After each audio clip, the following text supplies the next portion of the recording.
Welcome to space. What were you expecting? It's a dangerous place. Thank you for investing. Go there for your rota, there for your orders. Fill up these quotas, we'll bill for your quarters. Report to your foreman, but watch for marauders. Cause if you get eaten, there's fees for your mourners. Prosperity's there in the care of magnates. In halcyon heaven away. Did you think it was supposed to look like the poster? It mostly does, oh, if you'd only read closer. Just 10 short years to a new frontier. Snooze as you cruise and you'll wake up here. You've been trapped in that ship for an awful long time, so perhaps you have simply forgot what you signed. Oh, honestly, did you not read the colony policy that defined you as company property? That waivers your say in autonomy. The conglomerates got you in lock and key. We put the dollar back into idolatry. If you're upset, you can rent an apology. We are a family forged in bureaucracy. No I in team, but there's con in economy. Were you expecting adventure? Were you hoping for fun? My friend, you're indentured and pleasures exempt from your tenure. So venture back down to your slum that's provided at generous prices. Your worth is determined by your sacrifices. A small term of service went down on the surface. Internment's a freebie that comes with the purchase. We work to earn the right to work, to earn the right to work, to earn the right to work, to earn the right to work, to earn the right to give ourselves the right to die, ourselves the right to live, to earn the right to die. To our little town, why don't you settle down? You just fill out the paperwork and you could look around. We're happy as can be inside the Valley Cannery. We live to pack the cans of meat and not to question where it's found until we end up in the ground around the corner in the yard. You know, we thought we liked the sound of finding glory in the stars. The borders taught us to be proud of never reaching very far. So we earn what we're allowed and give it right back at the bar. The ale to cure what ails you. Zero G brew, your favorite flavor. So work till you bleed, ennobled by labor, then purchase relief from your local retailer. If you'd rather drop dead, that's fine, but you know to drop it down dead, there's a fine. So you do your job and I'll do mine. I gotta meet a 6 foot deep bottom line. We make a fortune for the board by selling boredom door to door, because it's all that we deserve and it is all we can afford. The secrets of the universe and all the worlds to be explored, but our dreams are back on earth and now the work is our reward. And you'll be grateful for seats at the table, though it dips at one end and the bench is unstable. You may waste your days, but at least you were able to pay off your grave since we leased you your cradle. Be faithful and pray we'll repay what you invest. Behave as you slave for humanity's interest. On account that you're all on account and we're quickly amounting humanity's interest. You'd think that we'd sink to the brink of rebellion with markets dependent on peddling weapons. The architect tells them the secret to heaven is simply consuming whatever we sell them. We work to earn the right to work, to earn the right to work, to earn the right to work, to earn the right to work, to earn the right to give ourselves the right to die, ourselves the right to live, to earn the right to die. You should have read the fine print, my friend. Should have read the fine print. You should have read the fine print, my friend. Should have read the fine print. Welcome to our little town. Why don't you settle down? You just fill out the paperwork and you can look around. We work and then we work and then we work and then we work and then we work and then we work and then we end up in the ground. Welcome to our little town. Why don't you settle down? You just fill out the paperwork and you can look around. We work and then we work and then we work and then we work and then we work. Should have read the fine print. Here and here and initial here. Welcome to the family.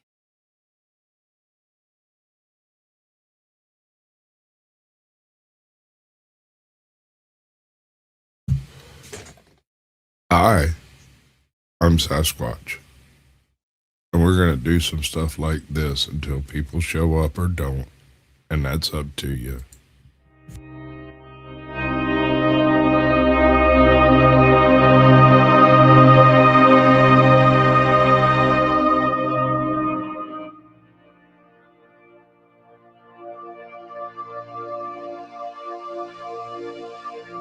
Desiderata, words for life. Go placidly amid the noise and haste, and remember what peace there may be in silence. As far as possible without surrender, be on good terms with all persons. Speak your truth quietly and clearly, and listen to others, even the dull and the ignorant. They too have their story. Avoid loud and aggressive persons. They are vexations to the spirit. If you compare yourself with others, you may become vain and bitter, for always there will be greater and lesser persons than yourself. Enjoy your achievements as well as your plans. Keep interested in your own career, however humble. It is a real possession in the changing fortunes of time. Exercise caution in your business affairs, for the world is full of trickery. But let this not blind you to what virtue there is. Many persons strive for high ideals, and everywhere life is full of heroism. Be yourself, especially do not feign affection, neither be cynical about love, for in the face of all aridity and disenchantment, it is as perennial as the grass. Take kindly to the counsel of years, gracefully surrendering the things of youth. Nurture strength of spirit to shield you in sudden misfortune, but do not distress yourself with dark imaginings. Many fears are born of fatigue and loneliness. Beyond a wholesome discipline, be gentle with yourself. You are a child of the universe, no less than trees and stars. You have a right to be here, and whether or not it is clear to you, no doubt, the universe is unfolding as it should. Therefore, be at peace with God, whatever you conceive him to be, and whatever your labors and aspirations in the noisy confusion of life, keep peace within your soul. With all its sham and drudgery and broken dreams, it is still a beautiful world. Be cheerful and strive to be happy. Max Ehrmann, 1927. This is for Car Thief News. You're welcome, bud.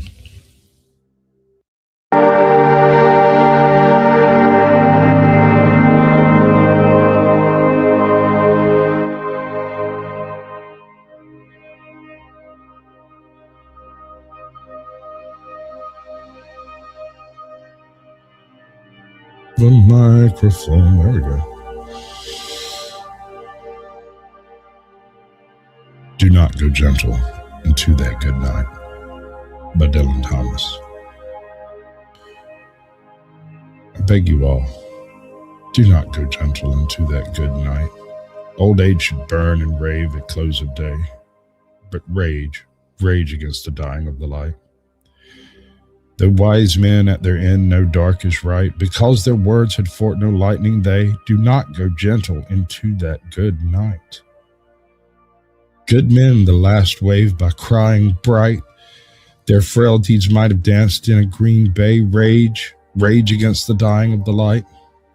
Wild men who caught and sang the sun in flight and learned too late they grieved it on its way, do not go gentle into that good night.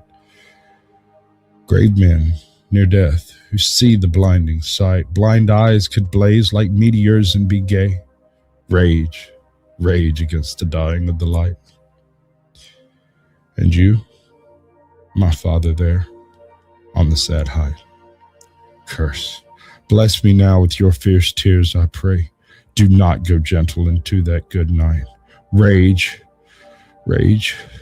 against the dying of the light.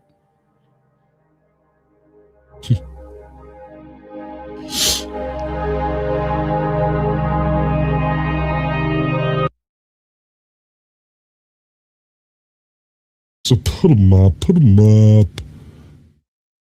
The Road Not Taken by Robert Frost. Two roads diverged in a yellow wood, and sorry I could not travel both. And be one traveler, long I stood, and looked down one as far as I could to where it bent in the undergrowth. Then took the other as just as fair, and having perhaps the better claim, because it was grassy and wanted wear, though as for that, the passing there had worn them really about the same. And both that morning equally lay, in leaves no step had trodden black. Oh, I kept the first for another day, yet knowing how way leads on to way, I doubted if I should ever come back. I shall be telling this with a sigh, somewhere ages and ages hence, two roads diverged in a wood, and I took the one less traveled by. That has made all the difference. I guess that's about all I got. Thank you for listening.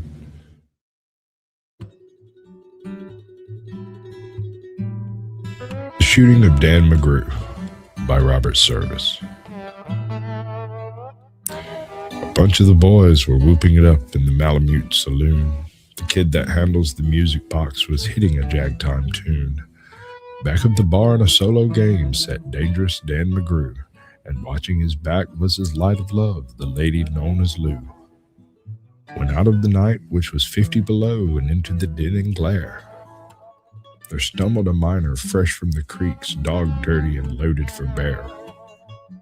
He looked like a man with a foot in the grave and scarcely the strength of a louse, yet he tilted the poke of dust on the bar and called for drinks on the house. There was none who could place the stranger's face, though we searched ourselves for a clue. But we drank his health, and the last to drink was Dangerous Dan McGrew. Those men that somehow just grip your eyes and hold them hard like a spell. Such was he. He looked to me like a man who'd lived in hell, with a face most hair and a dreary stare of a dog whose day is done. As he watered the green stuff in his glass, the drops fell one by one. Then I got to figuring who he was and wondering what he'd do. And I turned my head, and there watching him was the lady that's known as Lou. His eyes went rubbering round the room, and he seemed in a kind of daze, till at last that piano fell in the way of his wandering gaze. The ragtime kid was having a drink, and there was no one else on the stool. So the stranger stumbles across the room and plops down there like a fool. In a buckskin shirt that was glazed with dirt, he sat, and I saw him sway. Then he clutched the keys with his taloned hands, and my God, but that man could play. Were you ever out in the great alone when the moon was awful clear, and the icy mountains hemmed you in with silence you most could hear? With only a howl of a timber wolf, you camped there in the cold, a half-dead thing in stark dead world, clean mad for muck called gold. While high overhead, green, yellow, and red, the northern lights swept in bars, then you've a hunch what music meant, hunger and night and the stars. And hunger not of a belly kind that's banished with bacon and beans, but the gnawing hunger of a lonely man for a home and all that it means, for fireside far from the cares that are four walls and a roof above, but oh so crammed full of cozy joy and crowned with a woman's love, a woman dearer than all the world and true as heaven is true. God, how ghastly she looks through her rouge, the lady that's known as Lou.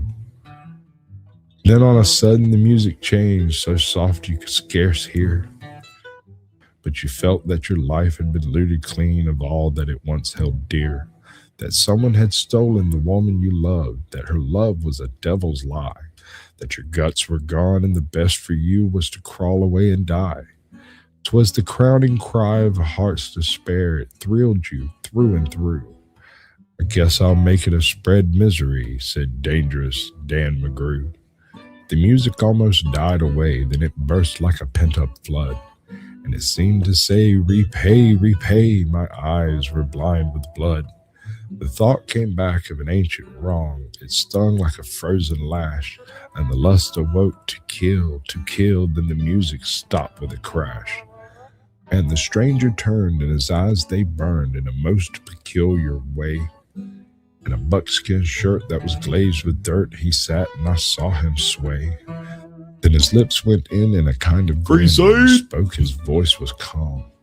And boys, says he, you don't know me, none of you care a damn. But I want to state my words are straight. I'll bet my poke they're true, that one of you is a hound of hell, and that one is Dan McGrew. Then I ducked my head, and the lights went out, and 2 guns blazed in the dark, and a woman screamed, and the lights went up, and 2 men lay stiff and stark. Pitched on his head, pumped full of lead, was dangerous Dan McGrew, while the man from the creeks lay clutched to the breast of that lady that's known as Lou. These are the simple facts of the case. I guess I ought to know. They say that the stranger was crazed with hooch, and I'm not denying it's so. I'm not so wise as the lawyer guys, but strictly between us two, the woman that kissed him and pinched his poke was that lady that's known as Lou. Well, thank you all. Now have a good evening.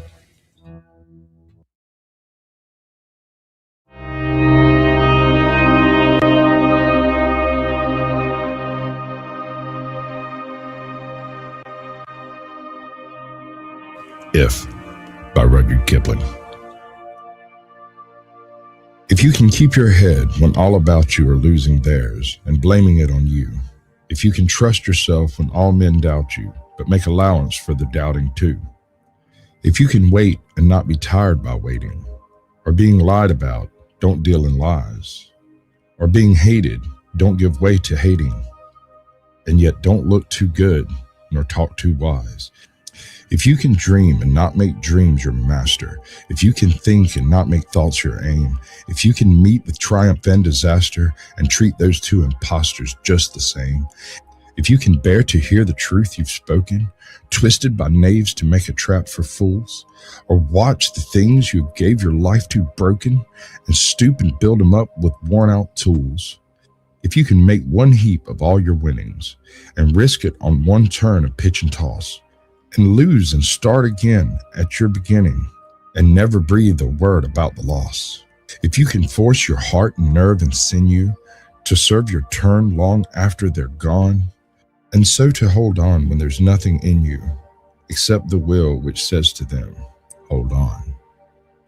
If you can talk with crowds and keep your virtue, or walk with kings nor lose the common touch, if neither foes nor loving friends can hurt you, if all men count with you, but none too much, if you can fill the unforgiving minute with 60 seconds worth of distance run, yours is the earth and everything that's in it, and which is more, you'll be a man, my son. Should I do another one? I don't know. I'll say it's If by Rudyard Kipling. Boy, are you familiar with the man? A visit from St. Nicholas. I'll say it's a visit from St. Nicholas. A visit from St. Nicholas. A visit from Santa Claus. 'Twas the night before Christmas, when all through the house not a creature was stirring, not even a mouse. The stockings were hung by the chimney with care, in hopes that St. Nicholas would soon be there.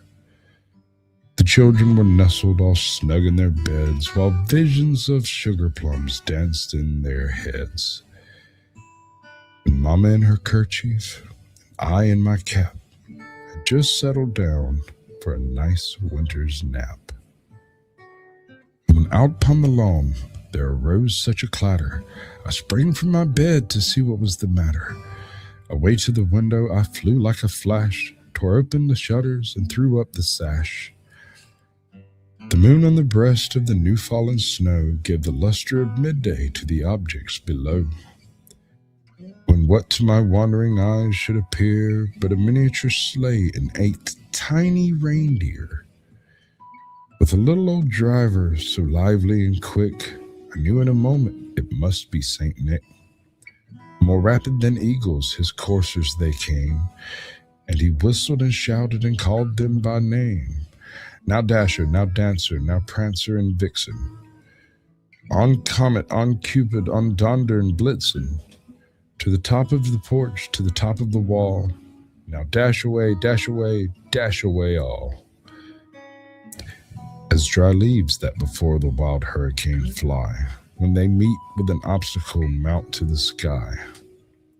So up to the house the coursers they flew, with the sleigh full of toys and St. Nicholas too. And then in a twinkling I heard on the roof the prancing and pawing of each little hoof. As I drew in my head and was turning around, down the chimney St. Nicholas came with a bound. He was dressed all in fur from his head to his foot, and his clothes were all tarnished with ashes and soot. A bundle of toys he had flung on his back, and he looked like a peddler just opening his pack. His eyes how they twinkled, his dimples how merry, his cheeks were like roses, his nose like a cherry. His droll little mouth was drawn up like a bow, and the beard on his chin was as white as the snow. The stump of a pipe he held tight in his teeth, and the smoke it encircled his head like a wreath. He had a broad face and a little round belly that shook when he laughed like a bowl full of jelly.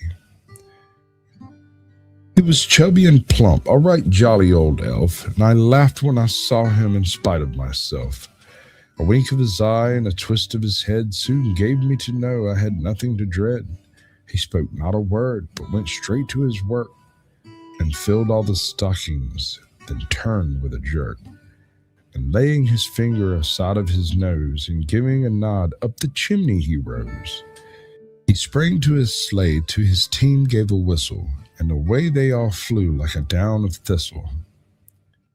But I heard him exclaim ere he drove out of sight, "Merry Christmas to all, and to all a good night." I guess that's about the best I got. Merry Christmas, Happy New Year, Happy Hanukkah, Merry Kwanzaa, Happy Flying Spaghetti Monster. I hope y'all all enjoyed it. Have a good evening.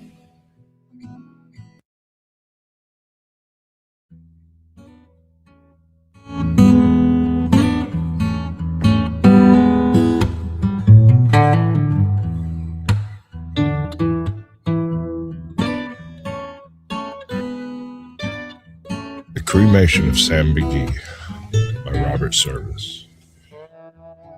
There are strange things done in the midnight sun by the men who moil for gold. The Arctic trails have their secret tales that would make your blood run cold. The Northern Lights have seen queer sights, but the queerest they ever did see was that night on the marge of Lake LaBarge I cremated Sam McGee. Now Sam McGee was from Tennessee, where the cotton blooms and blows. Why he left his home in the South to roam round the pole, God only knows. He was always cold, but the land of gold seemed to hold him like a spell, though he'd often say in his homely way that he'd sooner live in hell. On a Christmas day we were mushing our way over the Dawson Trail. Talk of your cold through the parka's fold, it stabbed like a driven nail. If our eyes we'd closed, then the lashes froze till sometimes we couldn't see. It wasn't much fun, but the only one to whimper was Sam McGee. And that very night, as we lay packed tight in our robes beneath the snow, and the dogs were fed and stars overhead were dancing heel and toe, he turned to me. "Cap," he says, "I'll cash in this trip, I guess. And if I do, I'm asking that you won't refuse my last request." Well, he seemed so low that I couldn't say no. Then he says with a sort of moan, "It's the cursed cold. It's got right hold till I'm chilled clean through the bone. Yet 'tain't being dead, it's my awful dread of the icy grave that pains. So I want you to swear, foul or fair, you'll cremate my last remains." A pal's last need is a thing to heed, so I swore I would not fail.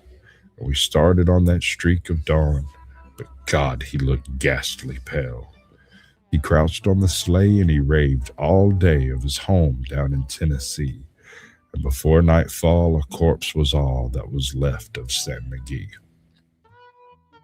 There wasn't a breath in that land of death. I hurried hard driven, with a corpse half hid that I couldn't get rid because of a promise given. It was lashed to the sleigh and it seemed to say, "You may tax your brawn and brains, But you promised true, and it's up to you to cremate those last remains.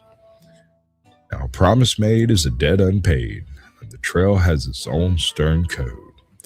In the days to come, though my lips were numb, in my heart how I cursed that load. In the long, long night by the lone firelight, while the huskies round in a ring howled out their woes to the homeless snows, oh God, how I loathed the thing. And every day that quiet clay seemed to heavy and heavier grow. And on I went, though the dogs were spent and the grub was getting low. The trail was bad and I felt half mad, but I swore I would not give in. And I'd often sing to that hateful thing, and it hearkened me with a grin. Till I came to the marge of Lake Lebarge, and a derelict there lay. It was jammed in the ice, and I saw in a trice it was called the Alice May. And I looked at it, and thought a bit, looked at my frozen chum. Then, here, said I, with a sudden cry, is my crematorium. Some planks I tore from the cabin floor, and I lit the boiler fire. Some coal I found that was laying around and heaped the fuel higher.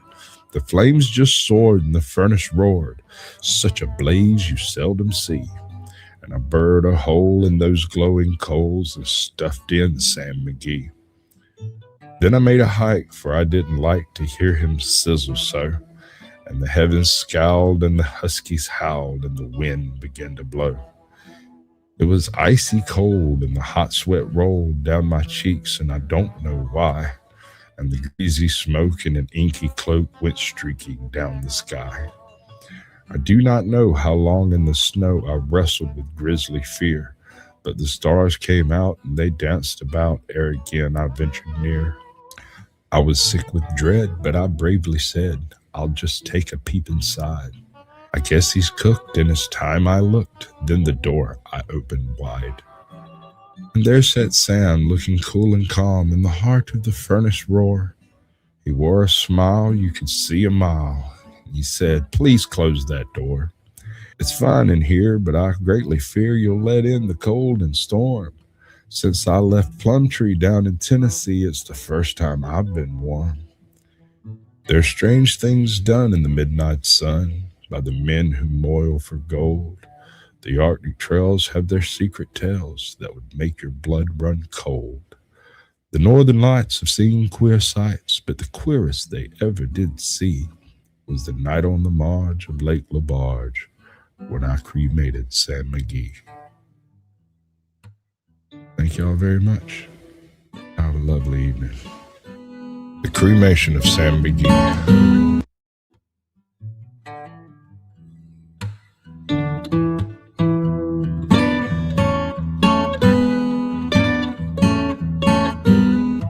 I'd like to explain to y'all before, I ain't no drinking man. I tried it once and it got me highly irregular, and I swore I'd never do it again. But I promised my brother-in-law that I'd go up and watch his still while he went to town to vote. It was right up on the mountain where the map said it'd be, my friend. Let me tell you one thing, though. This wasn't no ordinary still.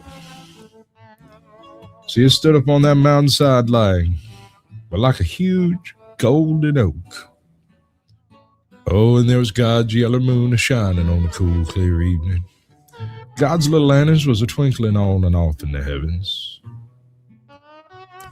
And I explained to you once before, I ain't no drinking man. Temptation got the best of me. Whew. And I took a slash. Man, that yellow whiskey running down my throat like honeydew wine water, and I took another slash. Took another and another and another, and before I knew it, down one whole jug of that mess commenced to get hot flashes. Had goose pimples running up and down my body, and a feeling came over me like something I'd never experienced before. It was like I was in love. In love for the first time with anything that moved. Animate or inanimate, it didn't matter. It was like there was a great neon sign flashing on and off in my brain saying, Sasquatch, there's a great day coming, because I was drunk.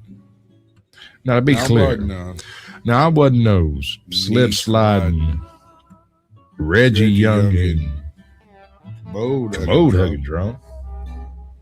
I was God's own drunk and a fearless man. Friends, that's when I first saw the bear. He was a Kodiak-looking fella about 19 feet tall, wandered up on the hill expecting me to do one of two things. Flip a fly, didn't do either one. It hung him up. He started sniffing around my body, trying to smell fear, but he ain't gonna smell no fear because I'm God's own drunk and a fearless man, and it hung him up. He looked me right in my eyes, and my eyes was a whole lot redder than his was, and it hung him up. So I approached him. I said, Mr. Bear. Hey, Aaron. How you doing, bud? I love every hair on your 27-acre body. And I know you got a lot of friends over there on the other side of the hill. You got old Rare Bear, Tall Bear, Pretty Bear, Kelly, Jerry Bear, Smelly the Bear, Smokey the Bear, Pokey the Bear. I want you to go over tonight. You tell them I'm feeling right. You tell them I love each and every one of them like a brother and a sister. But if they give me any trouble tonight, I'll run every dad blame one of them off of here. Well, he took 2 steps backwards to hell. Didn't know what to think. Neither did I, but being charitable and cautious, I approached him again. I said, Mr. Bear, you know, in the eyes of the Lord, we're both beasts when it comes right down to it. So I'd like you to be my buddy, Buddy Bear. So I took old Buddy Bear by his island-sized paw and I led him over to the still. He's sniffing around that thing because he's smelling something good. I gave him one of them jugs of honeydew wine water. He downed it upright. Looked like a big damn bear in the circus sipping sarsaparilla in the moonlight. Gave him another and another and another. Directly, he commenced to do the bear dance. His 2 sniffs, a snort, a fly, turn, and a grunt. It was so simple, like the jitterbug, it plumb evaded me. And we worked ourselves into a tumultuous uproar, and I was off, tired, and I wandered over to the hillside, and I laid down. I went to sleep. I slept for 10 hours and dreamt me some tremulous dreams. When I woke up, I found God's yellow moon shining on a cool, clear evening. God's little lantern still twinkling on and off in the heaven. But my buddy the bear, he was missing. Yeah. Wanna know something else, friend and his neighbors? So was that still.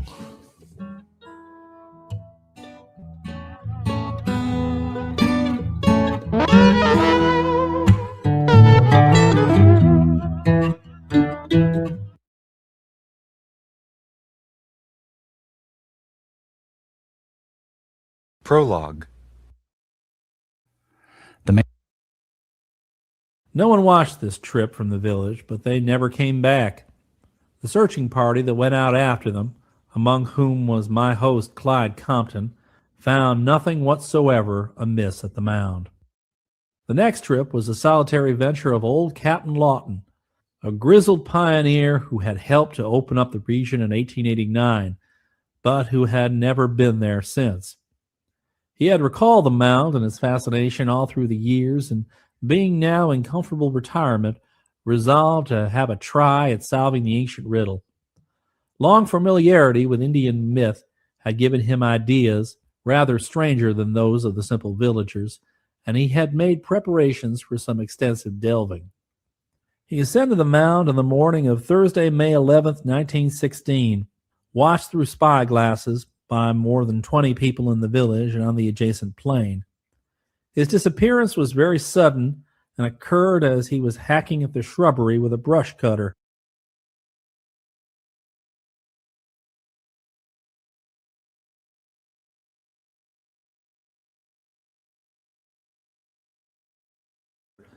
Nobody could say more than he was there one moment and absent the next. For over a week, no tidings of him reached Binger, and then, in the middle of the night, there dragged itself into the village the object about which dispute still rages. It's said it was, or at least had been, Captain Lawton, but it was definitely younger by as much as 40 years than the old man who had climbed the mound. Its hair was jet black, and its face, now distorted with nameless fright, free from wrinkles. But it did remind Grandma Compton most uncannily of the captain as he had looked back in '89. Its feet were cut off neatly at the ankles, and the stumps were smoothly healed to an extent almost incredible if the being really were the man who had walked upright a week before. It babbled of incomprehensible things and kept repeating the name George Lawton, George E. Lawton, as if trying to reassure itself of its own identity. The things it babbled of, Grandma Compton thought, were curiously like the hallucinations of poor young Heaton back in '91, though there were minor differences. The blue light, muttered the object. Always down there before there were any living things, older than the dinosaurs. Always the same, only weaker, never death. Brooding and brooding and brooding, the same. Half man and half gas. The dead that walk and work. Oh, those beasts, those half-human unicorns. Houses and cities of gold, older than time, came down from the stars. Great Tulu, Azathoth, Nyarlathotep, waiting. The object died before dawn. Of course, there was an investigation, and the Indians at the reservation were grilled unmercifully, but they knew nothing and had nothing to say. At least none of them had anything to say except old Gray Eagle, a Wichita chieftain, whose more than a century of age put him above common fears. He alone deigned to grunt some advice. You let 'em alone, white man. No good, those people. All under here, all under there, them old ones. Yig, the big father of snakes, be here. Yig is Yig. Tirawa, big father of men, he there. Tirawa is Tirawa. No die, no get old. Just same like air, just live and wait. One time they come out here, live and fight. Build dirt teepee. Bring up gold. They got plenty. Go off and make new lodges. Me, them, you, them. Then big waters come. All change. Nobody come out. Let nobody get in. Get in, no get out. You let them alone. You have no bad medicine. Red man no. He no get catch. White man meddle. He no come back. Keep way, little hills. No good. Gray Eagle say this. Joe Norton and Rance Wheelock had taken the old chief's advice. They would probably be here today, but they didn't. They were great readers and materialists and feared nothing in heaven or earth. They thought that some Indian friends had a secret headquarters inside the mound. They had been to the mound before, and now they went again to avenge old Captain Lawton, boasting that they'd do it if they had to tear the mountain down altogether.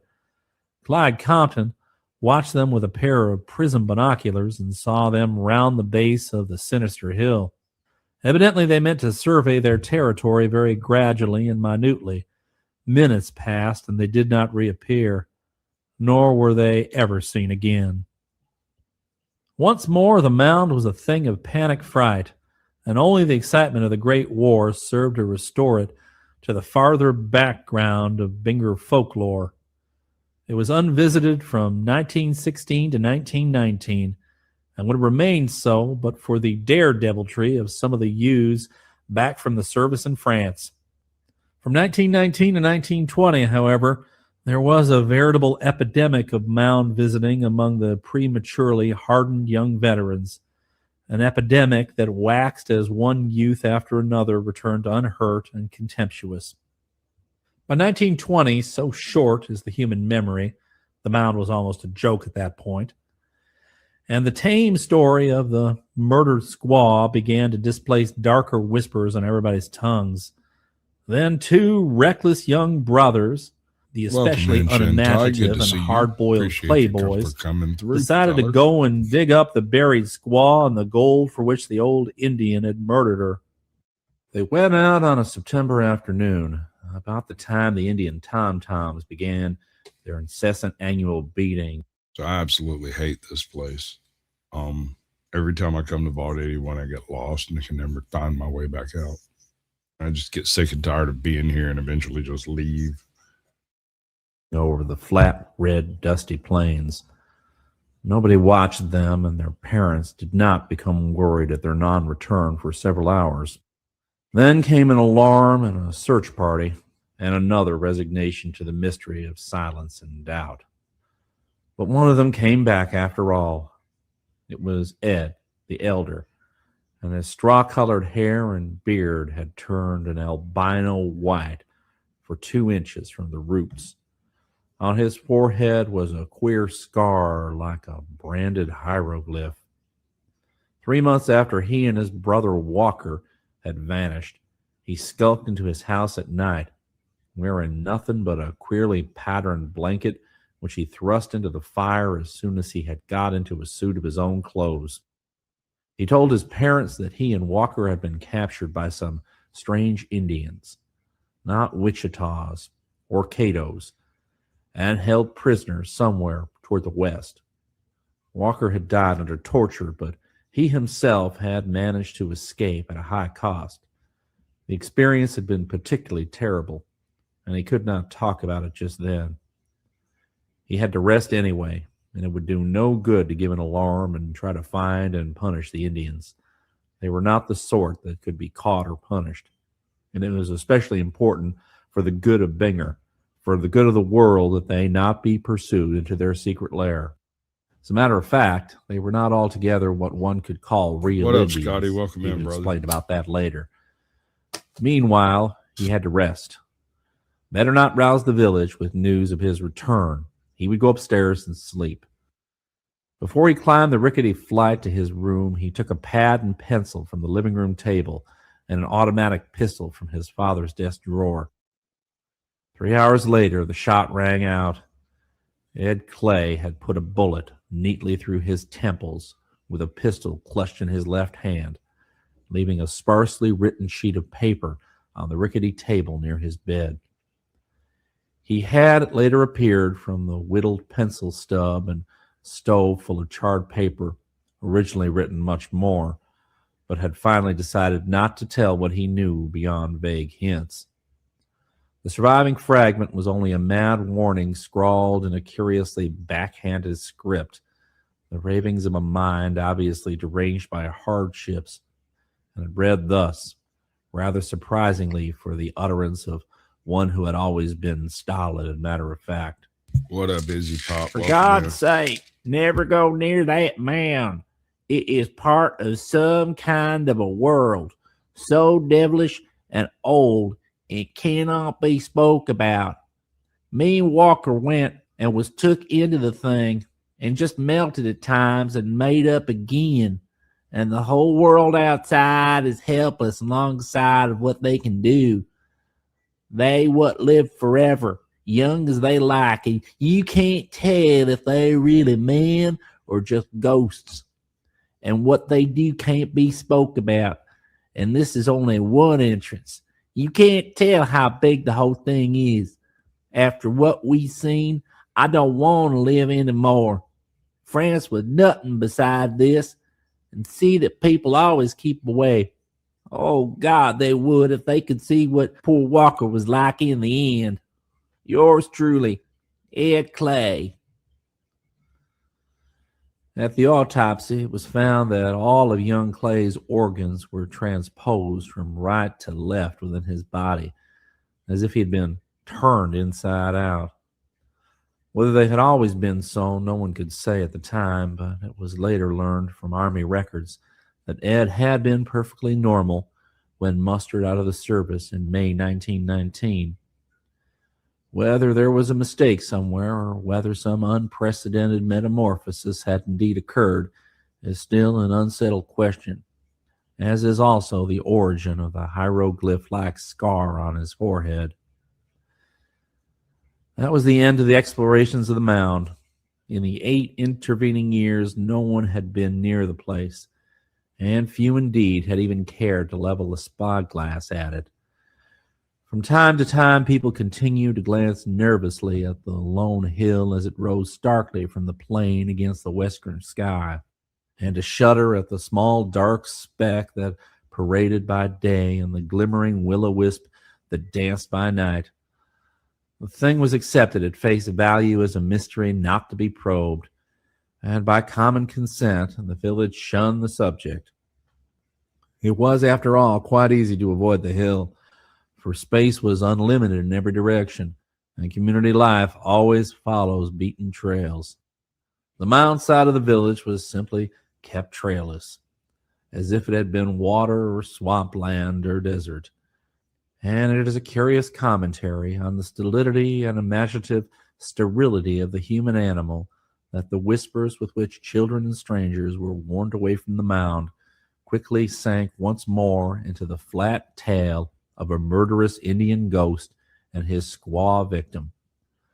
Only the tribesmen on the reservation and thoughtful old-timers like Grandma Compton remember the overtones of unholy vistas and deep cosmic menace which clustered around the ravings of those who had come back changed and shattered. It was very late, and Grandma Compton had long since gone upstairs to bed when Clyde finished telling me this. I hardly knew what to think of the frightful puzzle, yet rebelled at any notion to conflict with sane materialism. What influence had brought madness or the impulse of flight and wandering to so many who had visited the mound? Though vastly impressed, I was spurred on rather than deterred. Surely I must get to the bottom of this matter, as well I might if I kept a cool head and an unbroken determination. Compton saw my mood and shook his head worriedly. Then he motioned me to follow him outdoors. We stepped from the frame house to the quiet side street or lane and walked a few paces in the light of a waning August moon to where the houses were thinner.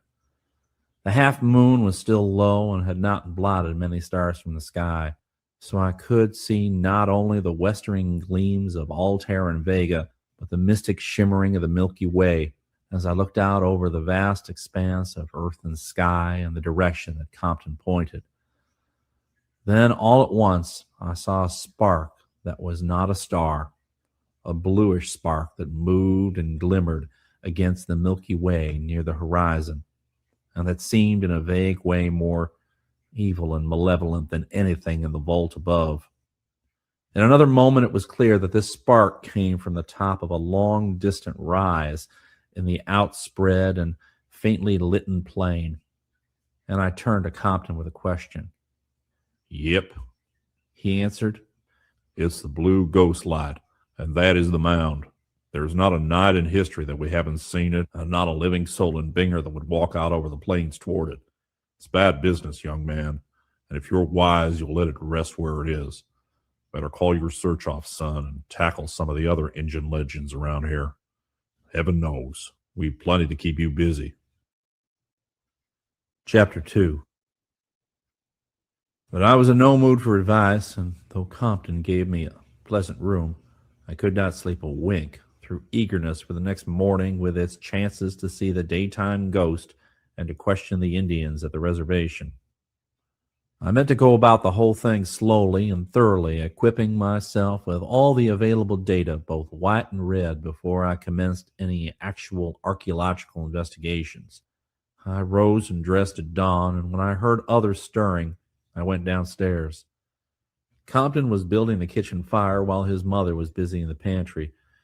When he saw me, he nodded, and after a moment invited me out into the glamorous young sunlight. I knew where we were going, and as we walked along the lane, I strained my eyes westward over the plains. There was the mound, far away and very curious in its aspect of artificial regularity.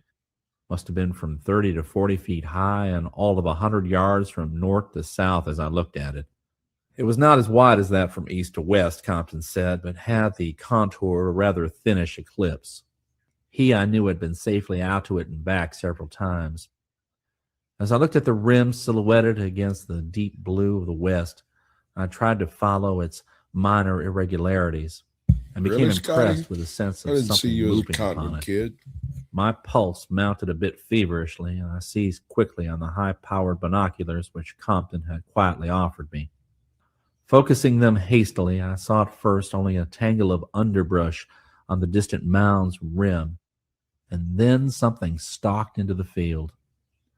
It was unmistakably a human shape, and I knew at once that I was seeing the daytime Indian ghost.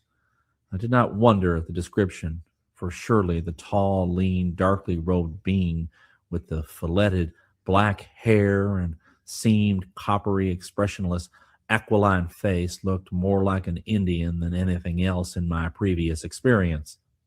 And yet my trained ethnologist's eye told me at once this was no redskin of any sort hitherto known in history, but a creature of vast racial variation and of a wholly different culture stream. Modern Indians are brachycephalic, round-headed, and you can't find any dolichocephalic or long-headed skulls except in ancient Pueblo deposits dating back 2,500 years or more. Yet this man's long-headedness was so pronounced that I recognized it at once, even at this vast distance and in the uncertain field of the binoculars.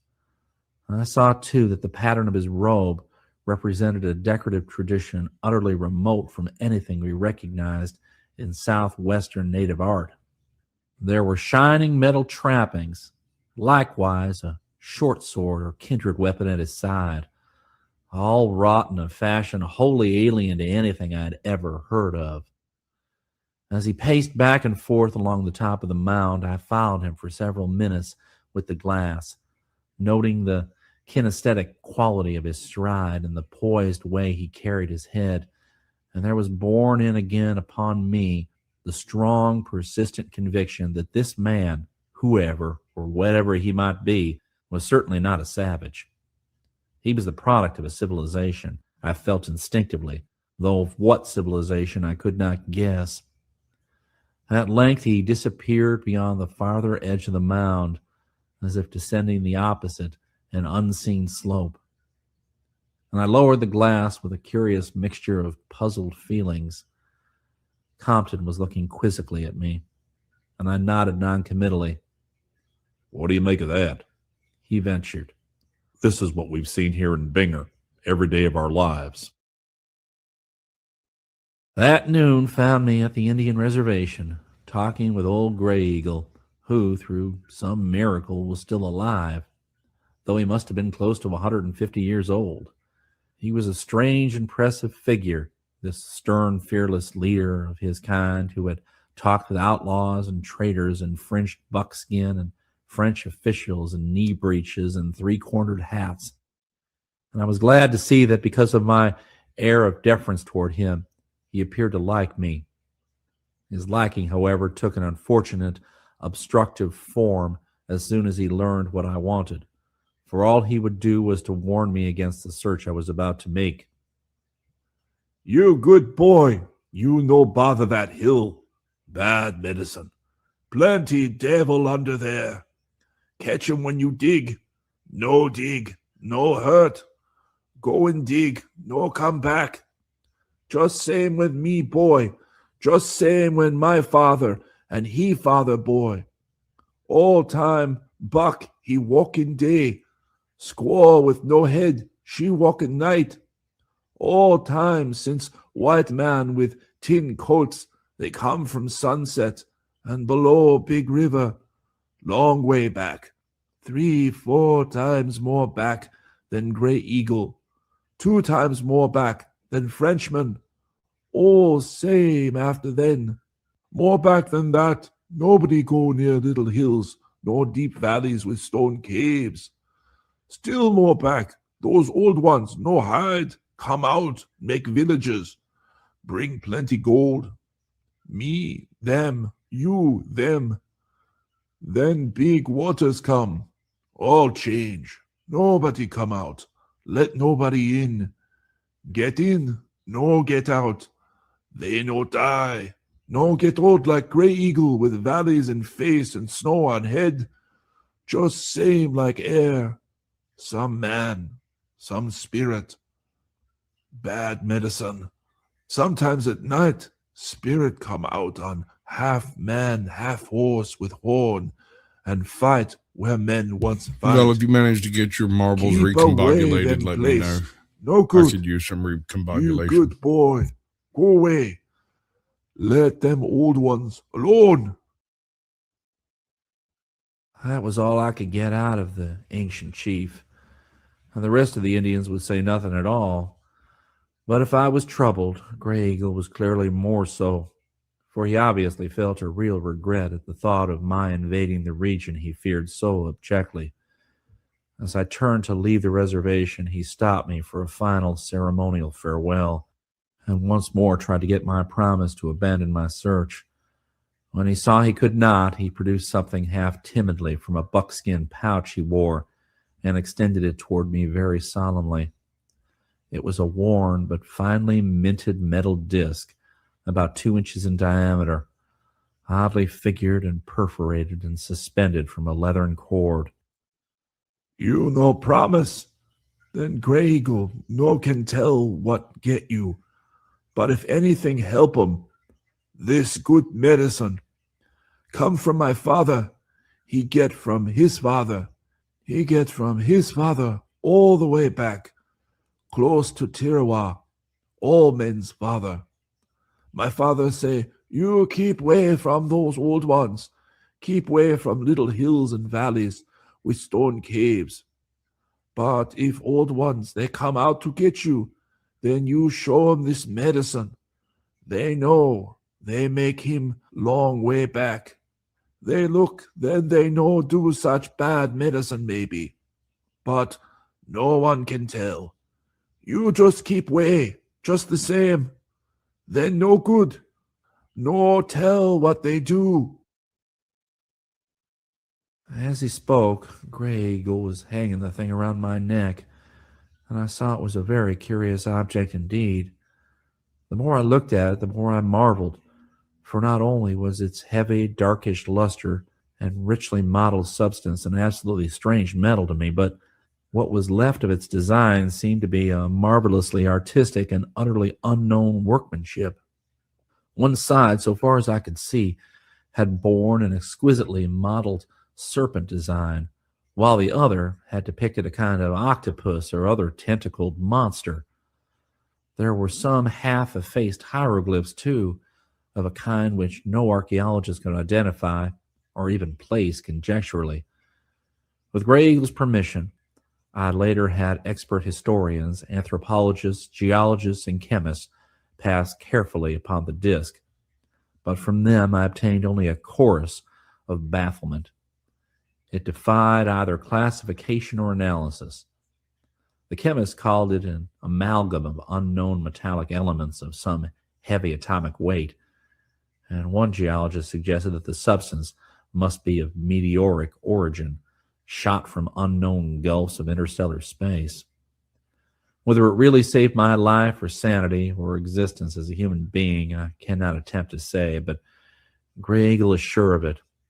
He has it again now, and I wonder if it has any connection with That's this sad. inordinate age.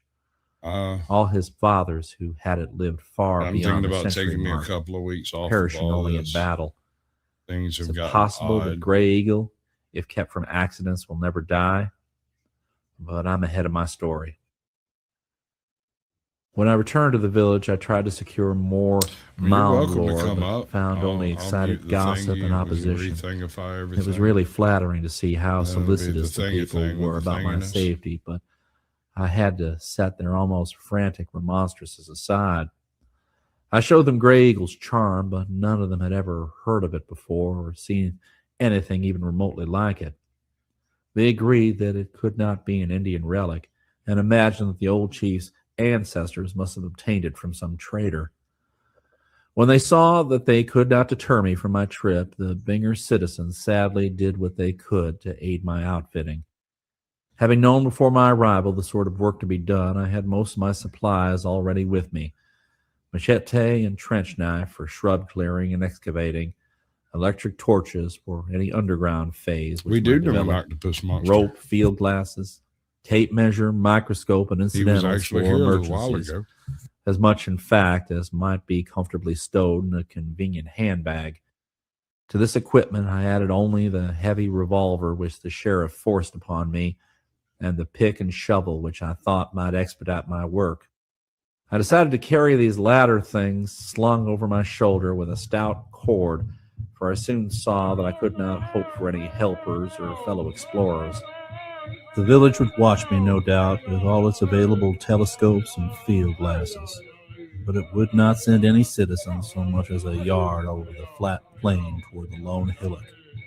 My start was timed for early the next morning, and all the rest that day I was treated with the awed and uneasy respect which people give a man about to set out for certain doom. Volume 2. When morning came, a cloudy though not threatening morning, the whole village turned out to see me start across the dust-blown plain. Binoculars showed the lone man at his usual pacing on the mound, and I resolved to keep him in sight as steadily as possible during my approach.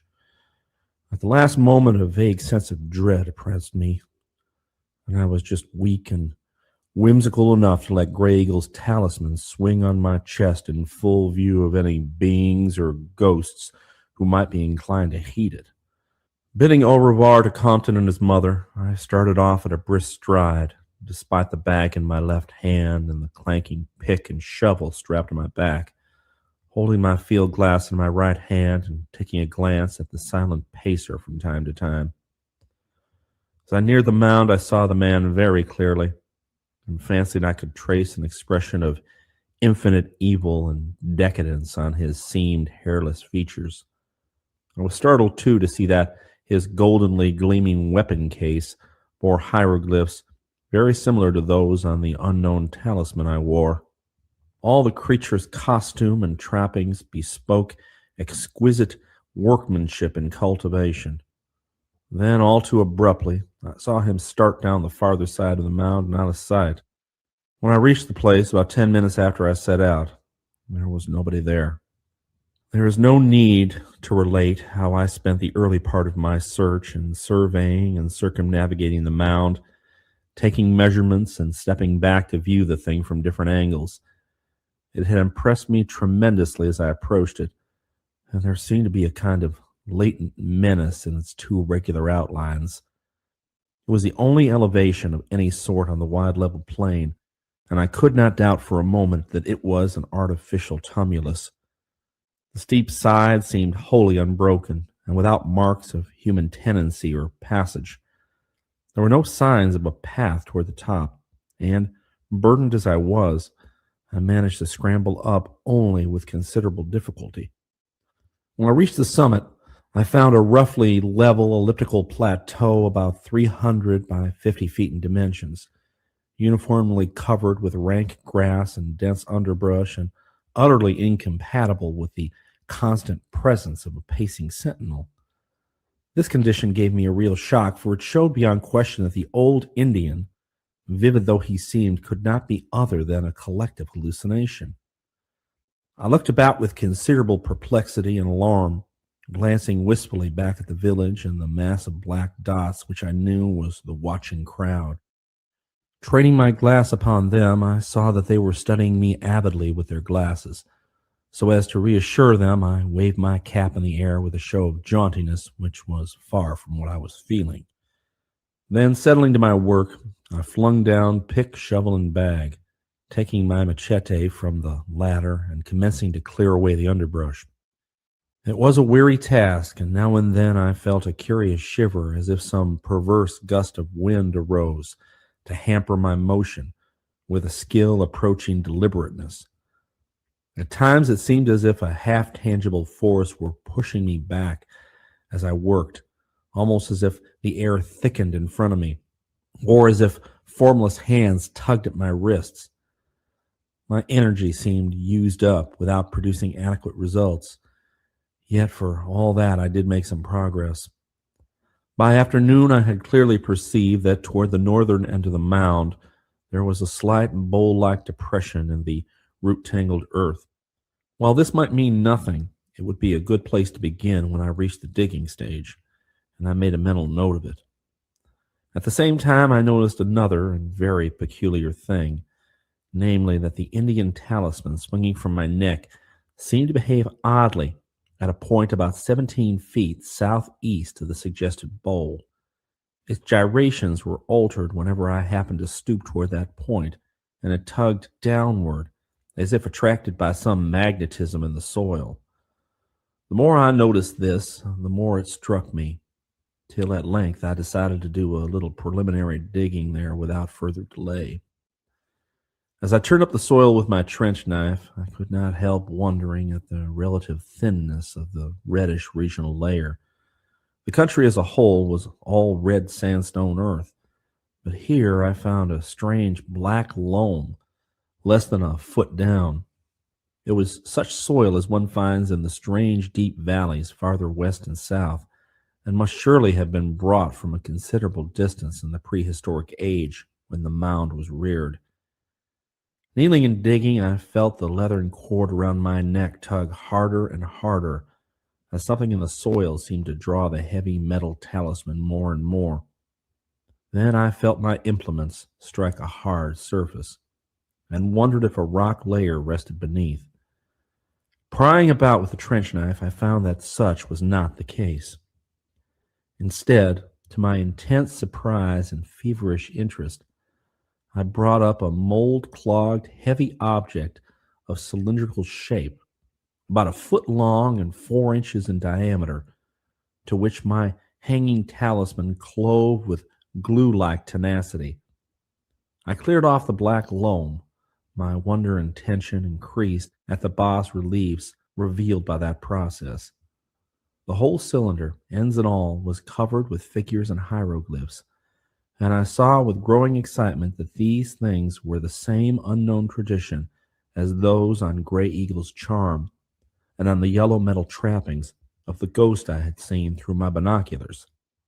Sitting down, I further cleaned the magnetic cylinder against the rough corduroy of my knickerbockers and observed that it was made of the same heavy, lustrous metal as the charm. Hence, no doubt, the singular attraction.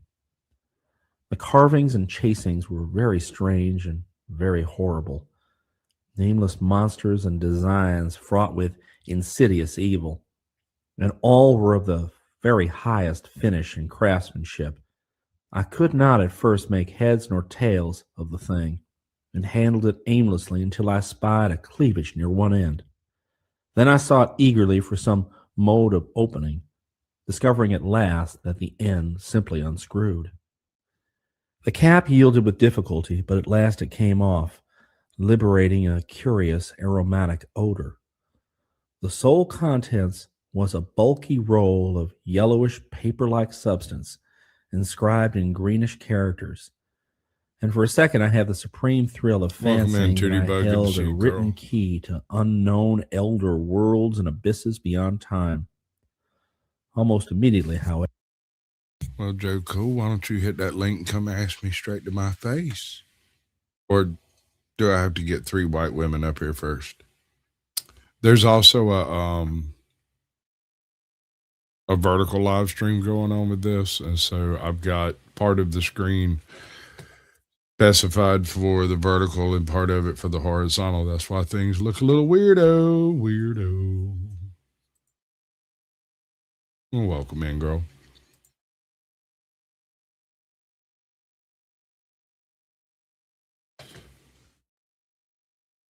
the unrolling of one end showed that the manuscript was in Spanish, albeit the formal, pompous Spanish of a long-departed day.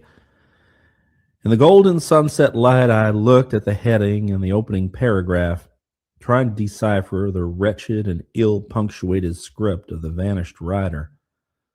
What manner of relic was this? Upon what sort of discovery had I stumbled? The first words set me in a new fury of excitement and curiosity, for instead of diverting me from my original quest, they startlingly confirmed me in that very effort. The yellow scroll with the green script began with a bold, identifying caption and a ceremoniously desperate appeal for belief in incredible revelations to follow. Relación de Panfilo de Zamacona y Núñez Hidalgo de Lorca en Asturias, tocante al mundo soterráneo de Quiñán, ADNDXLV. En el nombre de la Santísima Trinidad Padre, Hijo e Espíritu Santo, tres personas distintas e un solo, Dios verdadero, y de la Santísima Virgen Nuestra Señora. Yo, Panfilo de Zamacona, hijo de Pedro Guzmán Zamacona Hidalgo, y de la doña Inés Alvarado y Núñez de Luarca en Asturias. Juro para que todo que deco está verdadero como sacramento.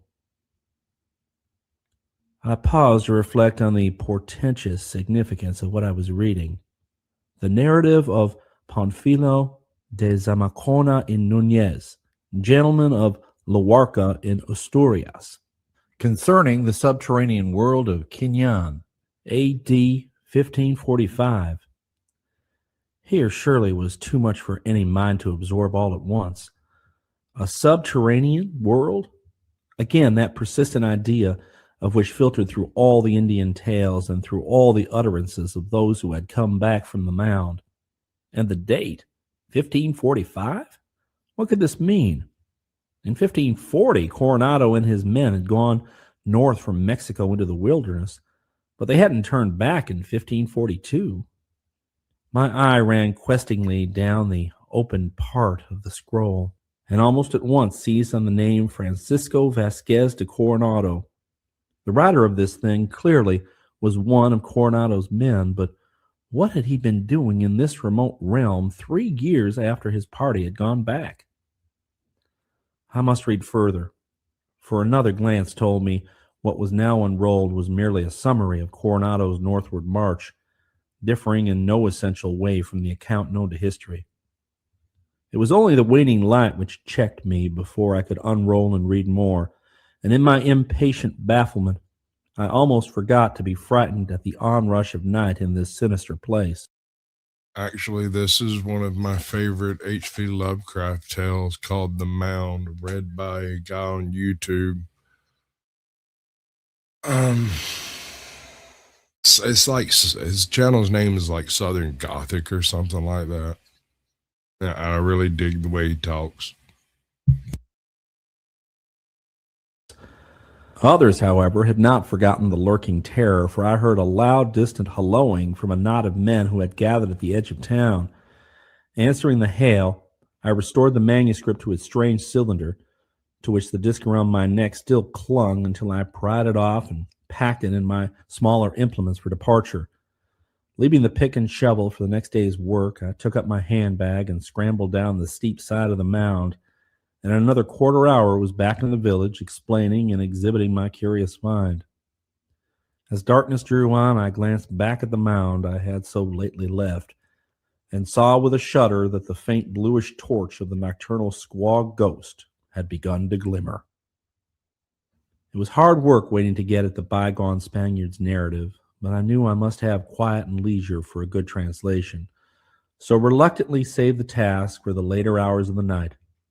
Promising the townfolk a clear account of my findings in the morning and giving them an ample opportunity to examine the bizarre and provocative cylinder, I accompanied Clyde Compton home and ascended to my room for the translating process as soon as I possibly could. My host and his mother were intensely eager to hear the tale, but I thought they had better wait till I could thoroughly absorb the text myself and give them the gist concisely and unerringly. Opening my handbag in the light of a single electric bulb, I again took out the cylinder and noted the instant magnetism which pulled the Indian talisman to its carven surface. The designs glimmered evilly on the richly lustrous and unknown metal, and I could not help shivering as I studied the abnormal and blasphemous forms that leered at me with such exquisite workmanship. I wish now that I had carefully photographed all these designs, though perhaps it's just as well I didn't. Of one thing I am really glad, and that is that I could not identify the squatting octopus-headed thing which dominated most of the ornate cartouches and which the manuscript called Tulu. Recently I have associated it and the legends in the manuscript connected with it with some newfound folklore of monstrous and unmentioned Cthulhu, a horror which seeped down from the stars while the young earth was still half formed. And had I known of the connection then, I could not have stayed in the same room with the thing. The secondary motif, a semi-anthropomorphic serpent, I did quite readily place as a prototype of the Yig, Quetzalcoatl, and Kukulkan conceptions. Before opening the cylinder, I tested its magnetic powers on metals other than that of Grey Eagle's disc, but found that no attraction existed. It was no common magnetism which pervaded this morbid fragment of unknown worlds and linked it to its kind. At last I took out the manuscript and began translating, jotting down a synoptic outline in English as I went, and now and then regretting the absence of a Spanish dictionary when I came upon some especially obscure or archaic word or construction. There was a sense of ineffable strangeness in thus being thrown back nearly 4 centuries in the midst of my continuous quest, thrown back to a year when my own forebears were settled, home-keeping gentlemen of Somerset and Devon under Henry VIII, with never a thought of the adventure that was to take their blood to Virginia and the New World. The sense of a throwback was all the stronger because I felt instinctively that the common problem of the Spaniard and myself was one of such abysmal timelessness, of such unholy and unearthly eternity, that the scant 400 years between us bulked as nothing in comparison. It took no more than a single look at that monstrous and insidious cylinder to make me realize the dizzying gulfs that yawned between all men of the known earth and the primal mysteries that it represented. Before that gulf, Panfilo de Zamacona and I stood side by side, just as Aristotle and I, or Cheops and I, might have stood. Chapter 3. Of his youth in Laraca, a small placid port on the Bay of Biscay, Zamacona told little. He had been a wild and younger son and had come to New Spain in 1532 when only 20 years old. Sensitively imaginative, he had listened spellbound to the floating rumors of rich cities and unknown worlds to the north, and especially to the tale of the Franciscan friar Marcos de Niza, who came back from a trip in 1539 with glowing accounts of fabulous Cibola and its great walled towns with terraced stone houses. Hearing of Coronado's contemplated expedition in search of these wonders, and of the greater wonders whispered to lie beyond them in the land of the buffaloes, young Zamacona managed to join the picked party of 300 and started north with the rest in 1540. History knows the story of that expedition, how Cibola was found to be merely the squalid Pueblo village of Zuni, and how de Niza was sent back to Mexico in disgrace for his florid exaggerations.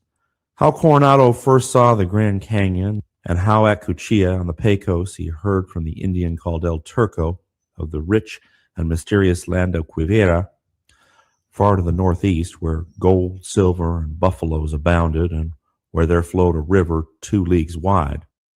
Zamacona told briefly of the winter camp at Teguez on the Pecos and of the northward start in April, when the native guide proved false and led the party astray amidst a land of prairie dogs, salt pools, and roving bison-hunting tribes. When Coronado dismissed his larger force and made his final 42-day march with a very small and select detachment, Zamacona managed to be included in the advancing party. He spoke of the fertile country and of the great ravines with trees visible only from the edge of their steep banks, and of how all the men lived solely on buffalo meat. And then came mention of the expedition's farthest limit, of the presumable but disappointing land of Quivira, with its villages of grass houses, its brooks and rivers, its good black soil, its plums, nuts, grapes, and mulberries, and its maize-growing and copper-using Indians. The execution of El Turco, the false native guide, was casually touched upon, and there was a mention of the cross which Coronado raised on the bank of a great river in the autumn of 1541, a cross bearing the inscription, "Thus far came the great general Francisco Vasquez de Coronado." This supposed Quivira lay about the 40th parallel of north latitude, and I see that quite lately the New York archaeologist Dr. Hodge has identified it with the course of the Arkansas River through Barton and Rice counties, Kansas. It is the old home of the Wichitas before the Sioux drove them south into what is now Oklahoma, and some of the grass house village sites have been found and excavated for artifacts. Coronado did considerable exploring hereabouts, led hither and thither by the persistent rumors of rich cities and hidden worlds which floated fearfully around on the Indians' tongues. These northerly natives seemed more afraid and reluctant to talk about the rumored cities and worlds than the Mexican Indians had been, and yet at the same time seemed as if they could reveal a good deal more than the Mexicans had they been willing or dared to do so. Their vagueness exasperated the Spanish leader, and after many disappointing searches, he began to be very severe toward those who brought him stories. Zamacona, more patient than Coronado, found the tales especially interesting, and learned enough of the local speech to hold long conversations with a young buck named Charging Buffalo, whose curiosity had led him into much stranger places than any of his fellow tribesmen had dared to penetrate. It was Charging Buffalo who told Zamacona of the queer stone doorways, gates, or cave mouths at the bottom of some of those deep, steep wooded ravines which the party had noticed on the northward march. These openings, he said, were mostly concealed by shrubbery, and few had entered them for untold eons. Those who went to where they led never returned, or in a few cases returned mad or curiously maimed. But all this was legend, for nobody was known to have gone more than a limited distance inside any of them, within the memory of the grandfathers of the oldest living men. Charging Buffalo himself had probably been farther than anyone else, and he had seen enough to curb both his curiosity and his greed for the rumored gold below. Beyond the aperture he had entered, there was a long passage running crazily up and down and round about, and covered with frightful carvings of monsters and horrors that no man had ever seen. At last, after untold miles of windings and descents, there was a glow of terrible blue light, and the passage opened upon a shocking nether world. About this the Indian would say no more, for he had seen something that had sent him back in haste. But the golden cities must be somewhere down there, he added, and perhaps a white man with the magic of the thunderstick might succeed in getting them. He would not tell the big chief Coronado what he knew, for Coronado would not listen to Indian talk any more. Yes, he could show Zamacona the way if the white man would leave the party and accept his guidance, but he would not go inside the opening with the white man. It was bad in there. The place was about 5 days' march to the south, near the region of the Great Mounds. These mounds had something to do with the evil world down there. They were probably ancient closed-up passages to it, for once the old ones below had had colonies on the surface and had traded with men everywhere, even in the lands that had sunk under the big waters. It was when these lands had sunk that the old ones closed themselves up below and refused to deal with surface people. The refugees from the sinking places had told them that the gods of outer earth were against men, and that no men could survive on the outer earth unless they were demons in league with the evil gods. That's why they shut out all surface folk and did fearful things to any who ventured down where they dwelt. There had been sentries once at the various openings, but after ages, they were no longer needed. Not many people cared to talk about the hidden old ones, and the legends about them would probably have died out but for certain ghostly reminders of their presence now and then. It seemed that the infinite ancientness of these creatures had brought them strangely near to the borderline of spirit, so that their ghostly emanations were more commonly frequent and vivid. Accordingly, the region of the great mounds was often convulsed with spectral nocturnal battles, reflecting those which had been fought in the days before the openings were closed. The old ones themselves were half ghost indeed. It was said that they no longer grew old or reproduced their kind, but flickered eternally in a state between flesh and spirit. The change was not complete, though, for they had to breathe. It was because the underground world needed air that the openings in the deep valleys were not blocked up as the mound openings on the plains had been. These openings, Charging Buffalo added, were probably based on natural fissures in the earth. It was whispered that the old ones had come down from the stars to the world when it was very young and had gone inside to build their cities of solid gold because the surface was not then fit to live on. They were the ancestors of all men, yet none could guess from what star or what place beyond the stars they came. Their hidden cities were still full of gold and silver, but men had better let them alone, less protected by very strong magic. They had frightful beasts with a faint strain of human blood on which they rode and which they employed for other purposes. The things, so people hinted, were carnivorous, and like their masters, preferred human flesh, so that although the old ones themselves did not breed, they had a sort of half-human slave class, which also served to nourish the human and animal population. This had been very oddly recruited and was supplemented by a second slave class of reanimated corpses. The old ones knew how to make a corpse into an automaton which would last almost indefinitely and perform any sort of work when directed by streams of thought. Charging Buffalo said that the people had all come to talk by means of thought only, speech having been found crude and needless. Except for religious devotions and emotional expression, as eons of discovery and study rolled by. They worshipped Yig, the great father of serpents, and Tulu, the octopus-headed entity that had brought them down from the stars, appeasing both of these hideous monstrosities by means of human sacrifices, offered up in a very curious manner which Charging Buffalo did not care to describe. Zamacona was held spellbound by the Indian's tale, and at once resolved to accept his guidance to the cryptic doorway in the ravine. He did not believe the accounts of strange ways attributed by legend to the hidden people, for the experiences of the party had been such as to disillusion one regarding native myths of unknown lands. But he did feel that some sufficiently marvelous field of riches and adventure must indeed lie beyond the weirdly carved passages in the earth. At first he thought of persuading Charging Buffalo to tell his story to Coronado, offering to shield him against any effects of the leader's testy skepticism. But later he decided that a lone adventure would be better. If he had no aid, he would not have to share anything he found, but might perhaps become a great discoverer and owner of fabulous riches himself. Success would make him a greater figure than Coronado, perhaps, a greater figure than anyone else in New Spain, including even the mighty viceroy Don Antonio de Mendoza. On October 7th, 1541, at an hour close to midnight, Zamacona stole out of the Spanish camp near the Grass House village and met Charging Buffalo for the long southward journey. He traveled as lightly as possible and did not wear his heavy helmet and breastplate.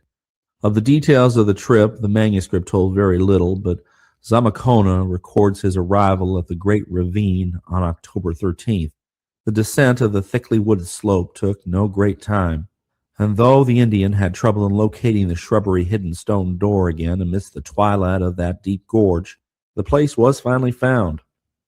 It was a very small aperture, as doorways go, formed of monolithic sandstone jambs and lintel, and bearing signs of nearly effaced and now undecipherable carvings. Its height was perhaps 7 feet, and its width not more than 4. There were drilled places in the jambs which argued the bygone presence of a hinged door or gate, but all other traces of such a thing had long since vanished. At the sight of this black gulf, Charging Buffalo displayed considerable fear and threw down his pack of supplies with signs of haste. He had provided Zamacona with a good stock of resinous torches and provisions, and had guided him honestly and well, but he refused to share in the venture that lay ahead. Zamacona gave him the trinkets he had kept for such an occasion, and obtained his promise to return to the region in a month, afterwards showing the way southward to the Pecos Pueblo villages. A prominent rock on the plain above them was chosen as a meeting place, the one arriving first to pitch camp until the other should arrive. In the manuscript, Zamacona expressed a wistful wonder as to the Indians' length of waiting at the rendezvous, for he himself would never keep that tryst. At the last moment, Charging Buffalo tried to dissuade him from his plunge into the darkness, but soon found it was futile, and gestured a stoical farewell. Before lighting his first torch and entering the opening with his ponderous pack, the Spaniard watched the lean form of the Indian scrambling hastily and rather relievedly upward among the trees. It was the cutting of his last link with the world, though he did not know that he was never to see a human being, in the accepted sense of that term, again. Zamacona felt no immediate premonition of evil upon entering that ominous doorway, though from the first he was surrounded by a bizarre and unwholesome atmosphere. The passage, slightly taller and wider than the aperture, was for many yards a level tunnel of cyclopean masonry, with heavily worn flagstones underfoot and grotesquely carved granite and sandstone blocks in sides and ceiling. The carvings must have been loathsome and terrible indeed, to judge from Zamacona's description, according to which most of them revolved around the monstrous beings Yig and Tulu. They were unlike anything the adventurer had ever seen before, though he added that the native architecture of Mexico came closest to them of all the things in the outer world. After some distance, the tunnel began to dip abruptly, and irregular natural rock appeared on all sides.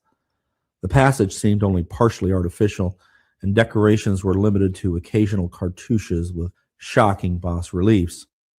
Following an enormous descent, whose steepness at times produced an acute danger of slipping and tobogganing, the passage became exceedingly uncertain in its direction and variable in its contour. At times it narrowed almost to a slit or grew so low that stooping and even crawling were necessary, while at other times it broadened out into sizable caves or chains of caves. Very little human construction, it was plain, had gone into this part of the tunnel, though occasionally a sinister cartouche or hieroglyph on a wall or a blocked-up lateral passageway would remind Zamacona that this was in truth the eon-forgotten high road to a primal and unbelievable world of living things. For 3 days, as best as he could reckon, Panfilo de Zamacona scrambled down, up, along, and around, but always predominantly downward through this dark region of Pelagian night. Once in a while he heard some secret being of darkness patter or flap out of his way, and on just one occasion he half glimpsed a great bleached thing that sent him trembling. The quality of the air was mostly very tolerable, though fetid zones were now and then met with, while one great cavern of stalactites and stalagmites afforded a depressing dampness. This latter, when Charging Buffalo had come upon it, had quite seriously barred the way, since the limestone deposits of ages had built fresh pillars in the path of the primordial abyss denizens. The Indian, however, had broken through these, so that Zamacona did not find his course impeded. It was an unconscious comfort to him to reflect that someone else from the outside world had been there before, and the Indian's careful descriptions had removed the element of surprise and unexpectedness.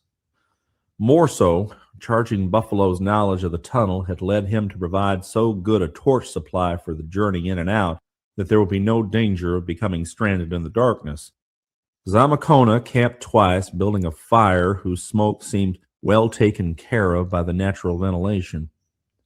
At what he considered the end of the third day, though his cocksure guesswork chronology is not at any time to be given the easy faith that he gave it, Zamacona, encountered the prodigious descent and subsequent prodigious climb, which Charging Buffalo had described as the tunnel's last phase. As at certain earlier points, marks of artificial improvement were here discernible, and several times the steep gradient was eased by a flight of rough-hewn steps. The torch showed more and more of the monstrous carvings on the walls, and finally the resinous flare seemed mixed with a fainter and more diffusive light as Zamacona climbed up and up after the last downward stairway. At length the ascent ceased, and a level passage of artificial masonry with dark basaltic blocks led straight ahead. There was no need for the torch now, for all the air was glowing with a bluish, quasi-electric radiance that flickered like an aura. It was a strange light of the inner world that the Indian had described, and in another moment Zamacona emerged from the tunnel upon a bleak rocky hillside, which climbed above him to a seething impenetrable sky of bluish coruscations, and descended dizzily below him to an apparently illimitable plain shrouded in bluish mist. He had come to the unknown world at last, and from his manuscript it is clear that he viewed the formless landscape as proudly and exaltedly as ever his fellow countryman Balboa viewed the newfound Pacific from that unforgettable peak in Darien. Charging Buffalo had turned back at this point, and driven by fear of something which he would only describe vaguely and evasively as a herd of bad cattle, neither horse nor buffalo, but like the things the mound spirits rode at night. But Zamacona could not be deterred by any such trifle. Instead of fear, a strange sense of glory filled him, for he had imagination enough to know what it meant to stand alone in an inexplicable nether world whose existence no other white man suspected. The soil of the great hill that surged upward behind him and spread steeply downward below him was dark gray, rock-strewn, without vegetation, and probably basaltic in origin, with an unearthly cast which made him feel like an intruder on an alien planet. The vast distant plain, thousands of feet below, had no features he could distinguish, especially since it appeared to be largely veiled in a curling bluish vapor. But more than hill or plain or cloud, the bluely luminous, coruscating sky impressed the adventurer with a sense of supreme wonder and mystery. What created the sky within a Good world job, he boys. could not Go back to tell, what you was doing. though he knew of the northern lights and had even seen them once or twice. He concluded that this subterraneous light was something vaguely akin to the aurora, a view which moderns may well endorse, though it seems likely that certain phenomena of radioactivity may also enter in. At Zamacona's back, the mouth of the tunnel he had traversed yawned darkly, defined by a stone doorway very like the one he had entered in the world above, save that it was of grayish-black basalt instead of red sandstone. There were hideous sculptures, still in good preservation, and perhaps corresponding to those on the outer portal, which time had largely weathered away. The absence of weathering here argued a dry, temperate climate. Indeed, the Spaniard already began to note the delightfully spring-like stability of the temperature which marks the air of the North's interior. On the stone jambs were works proclaiming the bygone presence of hinges, but of any actual door or gate there was no trace remaining. Seating himself for a rest and thought, Zamacona lightened his pack by removing an amount of food and torches sufficient to take him back through the tunnel. These he proceeded to cache at the opening under a tarn hastily formed of the rock fragments which everywhere lay about. Then, readjusting his lightened pack, he commenced his descent toward the distant plain, preparing to invade a region which no living thing of outer earth had penetrated in a century or more, which no white man had ever penetrated, and from which, if legend were to be believed, no organic creature had ever returned sane. Zamacona strode briskly along down the steep, interminable slope, his progress checked at times by the bad walking that came from loose rock fragments or by the excessive precipitousness of the grade. The distance of the mist-shrouded plain must have been enormous, for many hours walking brought him apparently no closer to it than he had been before. Behind him was always the great hill stretching upward into a bright aerial sea of bluish coruscations. Silence was universal, so that his own footsteps and the fall of stones that he dislodged struck on his ears with startling distinctness. What up, Abe? It Apparently was Abe's at when he gonna get regarded you. as about noon that he first saw the abnormal footprints. You came It here set for him the to goth thinking of titty as charging well. Buffalo's Joke's terrible on you, hints, bitch. precipitate That's what you flight, get. and See, I strangely knew I'd get a abiding few of you terror. suckers that way. The rock-strewn nature of the soil gave few opportunities for tracks of any kind, but at one point, a Right. rather level interval had caused the I bet there's a loops, bunch of people detritus waiting to for the goth accumulate in a mommy ridge, simulator. leaving a considerable area of dark gray loam Dun, dun, absolutely dun. bare. Here, in a rambling confusion, indicating a large herd aimlessly wandering, Zamacona found the abnormal prints. It is to be regretted that he could not describe them more exactly, but the manuscript displayed far more vague fear than accurate observation. Just what it was that so frightened the Spaniard can only be inferred from his later hints regarding the beasts. He referred to the prints as not really wanna hooves, pick up not hands, nor feet, I want nor it. precisely paws, nor so large as to cause Why can't alarm I on have that my own account. pink flamingo. I Just hate why or how long ago the things hate had been there Master. was not easy to guess. it. Eats it. There was no vegetation visible, hence grazing was out of the question. But of course, if the beasts were carnivorous, they might well have been hunting smaller Well, animals. just don't whose do it, tracks bro. their It ain't own worth would it. tend to obliterate. Glancing There was this one backwards guy from who this pissed me plateau off. to the heights above, Once. Zamacona thought he detected traces of a great winding road which had once led from the tunnel downwards to the plain. One could get the impression of this former highway only from a broad panoramic view, since a trickle of loose rock fragments had long ago obscured it. But the adventurer felt none the less certain that it existed. It had not probably been an elaborately paved trunk route, for the small tunnel it reached seemed scarcely like a main avenue to the outer world. In choosing a straight path of descent, Zamacona had not followed its curving course, though he must have crossed it once or twice.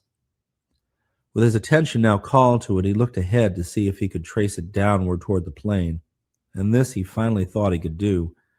He resolved to investigate Besides, its I'm only surface when violent next like he this in the crossed it, wasteland. and perhaps to pursue its line for the rest of the way if he could distinguish it. Having resumed his journey, Zamacona came some time later upon what he thought was a bend in the ancient road. There were signs of grading and some primal attempt at rock surfacing, but not enough was left to make the route worth following. While rummaging about in the soil with his sword, the Spaniard turned up something that glittered in the eternal blue daylight, and was thrilled to behold a kind of coin or medal of a dark, unknown lustrous metal, with hideous designs on each side. It was utterly and bafflingly alien to him, and from his description I have no doubt it was a duplicate of the talisman given to me by Grey Eagle almost 4 centuries afterwards. Pocketing it after a long and curious examination, he strode onward, finally pitching camp at an hour which he guessed to be the evening in the outer world. The next day, Zamacona rose early and resumed his descent through this blue-litten world of mist and desolation and preternatural silence. As he advanced, he at last became able to distinguish a few objects on the distant plain below. Trees, bushes, rocks, and a small river that came into view from the right and curved forward at a point to the left of his contemplated course. This river seemed to be spanned by a bridge connected with the descending roadway, and with care the explorer could trace the route of the road beyond it in a straight line over the plain. Finally, he even thought he could detect towns scattered along the rectilinear ribbon, towns whose left-hand edges reached the river and sometimes crossed it. Where such crossings occurred, he saw as he descended, there were always signs of bridges, either ruined or surviving. He was now in the midst of sparse grassy vegetation and saw that below him the growth became thicker and thicker. The road was easier to define now, since its surface discouraged the grass which the looser soil supported.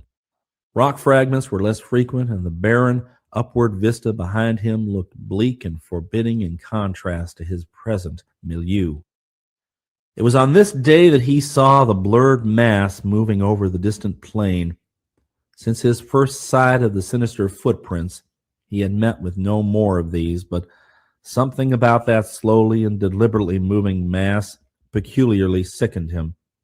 Nothing but a herd of grazing animals could move just like that, and after seeing the footprints, he did not wish to meet the things which had made them.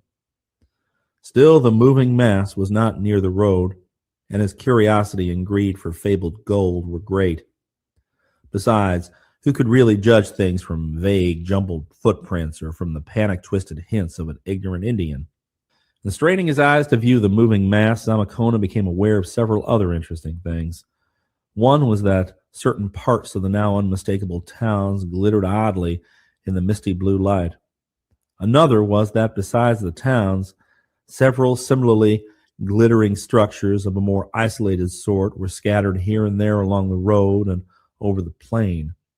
They seemed to be embowered in clumps of vegetation, and those off the road had small avenues leading to the highway. No smoke or other signs of life could be discerned about any of the towns or buildings. Finally, Zamacona saw that the plain was not infinite in extent, though the half-concealing blue mists had hitherto made it seem so. It was bounded in the remote distance by a range of low hills toward a gap in which the river and roadway seemed to lead. All this, especially the glittering of certain pinnacles in the towns, had become very vivid when Zamacona pitched his second camp amidst the endless blue day. He likewise noticed the flocks of high-soaring birds whose nature he could not clearly make out. The next afternoon, to use the language of the outer world as the manuscript did at all times, Zamacona reached the silent plain and crossed the soundless, slow-running river on a curiously carved and fairly well-preserved bridge of black Homeboy basalt. like to had his wig The water was spooked clear me a and little contained bit. large fishes of a wholly strange aspect. The roadway was now paved and somewhat overgrown with weeds and creeping vines, and its course was occasionally outlined by small pillars bearing obscure symbols. On every side the grassy level extended, with here and there a clump of trees or shrubbery, and with unidentifiable bluish flowers growing irregularly over the whole area. Now and then some spasmodic motion of the grass indicated the presence of serpents. In the course of several hours, the traveler reached a grove of old and alien-looking evergreen trees, which he knew from distant viewing protected one of the glittering roofed, isolated structures. Amidst the encroaching vegetation, he saw the hideously sculptured pylons of a stone gateway leading off the road, and was presently forcing his way through briars above a moss-crusted, tessellated walk lined with huge trees and low monolithic pillars. At last, in this hushed green twilight, he saw the crumbling and ineffably ancient facade of a building.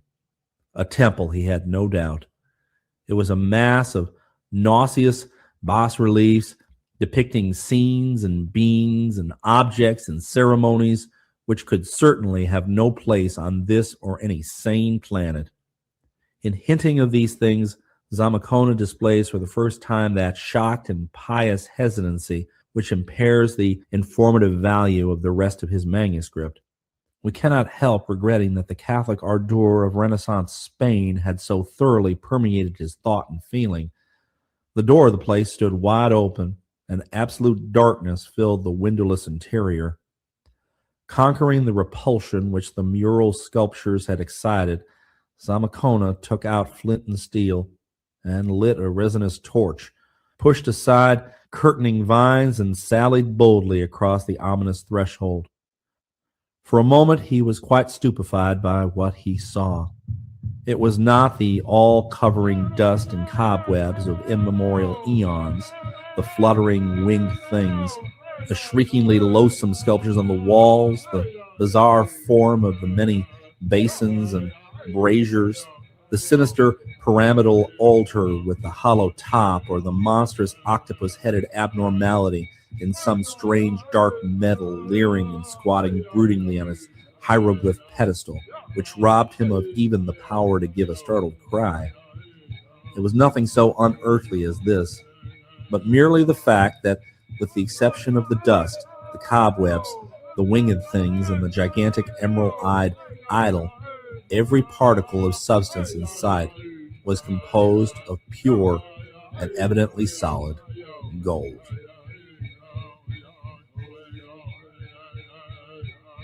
Volume 3. Even the manuscript, written in retrospect after Zamacona knew that gold was the most common structural metal of that netherworld and contained limitless lodes and veins of it, reflects the frenzied excitement which the traveler felt upon suddenly finding the real source of all the Indian legends of golden cities. For a time, the power of detailed observation left him, but in the end, his faculties were recalled by a peculiar tugging sensation in the pocket of his doublet. Tracing the feeling, he realized that the disk of strange metal he had found in the abandoned road was being attracted strongly by the vast octopus-headed, emerald-eyed idol on the pedestal, which he saw now to be composed of the same unknown exotic metal. He was later to learn that this strange magnetic substance, as alien to the inner world as it was to the outer world of men, is the one precious metal of the blue lighted abyss. None knows what it is or where it occurs in nature, and the amount of it on this planet came down from the stars with the people when great Tulu, the octopus-headed god, brought them for the first time to this earth. Certainly, its only known source was a stock of pre-existing artifacts, including multitudes of cyclopean idols. It could never be placed or analyzed, and even its magnetism was exerted only on its own kind. It was the supreme ceremonial metal of the hidden people, and its use being regulated by custom in such a way that its magnetic properties might cause no inconvenience.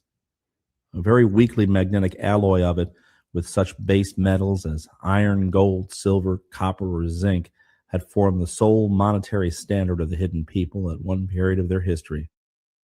Zamacona's reflections on the strange idol and its magnetism were disturbed by a tremendous wave of fear. For the first time in this silent world, he heard a rumble of very definite and approaching sound. There was no mistaking its nature. It was a thunderously charging herd of large animals.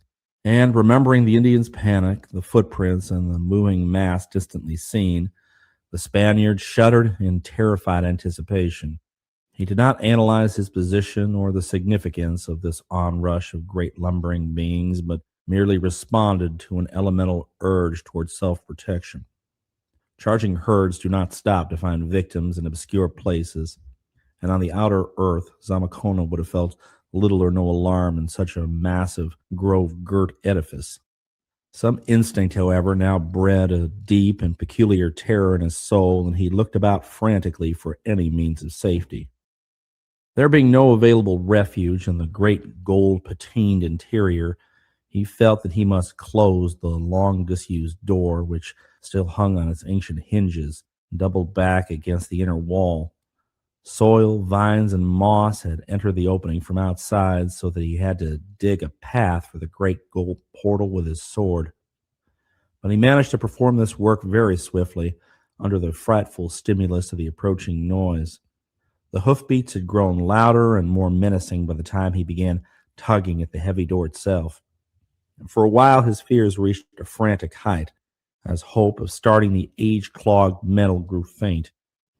Then, with a creak, the thing responded to his youthful strength, and a frenzied siege of pulling and pushing ensued.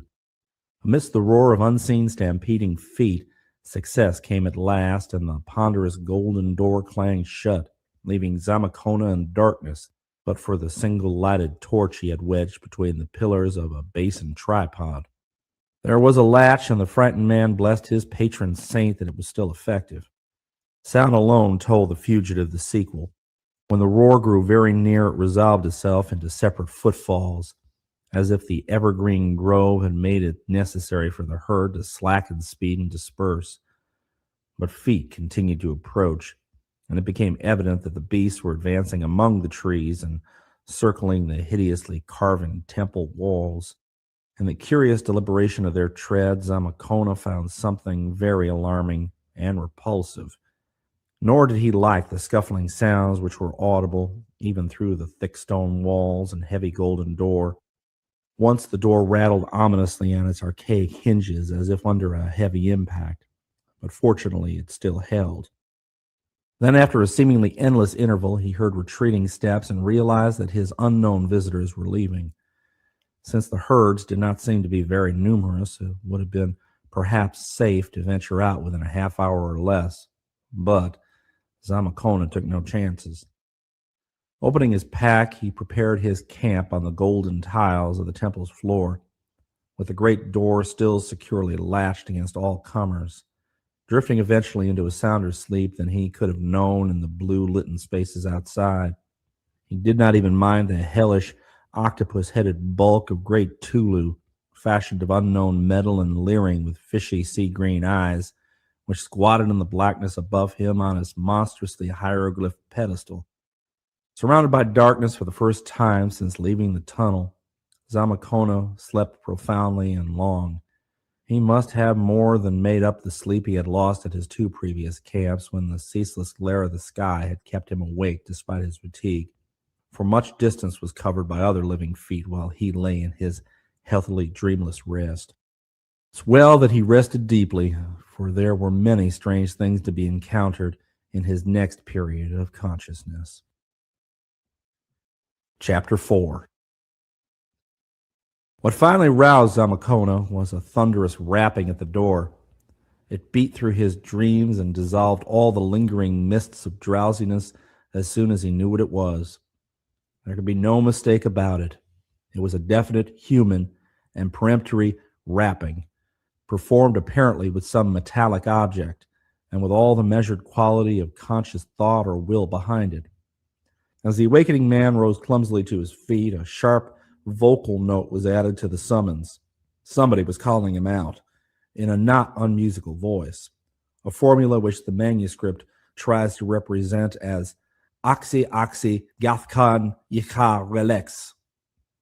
Feeling sure that his visitors were men and not demons, and arguing that they could have no reason for considering him an enemy, Zamacona decided to face them openly and at once, and accordingly fumbled with the ancient latch till the golden door creaked open from the pressure of those outside. As the great portal swung back, Zamacona stood facing a group of about 20 individuals of an aspect not calculated to give him alarm. They seemed to be Indians, though their tasteful robes and trappings and swords were not such as he had seen among any of the tribes of the outer world, while their faces had many subtle differences from that of the Indian type. That they did not mean to be irresponsibly hostile was very clear, for instead of menacing him in any way, they merely probed him attentively and significantly with their eyes, as if they expected their gaze to open up some sort of communication. The longer they gazed, the more he seemed to know about them and their mission, for although no one had spoken since the vocal summons before the opening of the door, he found himself slowly realizing that they had come from the great city beyond the low hills mounted on animals, and that they had been summoned by animals who had reported his presence, that they were not sure what kind of person he was or just where he had come from, but that they knew he must be associated with that dimly remembered outer world which they sometimes visited in curious dreams. How he read all this in the gaze of the 2 or 3 leaders he could not possibly explain, though he learned why a moment later. As it was, he attempted to address his visitors in the Wichita dialect he had picked up from Charging Buffalo, and after this failed to draw a vocal reply, he successively tried Aztec, Spanish, French, and Latin, adding as many scraps of lame Greek, Galician, and Portuguese, and the babble of peasant patois of his native Asturias as his memory could recall. But not even this polyglot array, his entire linguistic stock, could bring a reply of any kind. When, however, he paused in perplexity, one of the visitors began speaking in an utterly strange and rather fascinating language, whose sounds the Spaniard had much difficulty in representing on paper. Upon his failure to understand this, the speaker pointed first to his own eyes and then to his forehead, and then to his eyes again, as if commanding the other to gaze at him in order to absorb what he wanted to transmit. Zamacona, obeying, found himself rapidly in possession of certain information. The people, he learned, conversed nowadays by means of unvocal radiations of thought, although they had formerly used a spoken language which still survived as the written tongue, and into which they still dropped orally for tradition's sake or when strong feeling demanded a spontaneous outlet. He could understand them merely by concentrating his attention upon their eyes, and could reply by summoning up a mental image of what he wished to say and throwing the substance of this into his glance. When the thought speaker paused, apparently inviting a response, Zamakona tried his best to follow the prescribed pattern, but did not appear to succeed very well. So he nodded and tried to describe himself and his journey by signs. He pointed upward as if to the outer world, then closed his eyes and made signs as of a mole burrowing. Then he opened his eyes again and pointed downward in order to indicate his descent to the great slope. Experimentally, he blended a spoken word or two with his gestures. For example, pointing successively to himself and to all of his visitors and saying, "Un hombre," and then pointing to himself alone and very carefully pronouncing his individual name, Panfilo de Zamakona. Before the strange conversation was over, a good deal of data had passed in both directions. Zamakona had begun to learn how to throw his thoughts and had likewise picked up several words of the region's archaic spoken language. His visitors, moreover, had absorbed many beginnings of an elementary Spanish vocabulary. Their own old language was utterly unlike anything the Spaniard had ever heard, though there were times later on when he was to fancy an infinitely remote linkage with the Aztec, as if the latter represented some far stage of corruption or some very thin infiltration of loanwords.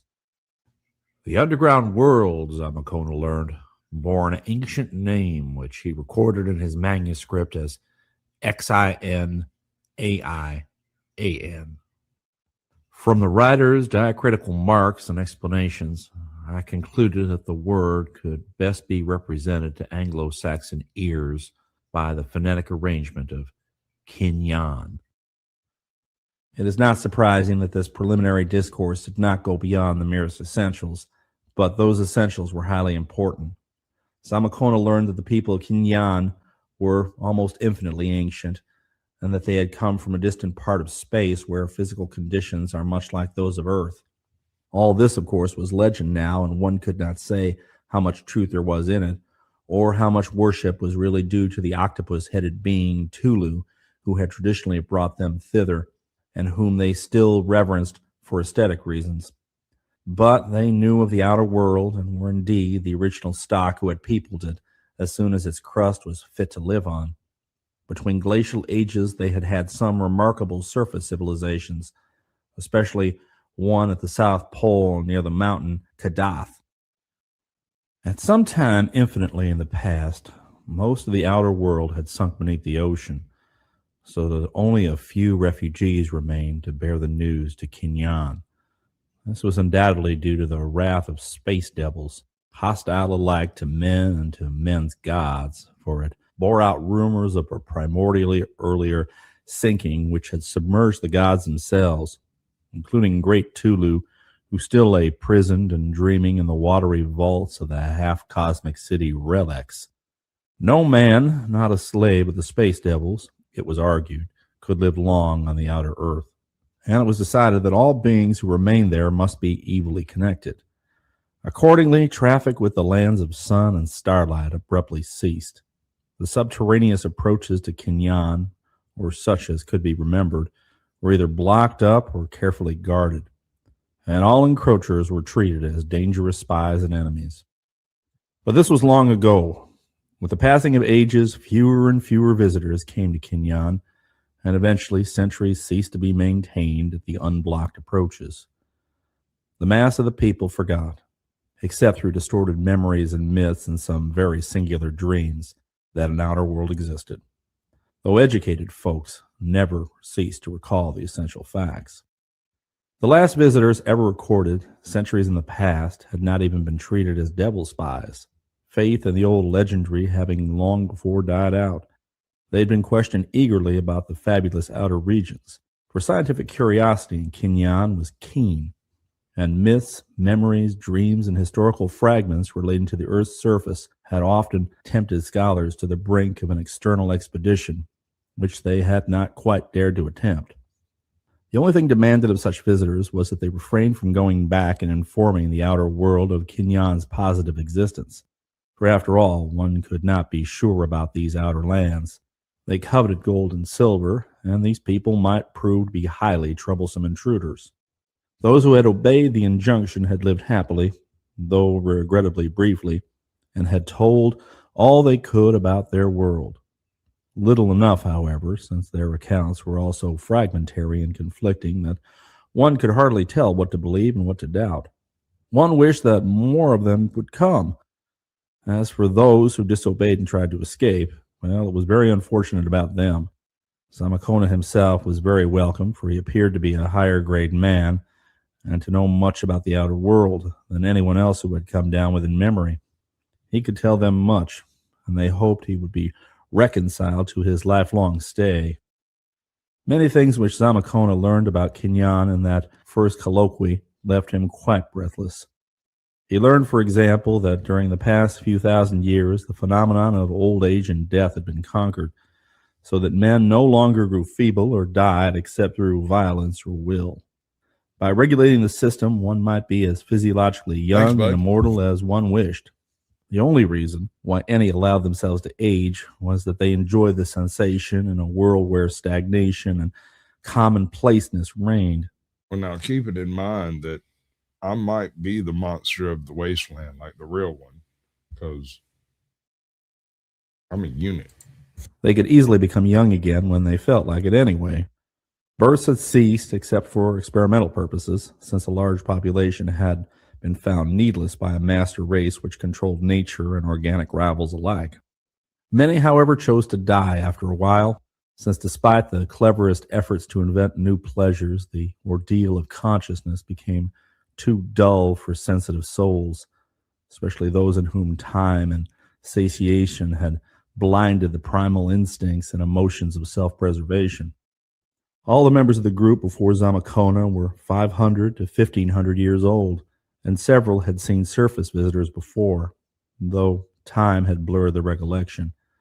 These visitors, by the way, had often tried to duplicate the longevity of the underground race, but had been able to do so only fractionally, owing to evolutionary differences developing during the 1,000,000 or 2 years of cleavage. These evolutionary differences. What up, Chickabee? Howdy, howdy. How you doing? I'm doing good. How you doing? I'm mutilating the abominations of the wasteland.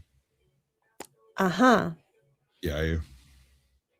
I see that. Well, the wasteland ain't gonna save itself. Oh, hell no. Hell So- no. It's just going to waste away. It takes a strong, upright, correct thinking, and good smelling leader like myself. Oh, my goodness. The wastelands. I mean, let's be honest. Have you ever met any of the people out here? They're stupid. Yes. That's why I prefer not to venture out into these barren wastelands that they have around here now. Mm-mm-mm-mm. I mean, it's amazing how accurate the predictive algorithms of the past have been. I mean, this pretty much looks like modern Boston. Now, what is the name of the game you're playing? This is Fallout 4. Okay. Yeah, that's what you've been on all the time lately, right? Yeah. Yeah, okay. Making sure I'm keeping up with the with the games. Well, I mean, the topic for the panel is the Fallout series. If a panel were to appear.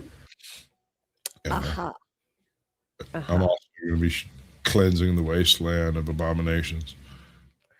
As you could probably guess, I know nothing about it. Well, you're in good hands because I know way too much. Avid Oxhorn watcher.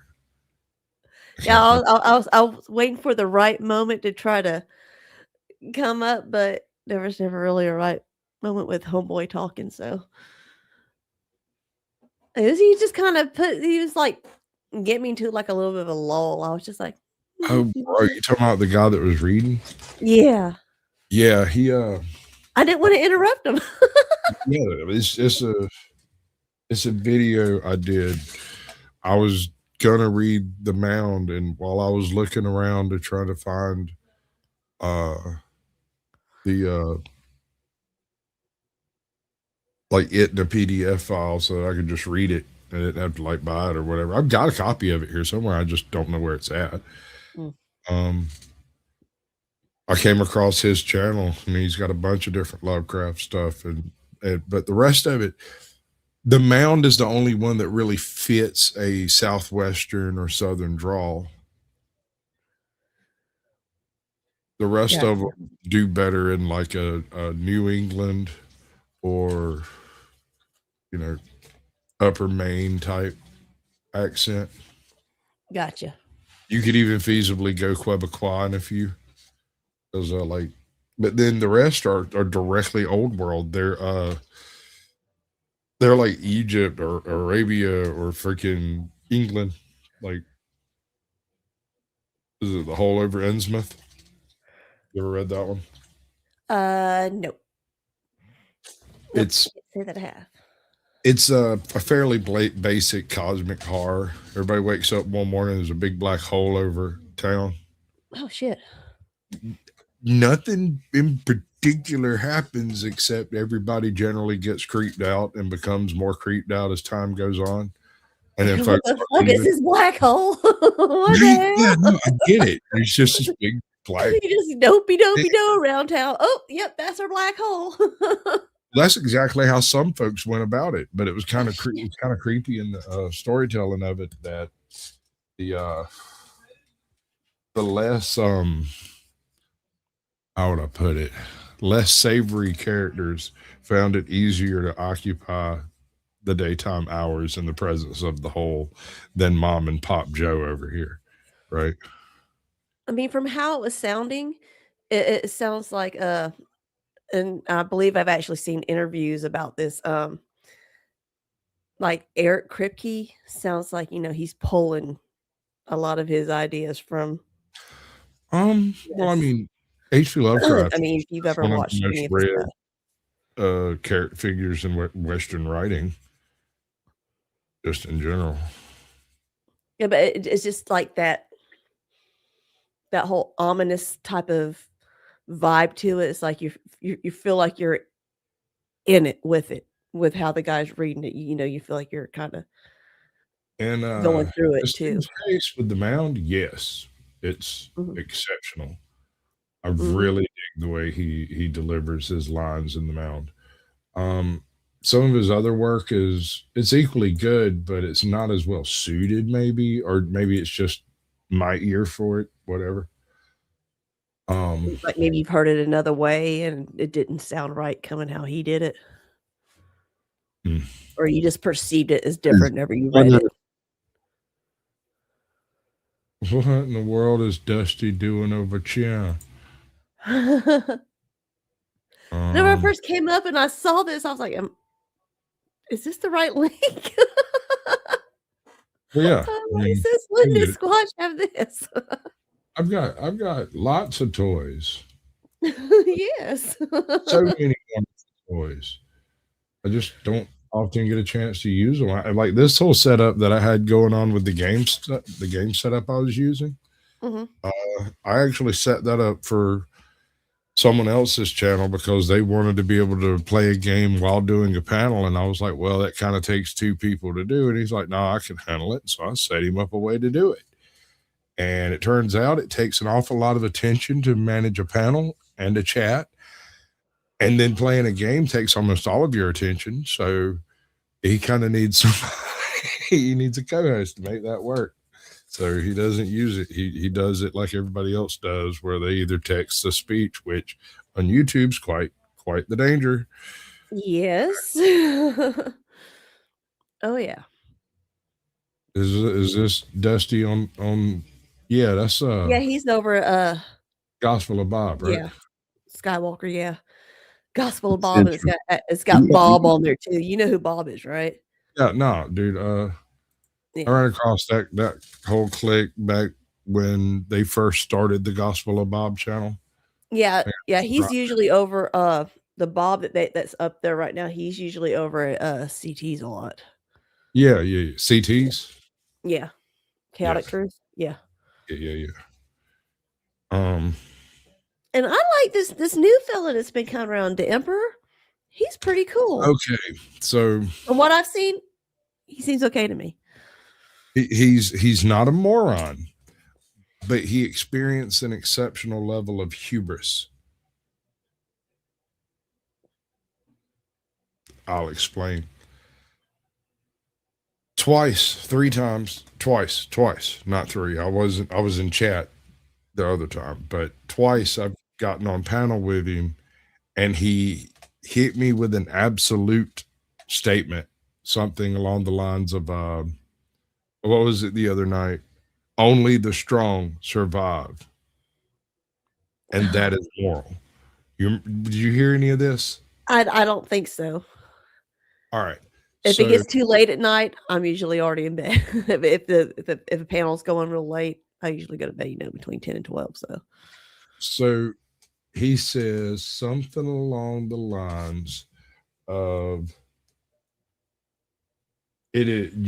all life chooses to survive, and only the strong survive, and to survive is moral, barring intent in any particular direction.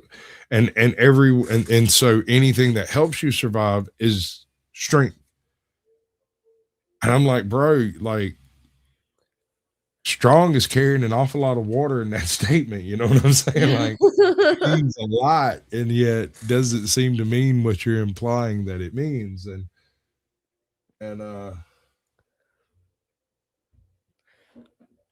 yeah, it's like strong by what definition? Right. See, that was exactly the issue.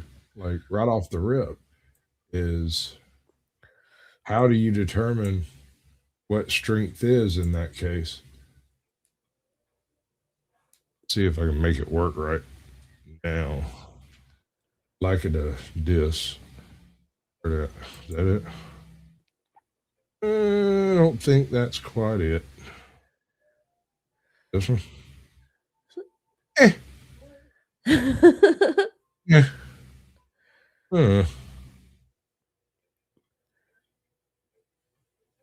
It's this one. I just don't understand why I'm not on the screen there. That is, yeah. Yes. Who are you? That's a sharing screen. I'm not sure. But I'm not there. I'm vocally here, but I'm not. Yeah.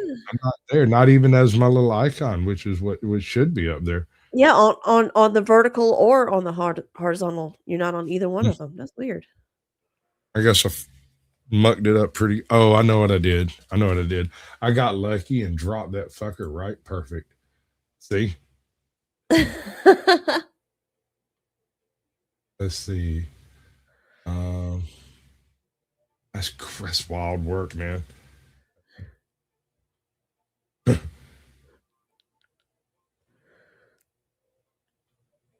That. Yummy mummy. Do that again and see if that works. Douche. No. Okay, that's just an entirely different layout. Where's my other one? Oh, close enough for government work, I guess. Fuck. It's like I'm missing a layout over here. Or I've got something out of place and don't see it when I hit it. Mm-hmm. Is it letting you like bump down? Or yeah, I've got it down, and I've got this one, and then this one should be. Oh, it's because I got my camera off. I bet you. Oh, there you go. Okay, yeah, okay. You're on the vertical now, but you're still not on the horizontal. And neither is my icon, which is it's because my screen is directly behind the screen that I'm sharing. Okay, you going like 3 deep in this shit right now. Yeah, well, I've got a lot of layers here. I've got OBS, StreamYard, and like StreamYard and I was having a conversation with somebody about this the other day, and I couldn't get the idea across that people who encountered geniuses think differently from people who haven't. What's up, John Z? Welcome in, bud. That is to say, when you witness someone do some genius shit, it makes your brain warp, right? And you think you've seen it happen, you know it's possible, and so you have the possibility of thinking differently from your average person. Yeah. Maybe. And that's not to say that geniuses make people more intelligent, although that's possible if they are engaging enough. Well, it also depends on what type of a genius they are. Sure. And You and know? that actually came up when we were talking about it. I was like, because you got some folks out here that can do like crazy math right out of their freaking head, and people are like, oh, they're just so smart. But then you go You check ask them to tie their shoe, they're like, "What the fuck is Right. that?" I've been doing slip-ons my whole life. Yeah, What they're the fuck running is around tying? there in slippers. I mean, that's how Einstein was. Well, You and know, but he even Einstein I mean, he wasn't even a admitted genius. all the time. He's like, Hold "Yeah, I on. can throw together physics, but Einstein was a very thorough theoretical mathematician, very thorough, right? And while his intuition into the possible observational effects of light and light speed and what it means for the greater environment, all of those assumptions ostensibly, now I can't prove this because I'm not that level of mathematician, was there for observation to begin with. He merely observed it and then described it, which is the genius part should he be decided to be a genius. The description. yeah, it's like it was always there. He just discovered it before most people and He described it. showed us what it Exactly, was. yeah. Right. You know? It's like Newton sitting under the tree and the apple hits his head and he's like, wait a second, hold on. That shit's Exactly. that's not genius either. That is merely observation. Describing it, Right place at the right time. that's a whole other ball game. But when you take somebody like I went to school with a guy, and this conversation came up in reference to like my wife was playing with a group of people on like playing video games online with a group of people, and they were talking about they had this smart friend, and my wife's like, hey, who is your smart friend? And I was like, take your pick, I got 20, which one you want? Like, what's the subject matter? I'm gonna need It's like, no, I'm all y'all smart friend. I'm who they're talking about. No, she stopped and she looked at me. She went, you're right. Your friends were exceptionally intelligent. And I was like, yeah, dude. Like we were breaking like our trivia decathlon when we were in middle school swept most of the state until we were disqualified. And it was because it's because of an illegal substitution type shit. Like it wasn't. It was because someone was qualified to be in the decathlon thing, and then later for other reasons unassociated with the school became disqualified, and they didn't realize it at the point in time they took the stage. We was blowing the whole goddamn rim out. Like shit it was gone, bro. What would cause one to be disqualified from a decathlon? I mean, No, it was like it's not like a or whatever. It wasn't sports like thing where you can be tested for steroids. I he mean, wasn't even on our team. I mean, it wiped the whole little subsection of it for whatever reason. I think there might have been a couple of people that got substituted because I only knew of one person, but and that one person did get picked up for attempted homicide. So there might be some reason behind it. I don't know. what? Never mind. Never Did mind. somebody half to death with a beer bottle? I was gonna do a cheap shot reference at something, but I'm not gonna do it. Oh, gosh, go. Kill all the It was like what the 1990 version of Grok. They get caught. Wilson. They get caught grokking.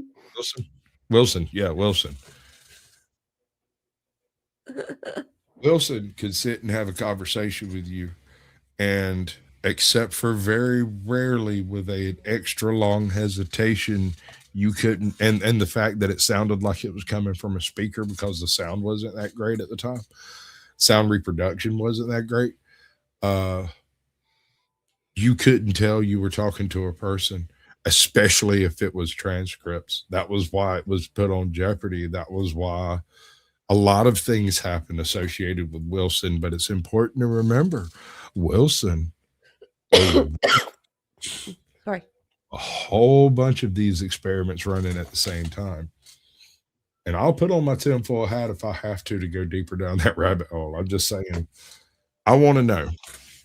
I want you to look at everything that's happened in the last 15 years, all of the crazy batshit nuts things that have gone on, all of the wild propaganda and the just total like unruly civil unrest and stuff that's going on, and the decisions that the people in the positions of powers have made. And I want you to ask yourself, if you woke up tomorrow and someone told you something that made all of that stuff make sense, like the decisions they made, who made them, when, where, why, and how it went down suddenly makes perfect sense, what would it be? What did they tell you? And I believe that that question will answer another question. What is it that make presidents age so quickly while in office? I think those two answers are the same answer. Ooh. What up, Jay Watson? Thank you, dear God, Watson, bro. Yes. What up, Brad Lee? How you doing, brother? I'm doing all right. How you guys doing? Spiffy. I was playing some Fallout, waiting for folks to finish doing what they were doing and come play with me. So we're playing with me now. Playing with you. We playing with Squat. And it's Playing with Watson, each not other. Wilson. Thank you, Jay Rillo. Appreciate it.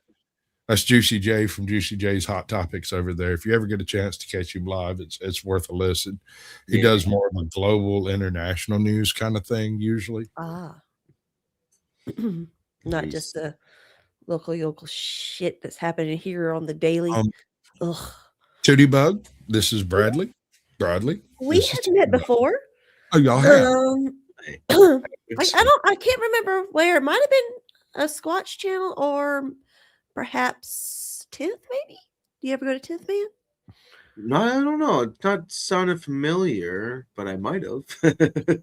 Oh, well. He come through It's this a channel past verse. weekend when actually it was Tuesday. We were doing AJOT stream, the Naughty Corner, and about halfway through the stream, he pops up, and a few minutes later, the entire Shuli network. Oh yeah, The entire Shuli network bombed our channel. I swear to God, that woman's still sitting over there rocking on her freaking couch, trying to figure out how she's going to go live next week.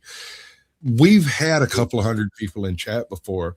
She's just never had a complete mogging on panel like that. You know, when she started saw people popping up, and I was letting people up because I recognized them, and she was over there freaking out. She calmed down, and I was over here texting her, going, "Bitch, get back on camera and bring the girls." You know, like this is what we've been training for, chick. This is not a drill. Yeah, exactly. And she actually I think she was texting me when I texted her, because the first two texts just didn't go through. Yeah. And so that communication never took place, and she kind of figured it out. And I was trying to be like, look, I know what's going on. Just let it happen, without being like, hey, I know what's going on. Let it happen. Yeah. It was like, it's okay. Calm down. Like, We're I got good. this. Just chill. Yeah, I was breaking the fourth wall because I saw immediately what was going on. I don't know if somebody didn't recognize Anthony Zenhauser, but there was this thing called Compound that I used to go on, and he was on there too. So I knew him. Kind of forgot his name there for a second. I don't know if that made him angry, but Anthony Hauser? I didn't know. But yeah, I recognized him. I'm like, oh, it's you. And I blew it away the second they got it. I'm like, hey, I know you. I have a buddy of mine whose job it is to keep track of all the movie shit. Mm-hmm. And he would have been like, bam, you know. He'd have just Yeah. named the dude, but like, oh, he was in this and this and then that and this other thing. It says he knows all that crap. If I need an answer like that, I call him up. I don't think he's in movies. Let's not get too crazy here. He's just a comedian. That's how my That's middle the son other is guy. with I sports. can't remember the other guy's name. What was he was in trauma? She was in the trauma films. Was he there that night? Yeah. Oh, I don't know. I know Yeah, Shuley yeah. and I know the Anthony Zinhauser, but I don't. Yeah, that other guy, Carl something. And then there was Beef Drippings. The last time I saw Beef Drippings, he came up on actually the show that my buddy here, Dusty, is on right now. The Gospel of Bob. Oh, Y'all okay. rated him one night, and I was on the panel when it started, and it just went crazy, right? And I was like, I have no idea what's happening right now. This is I'm here for it. It's great. I put my freaking link up on my well, I've been there ever since, bro. Like I was about halfway through that, set all that crap up. And Was it they kind of like come at you kind of like one of those pop-up much musicals sideways. that you see out in Times Square or something? People just sort of. everybody perform. It's like a flash mob. It is sort of Yeah, like that's a the flash word, flash mob. on- That's pop-up on music. the I'm so old. Gospel of Bob, they showed up with a bunch of gay personalities, and I'm not saying they were lame. I'm saying that they were homosexual, not just homosexual, but claiming homosexuals, and it was hilarious. But Beef Drippings comes up, and he grabs a saucer and a straw, and leans over and pretends to run a line. And of course, the host takes him down, and I immediately go over to, I calmed down for a second, went to OBS, went back to that particular bit and looked, and that man didn't run a line of nothing up his nose. I looked really close. I was like, He was dude, no. just pretending. Yeah, he just pretended to, but it was done quick enough that you couldn't really tell, and better safe than sorry kind of situation, but it was already too late because if he had been. And I actually talked homie into be like, yo, like, no, there was nothing there. He did not do a line. That was not what you saw. It looked like it wasn't. I'm a little baffled by what's going on right now. What's going on? I got 50 people in here, and we're sitting around here bullshitting. Hey, that's what people like. I'm just confused because I've only got about 5 people talking in chat, and they haven't said anything in a minute. That's bananas. Oh, that does feel curious then, doesn't it? I feel like I'm being bodied exactly 50 people. Oh, and it did that from 2. Like it happened when I went to go get a piece of pizza, and I came back. Like I walked away, I had 3 people in here. I walked back, and there was like 48. And I was like, "What the hell's going on here? What's going on here?" Go to get me a pizza. Pizza. Come back and I'm successful. I guess that's how virality works, but it just don't feel natural. The other day I ordered takeout. I got some pizza and tacos. And the pizza delivery boy got stuck in my driveway. Yeah, you mentioned that. I was just like, he's digging and stuff, trying to get out. I was just eating pizza, looking out my window, going, well. Oh man, you just led. Oh my god, you didn't want to. He's a delivery person in my area. You're driving a delivery boy. A front wheel drive video in an area where I live. Nah, and you're a delivery person. That's your fault. And then Squatch's ass, he would have been filming this shit probably. I had just snowblowed. I had just snowblowed and took a shower, so I'm like, I ain't getting back out there. I got my food. I'm gonna eat it before it gets cold, and you're gonna call AAA and get the fuck out of my driveway. He's out there like that motherfucker's in there. I know he's in there. I just gave him his damn food, and he won't come help me. As soon as he just come out on my porch eating a slice of pizza and went, "You good?" Heard. Oh my goodness. Poor bastard. He got out. He's fine. He's all right. He might be traumatized. The worst part about trying to get out of the driveway is that you're stuck at the end, so you're like trying to get out, and like you don't care what's coming. Something could be coming, but like anytime I get out of here, I'm getting out of here. So you better look the fuck out. Scotty's got a point here. He said, "Man, you snort one line online, and you're effed." Oh yeah. I have a friend of mine who got a strike, ostensibly for showing a monkey taking a shot. That was the reason. It was supporting animal cruelty. Here's the really taking a shot. I was drinking on that same fucking paddle, and they didn't give a damn about a Sasquatch. Oh, Drink a pint. Save the monkey, but fuck a squatch, right? Right? Mhm. I don't even get it, man. I don't even The get humanity. it. The humanity. Ever tell you my Sasquatch story, Tootie? Do what now? I have a Sasquatch story. Have I ever told you? It's part of the reason my channel's named Caucasian Sasquatch. Maybe, but I don't mind hearing again if you want to tell it. Bradley, you interested? Always. Always love a squatch story. Okay. And this isn't a Sasquatch tale, whereas then I tell something that happened to me back in the day. This is literally a Sasquatch tale about seeing either a hobo in a fur coat or a Sasquatch. I'll let you decide. Hobo. So the place I live is a pretty big swamp. There's about 280 some odd acres of, between skunk ape territory, exactly. And it's very similar to like Louisiana with the bayous, but we're about 300 feet high. All of the swamps here are provided by beavers, and so they're somewhat changeable. Now, 1996, 97 was one of the driest years I've ever seen in my life. What she said. Yeah, I remember that. For the first time ever, I've never seen it since or before this.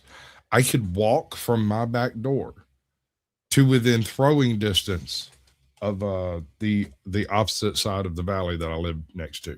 And that's a good 30 foot down, like below what is usually the water table. Mm-hmm. And it reduced what is typically a half mile of open water to a shoestring of water running through the middle of it. And I had woke up and decided I was going to, like real early in the morning, decided I was going to go squirrel hunting, and I couldn't find no fucking squirrels. Right. So I was like, screw it. And I went back to my place and I swapped out and got some fishing gear because I know where a couple of deep holes are. There's probably a little water in them. You can probably catch all the fucking fish you want, like real quick. And I went to the first one. It was a bunch of dead fish. I went to the second one. It was headed towards that same conclusion, and I'd rather not eat those fish. And then I thought, they used to talk trash about this place out in the swamp called the Medlock Hole. And what the old folks always said is two things. One, nothing ever comes out of the Medlock Hole, and there's always water in the Medlock Hole.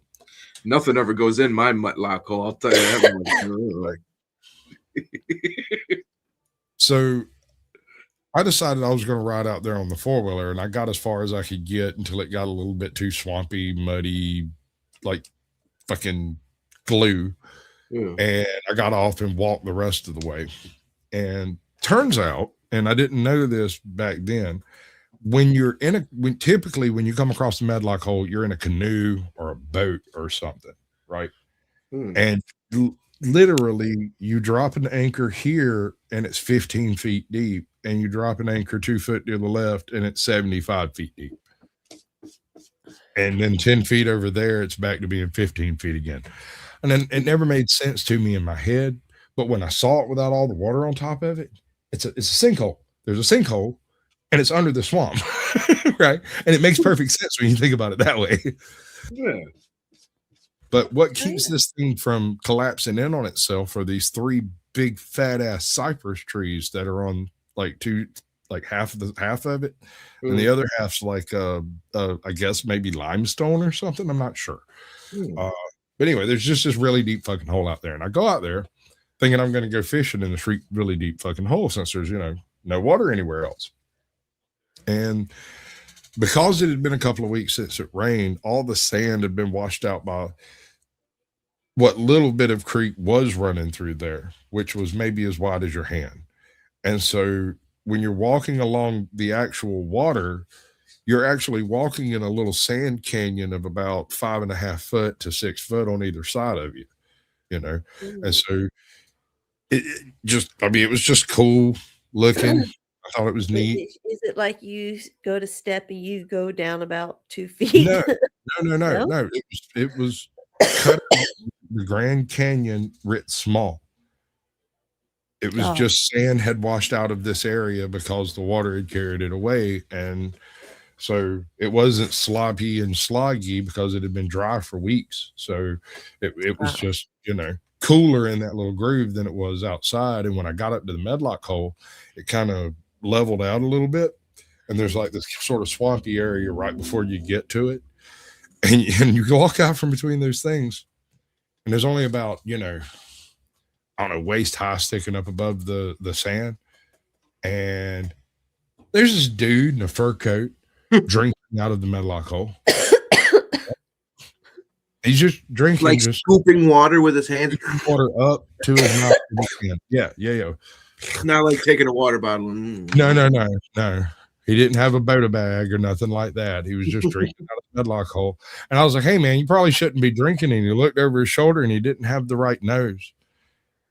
And then I realized the right nose. Yeah, his nose didn't exactly stick out from his face. Mm. It was kind of A little more puggy looking. puggy looking. Yeah, How else to put it? It wasn't that it was a wide nose. It was more kind of like a club, but there was some nose there, so it wasn't exactly gorilla-like either. Yeah. To be clear, it did not look like a black person at all. It was totally Okay. different, right? Homeboy looks over his shoulder and he gives me this look of like disappointment. He didn't look angry. He just looked like, damn.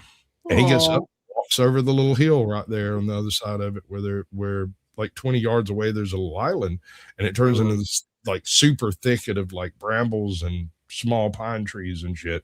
And because it had been dry for a while, that shit had kind of climbed down in this direction, you know, towards the water, I would guess.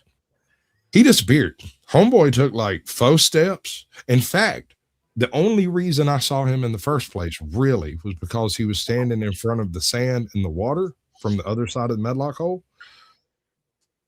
And so had he been standing 10 feet to the right or the left, I might not have noticed him, because the color was like a tortoiseshell cat, dappled light and shadow on pine straw. Oh shit. I mean, if he had been right over here walking by him, I wouldn't even noticed him. So do you think it's good at hiding, or do you think, because I heard like tales that they can become invisible? What do you think? I don't know. I've read at Secret least portals they disappear into? That too, I've heard that. Yeah. I'll Maybe tell you they this. cross dimensions. Yeah. They say let's go visit Earth over here today. Did you Go visit smell Raggedy Earth today. Yes. Yes, I did. That was part of what made me stop talking, was that, and actually I smelled it before I got there. There's this BO / rotten cabbage kind of thing going on. Like if somebody left sauerkraut out for longer, then it becomes sauerkraut. Like even Yeah, one of my farts. after the sauerkraut, baby. It was funky. It was funky enough that it had me looking around for the source of something that funky. Funky like a monkey. Yeah, I know Well- that type of a swamp smell because I Fucking look 'em up, living in baby. Charleston. My backyard was a swamp right off, Ooh, you know, Did you- the Ashley River. But you didn't see a skunk ape? Do what? You haven't seen a skunk ape living on a swamp? On the Oh bottom? gosh, man, the shit that was back there in my swamp. Yeah. I had the gators and crab, mostly blue crab, and then the fiddler crabs. Oh, I love fiddler crabs. They were so Were much they fun. furry to play with big feet? no. Okay, just wondering. No, because there was no actual like woodland around it. It was all swamp, you know. Mhm. So Amos Moses was a Cajun, lived by himself in the swamp. Yeah. Or you could say, and I got to tell you, The Devil Went Down to Georgia is a uniquely American song. Mm. Only in America does somebody write a cautionary tale about meeting the devil where you whip his ass and walk away with his fiddle. Devil went down to Georgia. He was looking for a Sasquatch. only in Georgia too. I swear, I don't think it would work in any other state than Well, Georgia. you could try South Carolina, but it's not going to roll off the tongue as well. If Florida's No. just nuts, son. The devil went down to South Dakota. It's more of an up kind of thing, I think. Yeah. The devil went up to the Black Hills. Well, they did I Devil looked Went at Down to you. Jamaica. I think the devil went down to fucking Los Angeles, if you ask me. Actually, have you seen the freaking show? Can't remember the name of the show that does it. It's like Critical Role or some crap. They dress up as different things, and they had this meeting with all of the progressive Democrats and the devil. And the devil was like, "Look, y'all need to calm the fuck down. Y'all need to chill out, yo. I'm all for triggering the end of days, but not too soon. Like we're not even close to that. We've got worldwide things to do, and y'all are already got like nine points of the apocalypse fulfilled in LA. Chill." Damn. Moloch is bucking at his chains right now.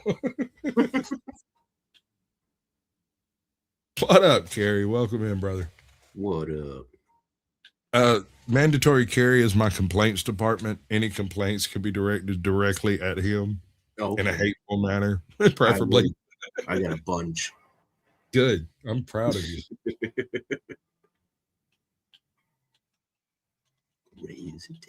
So what do we want to get into? I thought Dusty might have had something happening over there, but he appears to be Dusty and in the Panelverse. I don't know. Which is good. I mean, so you're in the Call of Duty? What do you got over there? it's a Fallout 4. I've got a Fallout. I'll walk you through it, bro. I got some crazy shit going on. So this is my home camp. I watched that show. Yeah, that's the topic. If that's supposed to be the topic, like theories, projections. Pretty caught up. I think I'm caught up, right? I'm caught up. The show. You're gonna have to show me some skin there, cuz. Hold up. It would take me too long to get caught up. I'll just roll with it. It's me, Sasquatch. Okay, yeah, I was wondering which one of you rich fuckers it was. I thought it was Mike for a second. I changed my name earlier to make it where it wasn't so confusing. And Kent's, I'll be honest, all you oil tycoons look alike to me. I'm flipping you off now. It'll be okay. So this is my home base. I know it looks all green and everything, but actually I have all the generators hidden over here and over there. And there's no point in trying to protect it because I stacked up a bunch of rockets. So about 10,000 points of damage land over there when they spawn. So nothing ever invades this location. It's untakeable. Nice. What's up, Tootie? What's up, Jason? It's not the right person. First of all, anyone who's not wearing armor and has armored clothes on. Not that guy. He's new.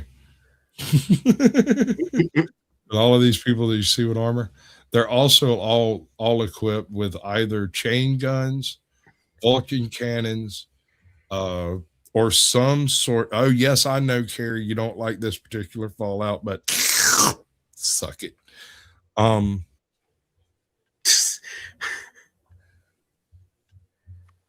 But they're all equipped with like either legendary things or super pimped out rifles or whatever, you know, except for these guys that are in the shabby shit. Like this chick, don't fuck with her. I don't know what she's carrying, but it's rough. Greedy. I guarantee you it is rough. That's just gonna fuck you up, dude. Just let the bitch sleep. If they're in a dress or a tuxedo or like a vault uniform, don't fuck with them. Those guys are gonna trash your joint. If they're wearing yellow flight helmets, they've probably got chain guns. Oh shit. Yeah, Squatch, you were talking about Dusty's panel right before I jumped on. Yeah, that panel is different. We'll just put it this way. She would I be like Bob. I like Bob. Bob's- yeah, Bob's- Skywalker. I can't understand like the subject they're going off on though. I mean, I understand a lot, Yeah. but that's beyond me. They do a lot of, Jesus stuff and stuff like that, and well, gospel. But Yeah, here's a that's weird thing. Skywalker big time. Mhm. I got something weird with him because he gets upset when people use the F word. He doesn't want fuck. You guys are okay with that? He doesn't like that. Well, a lot of But- people would do it for Yeah, but TOS reasons here's a my while point. back. He says, "Oh, please don't use the F word," but doesn't say anything when people use the N word.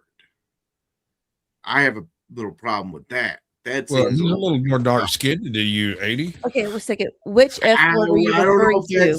if that's a qualification or not. It's not in my book, but if it's an offensive word, it's an offensive word. Fuck is offensive. If that's offensive, then it's offensive. It's either offensive or it's not. No matter who I uses agree. it. That's my point. But I also wish to bring this to your attention. I don't know if you thought about it.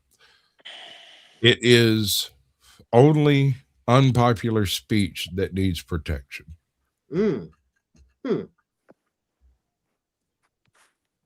It And I'll needs make you a protection. deal. How does it It- need protection? Unpopular speech needs protection, sir. I thought you were saying that it is unpopular and it needs, in fact. So you say all other speech that is unpopular needs, but yeah, I get what you're saying now. I agree. It's really hard to point at one particular type of speech versus another type of speech and say, hey, this is verboten, but that's okay because people have opinions. Yeah. But on that, I'll make you a deal. The day you can show me where the bad words hurt you on this doll, I'll discuss abbreviating my First Amendment. All right. Yeah. We'll talk about it. We're not making a decision. We will discuss it. I promise. Bad words don't hurt me. Yeah, watch Let's as say Dolly's that. been through hell. Oh, Tootie was there for something earlier. I raised my voice to this little kid who came on 10th channel, and he fucking spurred out like, Leave Rainbow alone. that was Rain Man himself. I swear. Rainman Jr. Yes, he Oh. was. Rainbow. I mean, he seemed like he has a good heart. He seems like a I raised my voice. He's and just he- got those types of issues, I think. So. I raised my voice, and this kid literally sat there and said, "This is a safe space, sir. We don't talk with raised voices." I'm like, "Oh, kid, please." Yeah, imagine Dustin Hoffman, Rain Man, at 20 years old. That's Are you sure you weren't talking straight to the best troll on the internet? Oh. quite possibly, but he has his own channel. What? He does sports stuff, so I don't know. It was Looney Tunes Brandon? I had no idea. This guy was SBC Sports, I think was his name. SBC, or is it SBG or SBC? SBC. I think it was a reverse of CBS Sports is what it was supposed to be. Ah, okay, gotcha. That's clever. Oh, I'll give him that. I mean, but then like whenever he was leaving his chat also, he was like, "Kent, you're so beautiful. You look just like Marilyn Manson." Oh no. It was like you're the best looking person I've ever seen in my life. I was like, It was I'm a friend. it was a great moment. Let's just put it that way. That's only mildly disturbing to me. Between him criticizing me for raising my voice and you big meanie. Yeah, you're a meanie. You're a meaner. Wiener with wiener. Jesus. Oh, Sasquatch, what are you doing for your birthday this year, bud? Oh, Luther King Jr. Oops. Actually, I'm not going to be able to do the thing I wanted to do because I have to drive my daughter to Augusta to do some paperwork. oh. I might be in Augusta for the Masters this year. The company that we sold out to is inviting us to come to the Masters this year, and I have to decide if I want to go watch or not. If you're going to, I suggest staying in Savannah. I know it's a little bit of a drive, but it's first of all, it's fucking beautiful. Second of all, once you get right out of Augusta, the traffic's gone and it's not that big a deal. Well, they actually have a house on the golf course. They're like, There you go. Ooh. So yeah, they're like, we can stay in it, and like it has they have a private chef and everything else. And I'm like, okay. Well, tooraloo. Are they still doing it over at Eagles Landing too? I know they used to host some Masters over there, right? I think they had over at Eagles Landing Golf Club. Where's my fucking camera at? Yeah, because I think Chick-fil-A would host it. Gotta go. Gotta go. Right. Kenneth, you look like, or Sasquatch, I mean, you look like the evil twin off of freaking one of the twins off of The Matrix with those glasses on. I see it. Actually, I see it. I gotta jump off of here, but I might be back. I'll see you guys. All right, brother. Peace out. Come back. Okay. This guy is Teflon. He is like who in the world could I say nearly 100 felony criminal charges have been leveled against the former president? And he is still like rallying and campaigning. I feel like he like eats his shit and it just like makes him tanner and younger and stronger. I feel like he eats it with like a golden spoon that's like emblazoned of the Mar-a-Lago emblem, and he's just like, give me more charges. It's like, Jesus. amazing. You better not cut that and make that a video. Oops. Dude, I was recording it before she finished. I was like, you know, I don't know what you heard about me. But if you can't get it out of me. Oh, Squatch, where you been lately? I haven't seen you around much.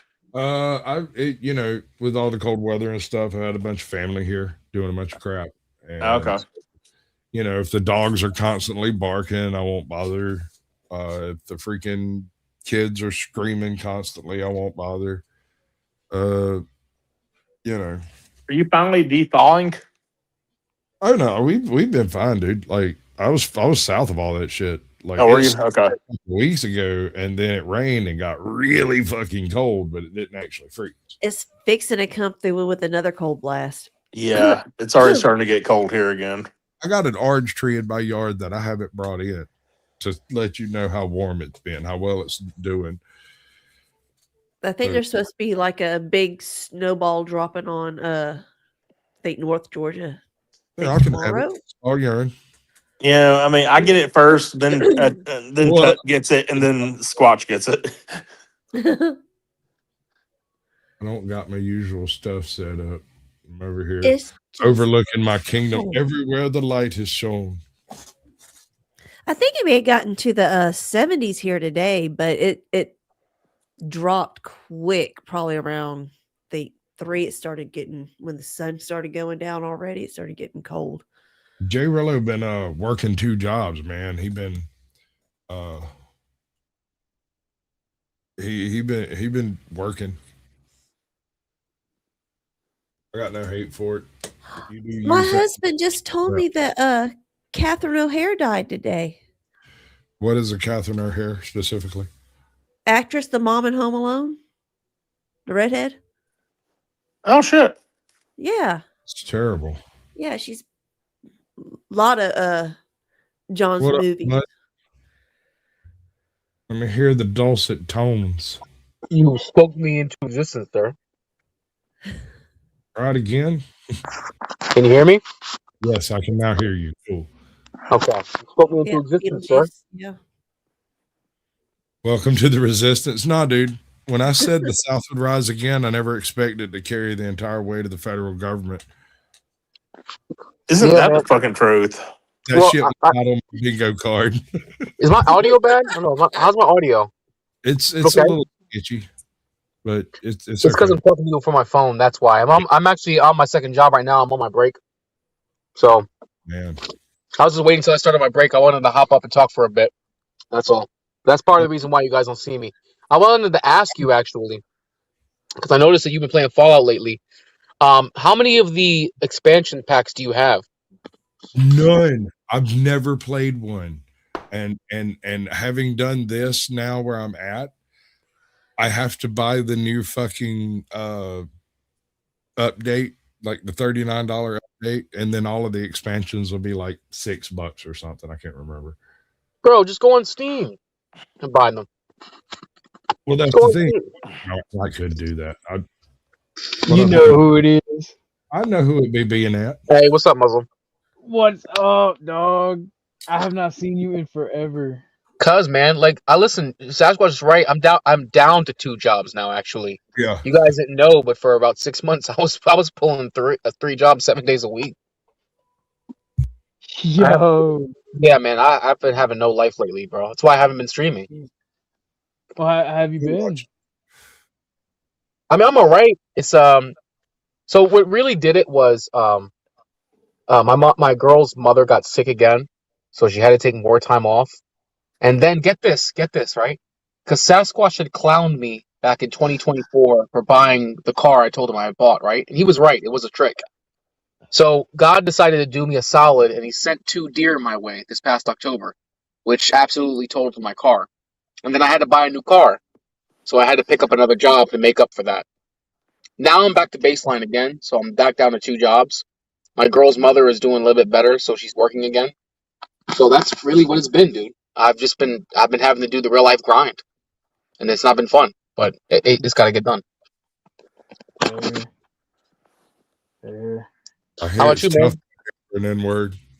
I know. How about you, man? Things are Is looking your family up. okay? Yeah. Things are looking up. We're good. We're good. Separated but good. So. I mean, are you guys like? I heard what happened. Are you guys like home secure? I'm working on that. Okay. I'll hit you up. I got you. You still got my contact. Yeah. So. But on a more positive note, Squatch, if you decide to get the expansions, my suggestion is you at least get the expansion where you can get the robots, so you can build the robot workstation. Because I'm gonna tell you right now, your best companion is going to be Ada. She's going to be your A1 companion. Have y'all been watching the show? Like, I just watched the newest episode of Fallout. Yes. Bro, when they screamed when they found out she was Canadian, they're like, ah! Like, that shit was fucking hilarious. No, don't spoil it. I'm only 3 episodes in. Stop. Ah! That's the topic of this fucking battle, bro. I was playing Fallout until people joined to talk about Fallout. What are you doing? Jay, now I feel like a douchebag. I'm sorry, G. Listen, the reason why I haven't been able to call up because I promised my girl I wouldn't watch ahead. You already know how that is, okay? I have to wait until we can watch it together. That's why. Fair enough. I'm so sorry. Damn it. You're all right, Carrie. You're on the vertical stream. There's a link at the bottom you can take to my channel, or you can go to my channel to the horizontal screen, and there'll be a link in there that you can actually get up on panel with. I like the okay. Let's go very general so we don't do spoilers then. And I'm going to cover. I like the time period they've chosen because it is a lore void that already exists, and they don't have to retcon a lot in that time period.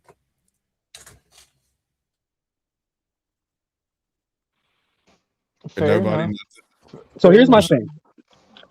So here's my thing, okay? Because when I watch the Fallout show, it makes me it seems like it's a cross between Vegas and Fallout 4. Okay, because there's a lot of overlap. Because you literally see the emissary from the Commonwealth come over. He even references Elder Maxim. But what I'm curious about is in the show, okay? Because remember the episode where the last episode I saw was when you saw the Legion was at Caesar's Legion was in Civil War. It's the last episode I saw, which I think is episode 3. Okay. Macaulay Culkin. No, Macaulay They play with the scale though. It's weird. The Legion and the New California Republic feel too small. Their imprint on the world isn't as great. Well, yeah, but they can only do so much. So. You're just gonna scream.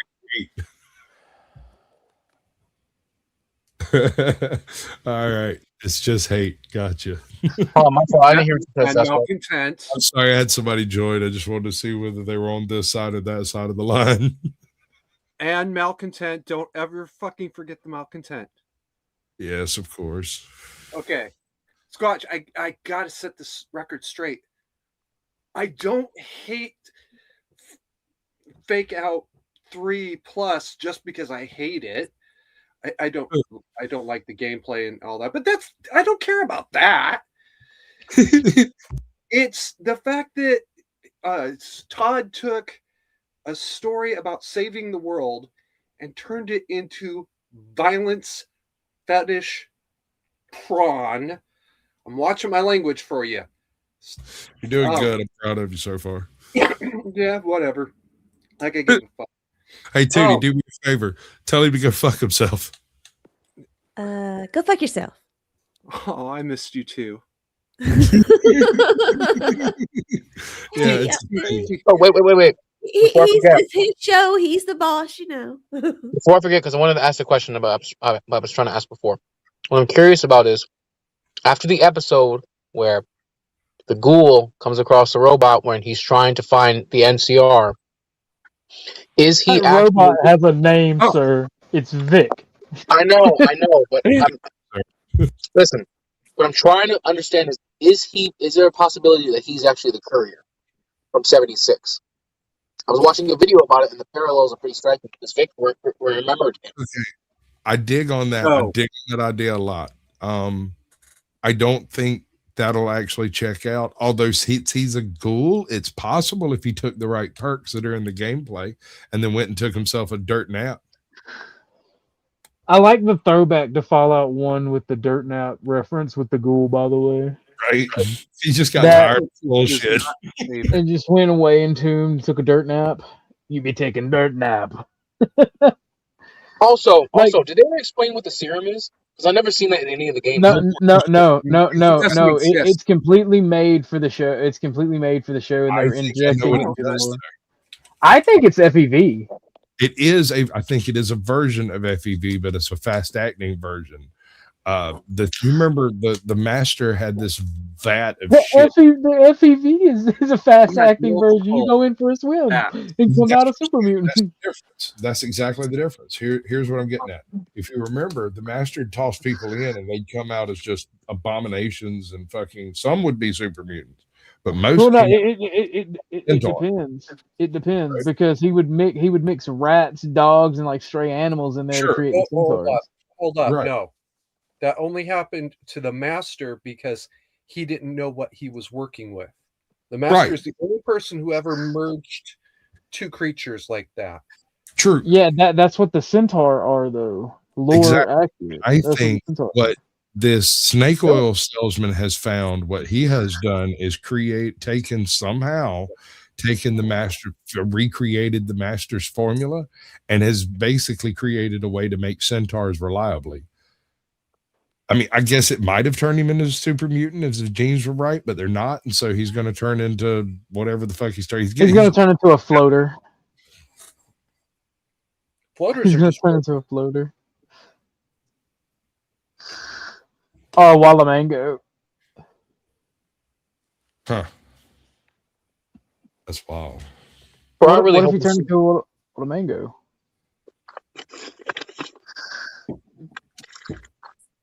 Well, Scott, just wanted to pop on and see how you where you had been.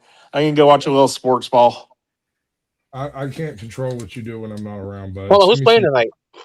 Send me some of that oil money. Hold on, who's playing tonight?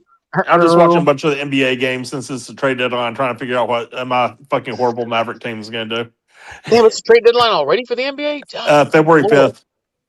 So next week. I haven't been keeping up very well. I mean, I'm a Celtics fan, but because it's, it's I mean, we had a week before the Super Bowl, so all my attention's been going there. So, but y'all have a good night. Yes, all right, sir. man, take care. Don't let the man get you down. I would love to talk shit with you all about sports, but I doubt anybody up here really follows sports like that, aside from my guy who just left. Yeah, he'd been the one. I used to, not anymore. I don't. I never did. Really? How about them Oilers? I followed the dogs for a while. They're called the Texans now, sir. I know. I still dream of an all Texas Super Bowl. I mean, it's possible. It is possible. It is. Hey, John, are you a Cowboys fan?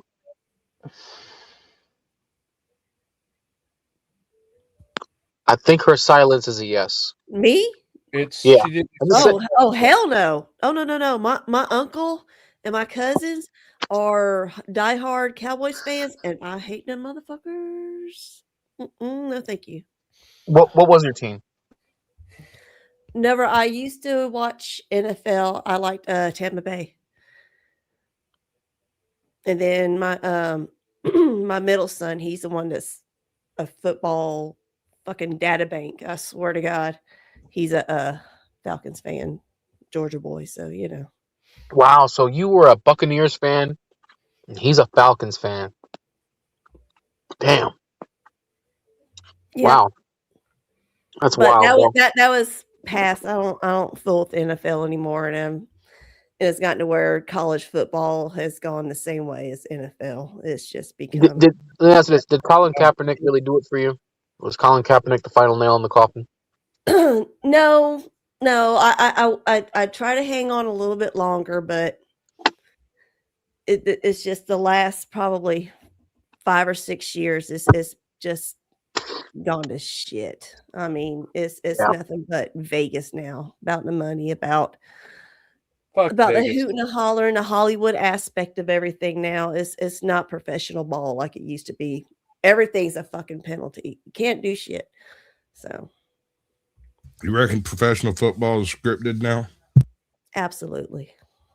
Not yet. Absolutely. Right. I don't know, man. Like, I understand why people say this. I get why they say that it's the whole script. And if you look at now, people have been putting out a lot of videos of the Super Bowl logo conspiracy theory. Like they tell you who's going to be in the championship at the start of the year. But for this, but for this, and here's the thing: I can understand it because, let's be honest, between the NFL and between sports betting, that's a multi-billion-dollar enterprise right there. There's billions and billions of dollars being passed. Yeah. I said, yeah. Go ahead. Those networks were established by the mafia back before the 5 families were supposedly taken down. That's what I'm saying. I can understand the basis of their argument and why they claim that it's conspiracy. But my problem with this is this: how are you able to coordinate such a massive conspiracy with all this money between players and between refs with no one leaking it? Because right now, no one's ever. You mean to tell me that no one at all who has concrete evidence would ever bother coming forward? Bro, La Cosa Nostra hasn't been relevant in this country for 50 years. They couldn't even box to keep their mouths shut. I just coughed up some cigarette butts I ate when I was under the porch as a little kid. Nice. I mean, hell, the last time the mob was relevant, what was that when John Gotti was up for trial? I wonder though. Did you know that Angel Gotti has a YouTube channel? Get the fuck out of here! Yeah, dude, I stumbled across her even before I met you, dude. Like, what? Yeah, hold on, I'll drop a link in the back chat. Like, they do mob talk all the time. Like her sole mission is to get her dad acquitted or his sentence commuted. I don't know. Hold on. Didn't he pass away already? I don't know. It's been a few years. Hold on. Let me do it. There it is. Here, Well, she Flo. needs to put that to bed. There's no way that he's getting his sentence commuted. Thank you, AJ. It may be to clear his name or something, because like she claims that he didn't do it. He did it.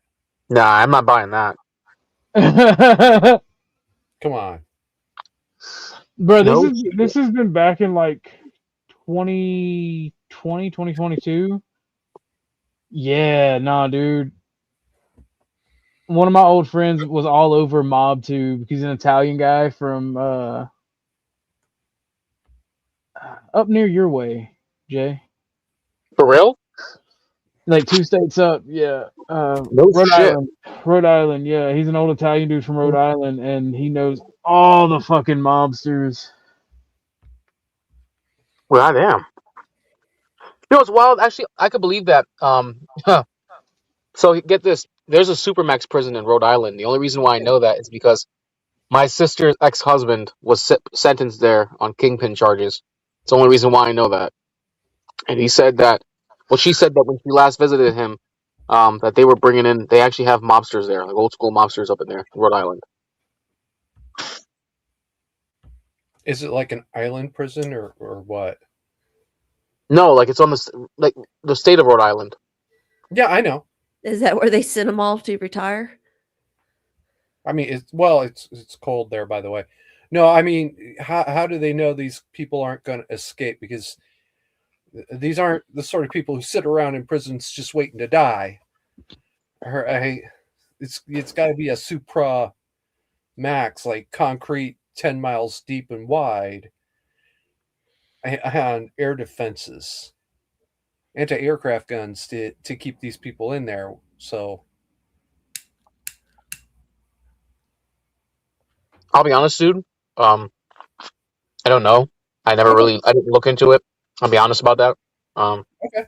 I'm only going off what my sister told me when she visited her ex-husband. Well, her husband at the time, but yeah. Anyways, how about them Cowboys? How about them dogs? Here's her oldest. Here's one of her oldest streams, and you can start from there. It is a fucking wild ride. The mob rats, fucking YouTube shit. Let me see. Let me copy this link.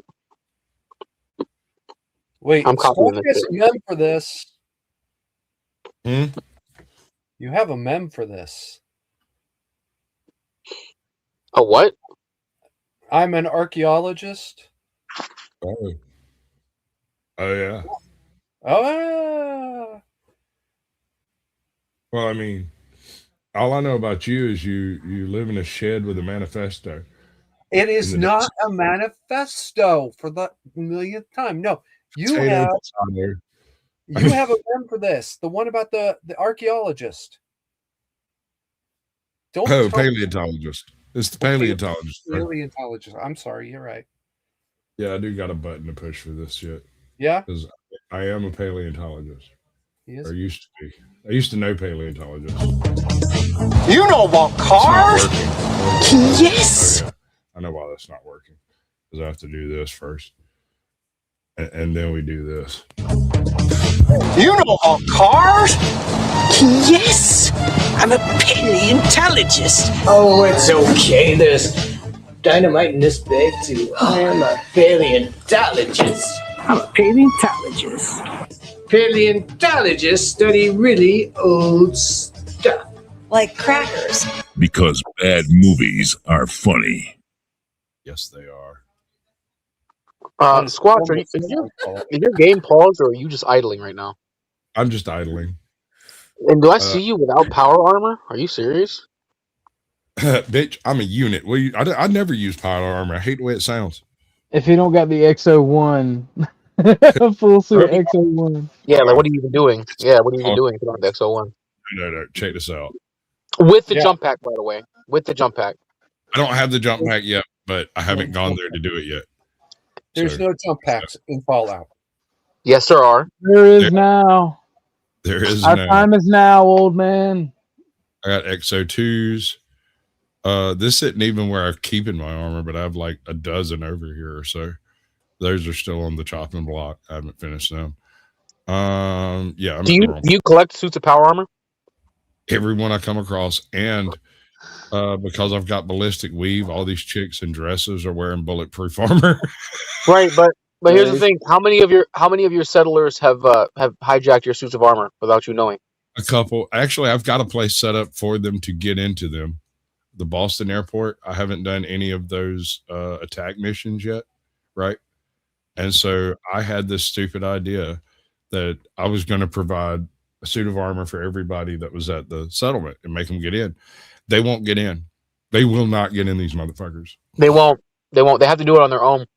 What's fucked up though is you could. I thought you could command them to get in. no, you can't. Not even in building mode. You can't command them. See, No, I mean, you can tell them to walk over there, and they might get in it once out of like every 60 times you tell them to, but they'll almost always get immediately back out of it. They'll take 2 steps Bro, and get. what's a pain in the ass is when they'll your provisioners will start taking suits of power armor. I remember I was able to loot. I was able to loot an Enclave suit of power armor. Man, one of my provisioners went and snatched it up. I went halfway across the map with it. Damn. I have Your provision would be like, shouldn't have been in my damn walk path. All right. I have strong back, and so I can fast travel loaded. And so I've been just collecting power armor from everybody and everything. And I got power armor. Raider Power armor for days. Yeah, I got power armor, bro. And I got another box like this somewhere else. I don't remember where. You know what the problem with collecting power armor is? That collecting the armor is never the problem.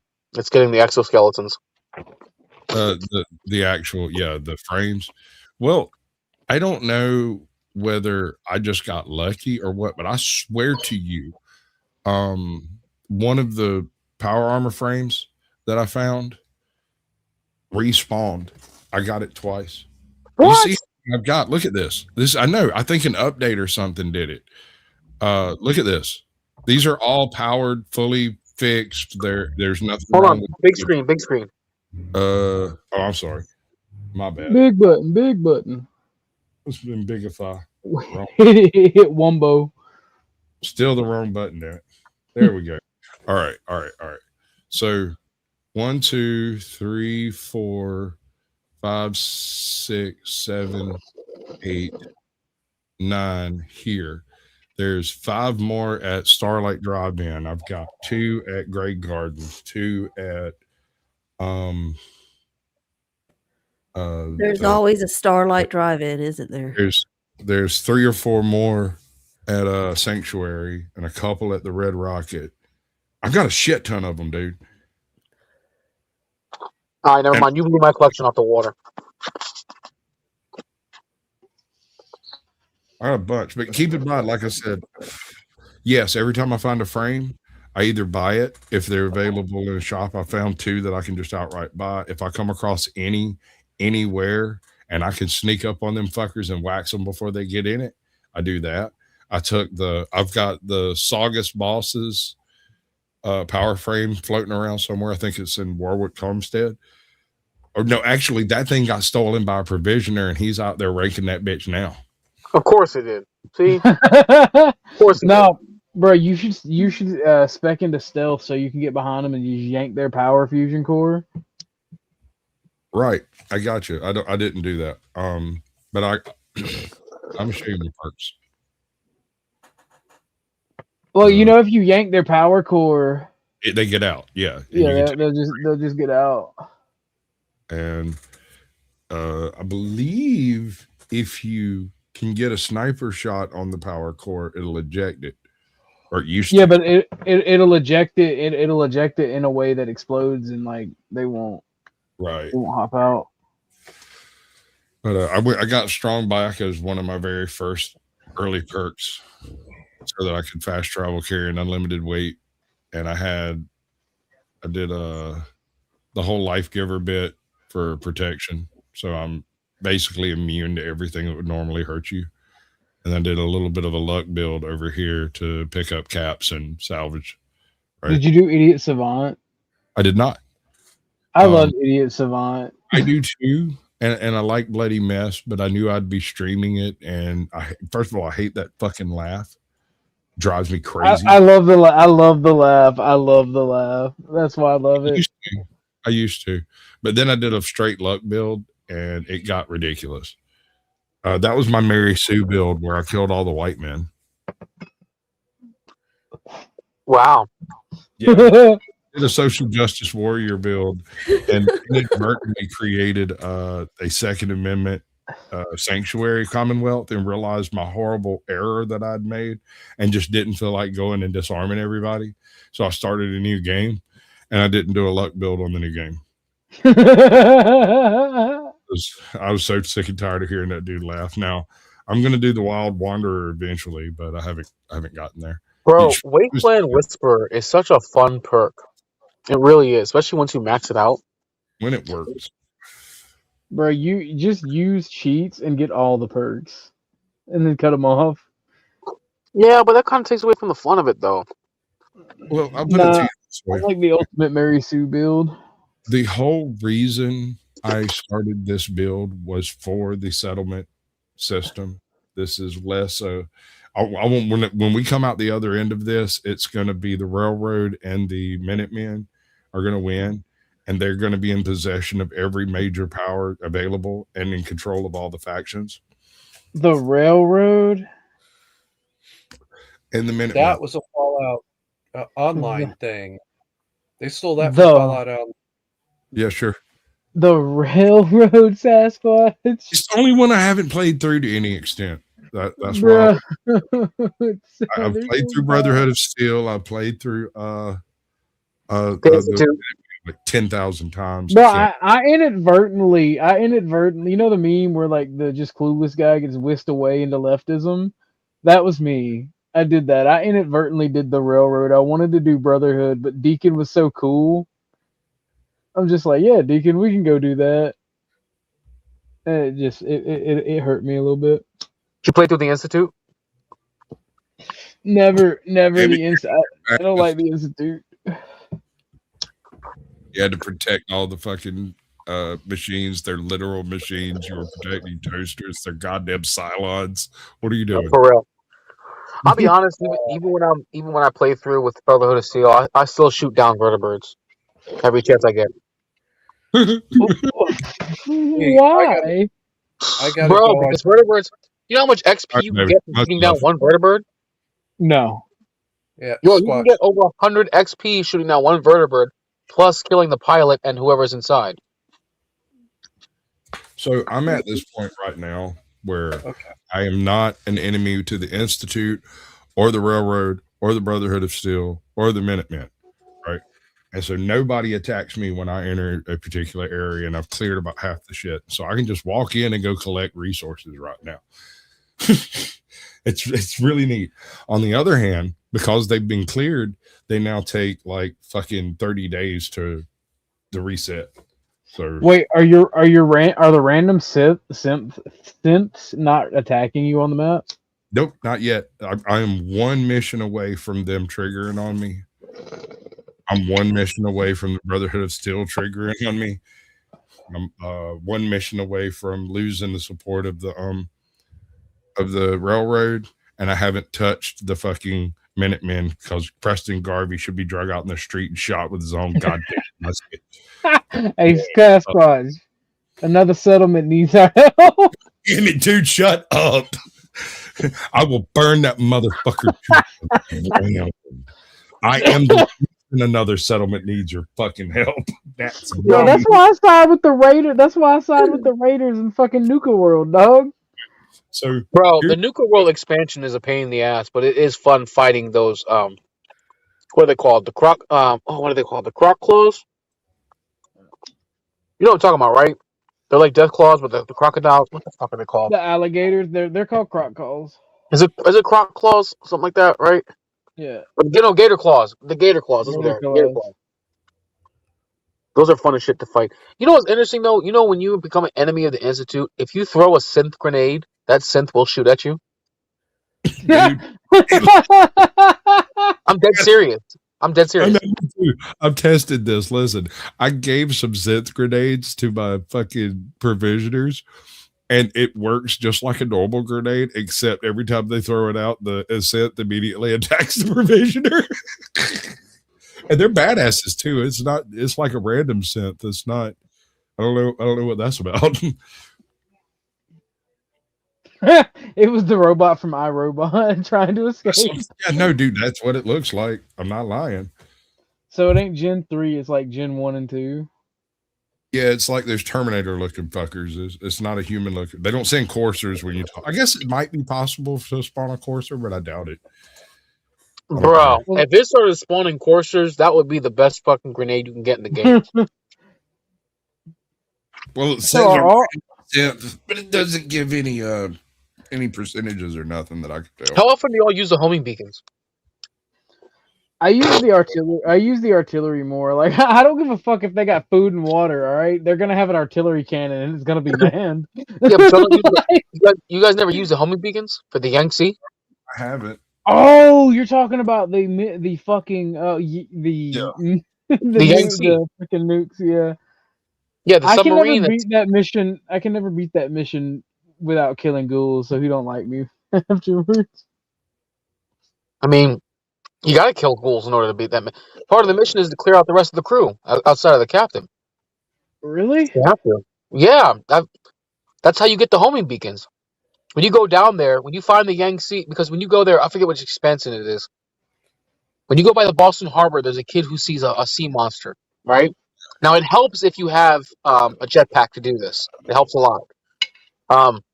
Then you'll find out that it's actually the periscope. When you go down there, you'll see the captain. It was a Chinese captain of a Chinese submarine who became ghoulified. The rest of his crew turned into ferals. He gives you his blessing to go down there and kill them all off. Then he sends you on a mission to find some kind of power stabilizer for the nuclear core. And once you stabilize the engine or the nuclear core for the submarine, he gives you 10 homing beacons. Basically, these serve as, think about like the artillery grenades you use, except there is no range cap. They're from orbit. They're not from, well, I mean technically they are, but it's supposed to be shot from where the submarine is. And you can basically go anywhere on the map. You can even go to the expansion parts of the map, and they still work. But don't they only give you like 3?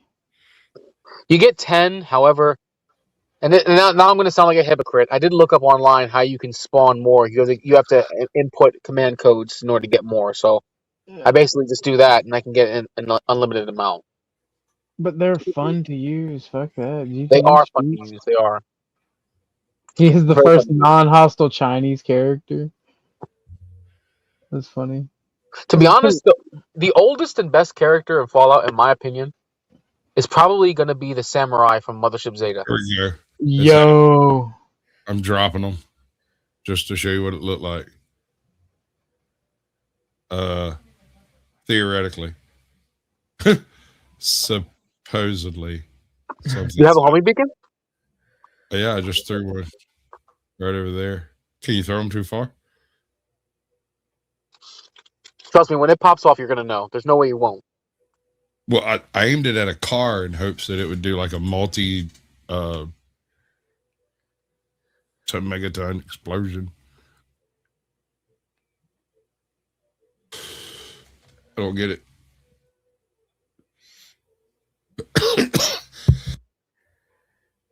So I don't suppose you guys use any hacks in order to get more money, do you? More caps? And now I use cheats. Like I just cheat in the game. It's fucking fun. I play them for the story. I mean, I don't blame you, but there are hacks you can do. Like if you use well, I play off my laptop, but I'll use an Xbox controller. And if you use the D-pad, if you tap the D-pad just right when you are cooking food, or when you're making weapons, you're able to get weapons and cook certain foods that even if you don't have the ingredients, you can still possess those. It works with upgrades. It works with armor, weapons. Do y'all play with mods? I mean, I've never done mods. So I I never mod out the game. I mod out the games because like when it's ridiculously hard, I do a couple playthroughs where I don't cheat, but I have like head. If you get headshot, you're done, permadeath, everything. Like the like. So I'll send you some of the I'll send you some of the mod list on Steam. Fucking, it is really fun. You can have Mausers, 1911s. You can have Death Claws under fucking Macho Man Randy Savage. All right, yeah, I threw it too far away. Doggy. Yeah, that happens. So now when he walks over there, it's gonna register and he's gonna be like da da da da. 3, 2, 1.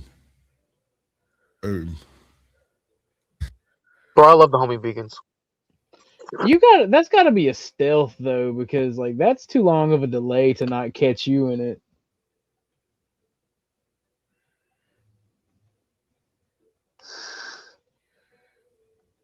Probably one of the best places to use it at would be probably the quarry before you clear it out. Be a good spot. Wow. Yeah, I don't think I've got it cleared. Let's check. I ran through and just went and stole the damn thing and left. That's Dunwich Boars. Yeah. I will say this. Sanctuary. I will say this: the Chinese grenade launcher, especially if it has the penetrating mod on it, oh, it's fucking amazing, dude. You're able to fucking shoot through almost anybody's armor. I don't think you found it. It's right there. It's right there. Go back left. It's that symbol, but way left near Sanctuary. That's the thicket thing. Oh, thicket. Yeah, it's thicket excavations. That's the quarry. That is a quarry. Dunwich Boars is the one that has the bleeding stabby thing. Oh yeah. It's deep. This one's just radioactive. But oh, okay. I will get a good look into it and see. My high ass eyes was looking for a pattern in all them dots. Nice. Are you puffing on an indica or a sativa? Both. Sativa. Oh. I'm rolling on indica myself. I still get my good Oh, my that's good not shit. My good Georgie shit. Yeah. Yeah. Rip. Sounds like someone's pouring a tall glass of milk. Yes.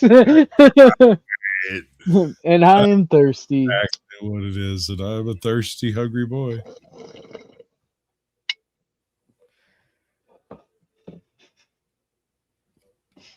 There it is.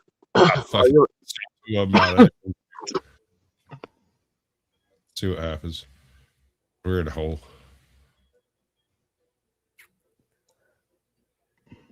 This is like erectile dysfunction, the grenade.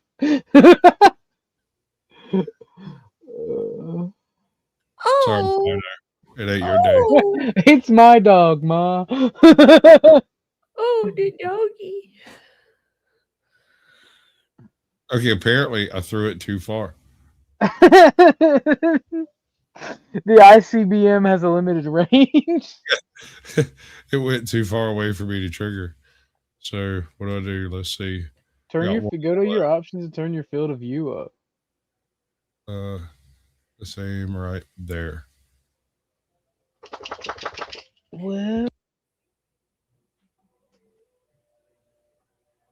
there's a green Mirelurk over here who's friendly. until you open that cage. Is that what it is? Okay. Yes, once you open the cage, it's like, dinner has arrived. In fact, the only way that you can get a cat in your settlement is you have to get the right kind of Mirelurk. Wait, really? So you can get it. You can attract pets, right? They help boost the happiness of your settlement. So, like, you can get like more than one dog in your settlement. You don't just have to stick with dog meat. And you can also get cats. So, like, a good example is if you go to Finch Farm or you go to Proctor Quinlan, each of them have cats where they're at. And the way and that's not just a feature of the game. you can also have a cat in your settlement.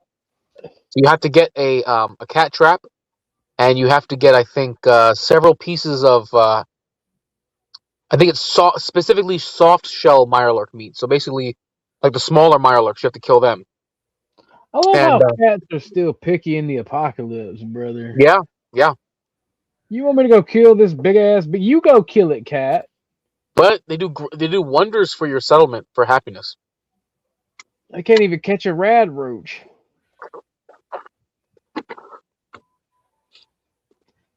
I'm angry that they brought catbacks from extinction in Fallout because it was like a lore thing. They didn't exist. But the gorillas are cool. The gorillas are cool. You know what though, man? Can you get a gorilla? I have never seen a mod. Well, unless it's a mod, I have not seen a way you can do it in game without some kind of mod. I have not found a way to do it. Because if you can't, now here's the thing. I know you said you played the Nuka World. I have not finished that expansion yet. I'm still in the middle of playing that. I've cleared out. Well, I cleared out Galactic Zone and I cleared out the Animal Kingdom. Right now, I'm at the animal, the Safari, Animal Safari. I'm clearing out Kitty Kingdom now, so I don't know if maybe if you beat it, they give you a gorilla. I don't know because I know they have actual gorillas. The only other place in the Commonwealth that has gorillas is the Institute, but those are synths. Well, all the cats are synths as well. They have to What? be. Yeah, all the cats in Fallout are synths. How you know that? Because in Fallout 2 it says cats went extinct, and then if you hack the terminals and you read all the lore, it talks about how cats went extinct on the surface and they remade them.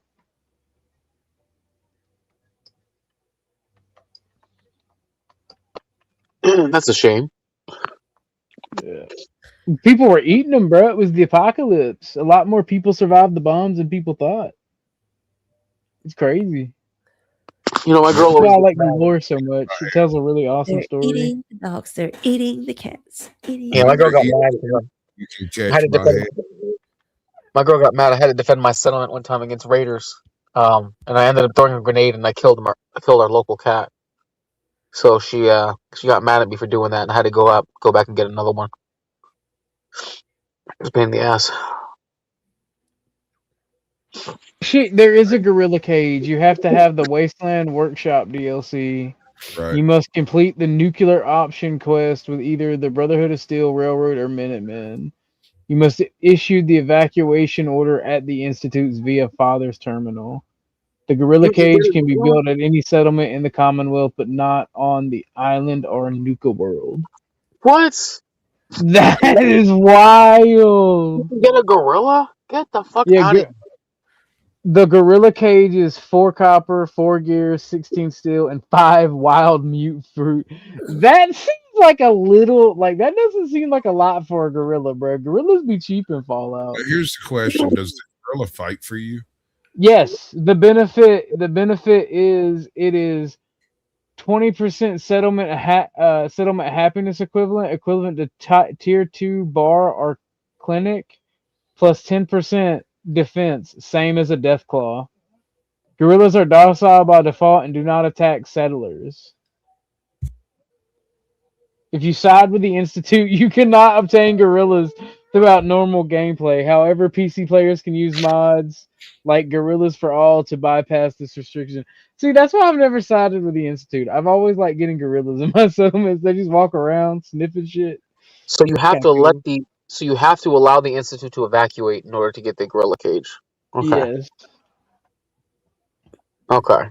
Well, I fucked that one up because I exterminated the shit out of them. So I guess I'm not. The Institute did nothing wrong. XP, brother. You say for the XP?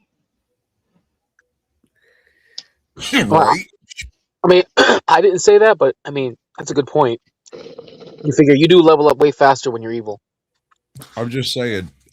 Just shoot anything that moves. I'll be walking in Fallout and just like bam. I just shoot everything. Go through and reduce my settlements to rubble with a resave, right?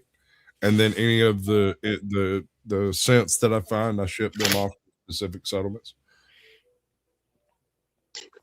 That is a shame, though, man. That is a shame that they got rid of the morality system in Fallout 4. I actually kind of liked that. They replaced it with that such and such bitch ass companion dislike that. You know what? I don't care if you dislike me stealing from the poor. I'll do it every time. You know how many times I've shot Valentine in the side of the head for saying some drinky shit? McCready's the one that annoys me, though. Let me tell you what I did to McCready. McCready is now the Silver Shroud. He's geared up with all the Silver Shroud shit. I forced him to be a hero. Fuck you. And That's crazy. I've got what's his fuck Hancock in the goddamn black the Black Devil. Like, you didn't like him staying in the colonial uniform? Well, I wanted somebody who was aggressive enough to make it work. I've got Piper in the Grognak outfit. Oh wow! You ever seen Piper in the Grognak outfit? I have not. No. No, but I would like to. Yes, you would. There's a reason for the Grognak outfit. You ever thought about that? Did you? Telling you, man. Listen, you gotta get a robot workshop, and you have to create your own robot army. Sure. I mean, evil for evil. Because you figure most settlements can only have like a max of like maybe 10, 15 people. Most settlements don't have more than that. But once you have that robot workshop, there's no cap to how many of them you can build.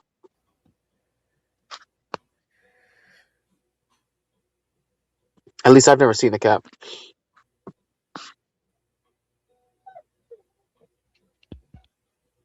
They make all kinds of bots too. Oh, it means you haven't even faced Rust Devils yet, have you? I want. No, I haven't done any of that. I want. Where's my goddamn bell? There it is. Come on, bitch. What settlement did you decide to convert? What? Are you in Sanctuary right now, or are you somewhere else? No, I'm in Boston Airport. I just platform up top. Bro, I've never had the desire to. I mean, I like my settlement right now, where I have a fortress that is Sanctuary, but I've never decided. I've never felt the need to build up the castle. As much as I want to, as cool as it would be. There she is. Look at this bitch. Check her out. I mean, you know, if you leave her any clothes, she'll put on anything but this. Why does it sound so creepy when you say it like that? Yeah, no. Because she'll put on anything. You can give her a red dress, she'll put that red dress on in about 20 minutes. If you're standing around, you look over, she'll be in the red dress instead of that.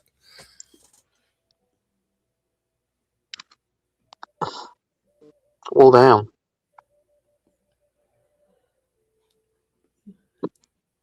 Damn it, I got sucked in. Thought. Shame on you. Shame on you. Shame on you. So now you're gonna make me go back when I get back home. Actually, no, when I get back home and pass out. But I'll probably tomorrow play some Fallout. I'm proud of you. Yeah, right. I've always been a big fan. You know, I mean, aside from the fact that Bethesda games are very expansive and they have a lot that goes into them, I think one of the funnest parts of Bethesda are how like the video game physics work and how Fallout is Fallout, and you'll just see wild shit happen for no reason. How the fuck did I just cap my Piper shit?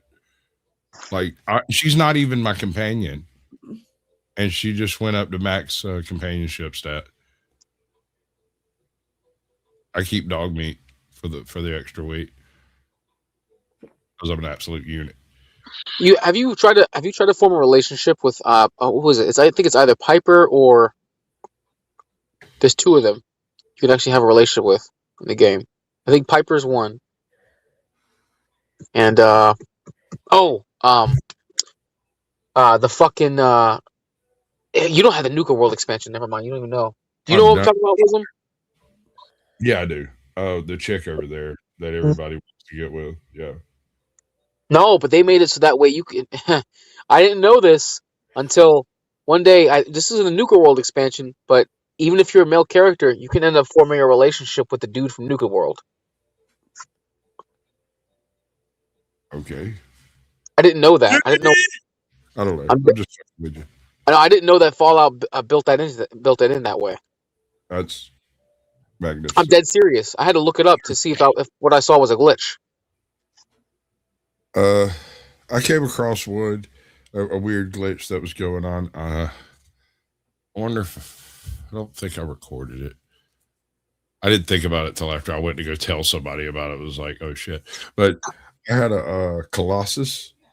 Is that what they're called? Behemoth. You mean a behemoth? Yeah, behemoth.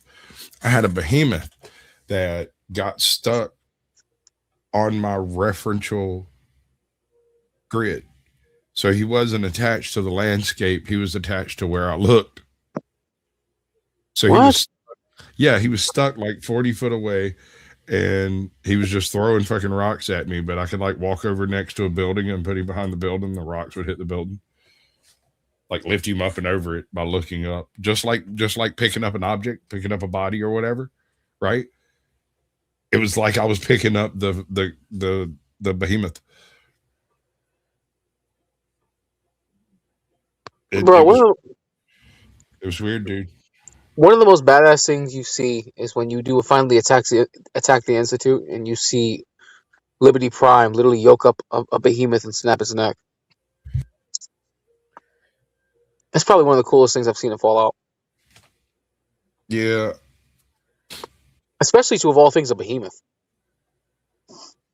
They're cool looking. I didn't do it earlier. I came across a behemoth and I should have like geared down and made it a fight instead of just waxing you with my fucking 4,000 hit points of damage pistol or whatever this thing is. Good God, 4,000 hit points. What, dude? There's very few things that walk away from it when I fucking hit them with it. Hold on, let's see what it is. What the hell did you mod that shit with? It's 4,000 hit points. I don't know. It's not 4,000, but it's Hold on. It's a legendary doohickey. What does 2,308 rounds at 236 points of damage apiece, and that's average, right? So you're looking at 400, 460, 472, 472 points of damage, with it being right in at just under 1,000 for a critical hit. And God forbid a sneak damage on your ass that goes over 1,000. Hey, listen, I don't know if you're going to be going low into the night. If you are, I will be back. My break's over. I got to get back to work. All right, listen, are you going to be going into the night? I'm not really. This is kind of what I had planned, was sitting around bullshitting about Fallout and Fallout shit. Hey, if you're still going close to midnight, I'll hop back on. Let me know. Much love. Don't let the man get you down. All right, I'll see you guys again later. Peace out. Bye. Later. Okay, now that he's gone, we can talk about the show. Right. So I think he's mutating into something resembling a centaur. Whether it'll be a centaur or something new, I couldn't tell you, but I think that's going to be the lore arc that they're going with on that end. Some of those centaurs are intelligent. Did you see the private chat? Do I need to? Possibly. Considering the conversation. From your end. You know. Which one is him? Huh? To look at Dusty's avatar, which one is him? Oh, no. Okay. No, he went back to his camera, but he had the one with it was a Jesus, saying Jesus, loves all loves, what does it say, blacks and allies or something like that. Over there. If you back it up a little bit, you'll see it. Oh my gosh. I was like, oh, he needs Jesus. You need Jesus. Go back to church. Right? I love that shit. It cracks me up every time. That's a good question. That's a good Fallout question. What happened to Christianity in the post Fallout world? But when I asked that, suddenly when I think about it, I don't remember there being any Christianity in the pre-Fallout, pre-bomb world. Right? Had Now that I think about it, already left the the earth. closest thing you find to it are the children of Adam are the most they're the closest thing you have to like that type of religion. There's a dude that fucks around over by the river, and he will take all of your money and let you join his cult. And they don't do anything. They just stand around and talk about how cool it is to be in a cult. As cults usually do. You know. And I ain't doing it because I got an absurd amount of money. We see if I Yeah. figure out how much money I got. Yeah, because as soon as you become part of a cult, there goes all I your have 60,000 caps, and I there probably goes have your life. 3 times that in ammo and shit if I decided to sell some ammo and stuff. Pushing on close to 100,000. Well, 5, 6, almost $1 million. Call it 650. Right. And I mean, Fallout 4 is an open game. You had the ability to just kind of move forward through time. You don't necessarily have to. It's not like Fallout 1 where you start the game on a timer. What's up, Snarky? Welcome in. Mine or yours? I'm thinking I'm going to have to put my birthday off for a day. Because I got to drive somebody out of town on my birthday. So I might do it the 3rd instead of the 2nd. But that fucks up the groundhog roast. And the whole idea is I get drunk and roast everybody that comes to fuck in. And y'all are welcome to roast me back. Oh dear. It's specifically for all previous guests of Sasquatch Chills, but as long as I got spaces, anybody can come up, you know. But if I happen to have 10 guests come in, they get preference. That's how it all started. Sounds like fun. Oh, cool. I didn't know I'd mentioned a Muppet. Sure, it happens. Muppet. I guess there's some of the chat that I just ain't seeing.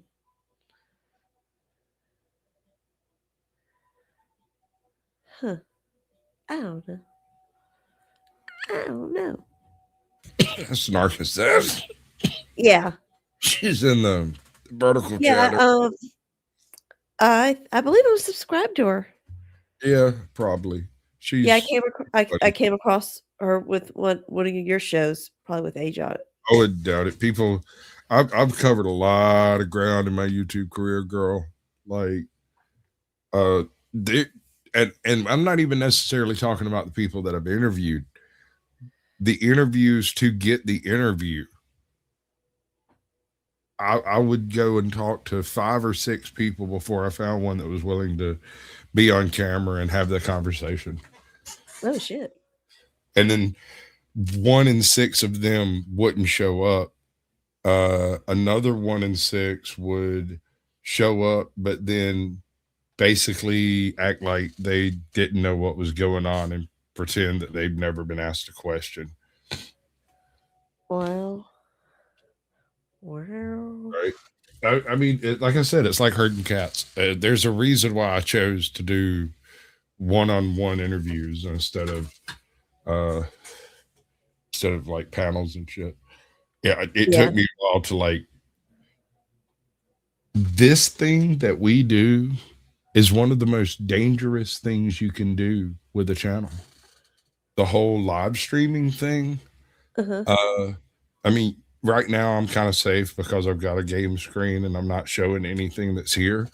But like, you never know, you know, your first cousin twice removed, like might walk in with a new pistol and just walk up on camera so fast that you can't stop them. And kablooey, your ass gets nuked from orbit. Okay. I know that's highly unlikely, but at the same time, it doesn't necessarily have to be that. It could be, you know, your nieces and nephews come over, and one of them comes running out of the bathtub, 4 years Yeah, old. little And little next thing you know, you're squeakers. busted from space. Like it Yeah. ain't even your fault. Yep. Thank goodness I have none of that in my life. I don't often. My daughter doesn't have any kids, and all of my kids are adults. And so when shit gets to whatever, I just push them out. You're an adult, right? You're an adult. You're living in my house. What else do you want me to do?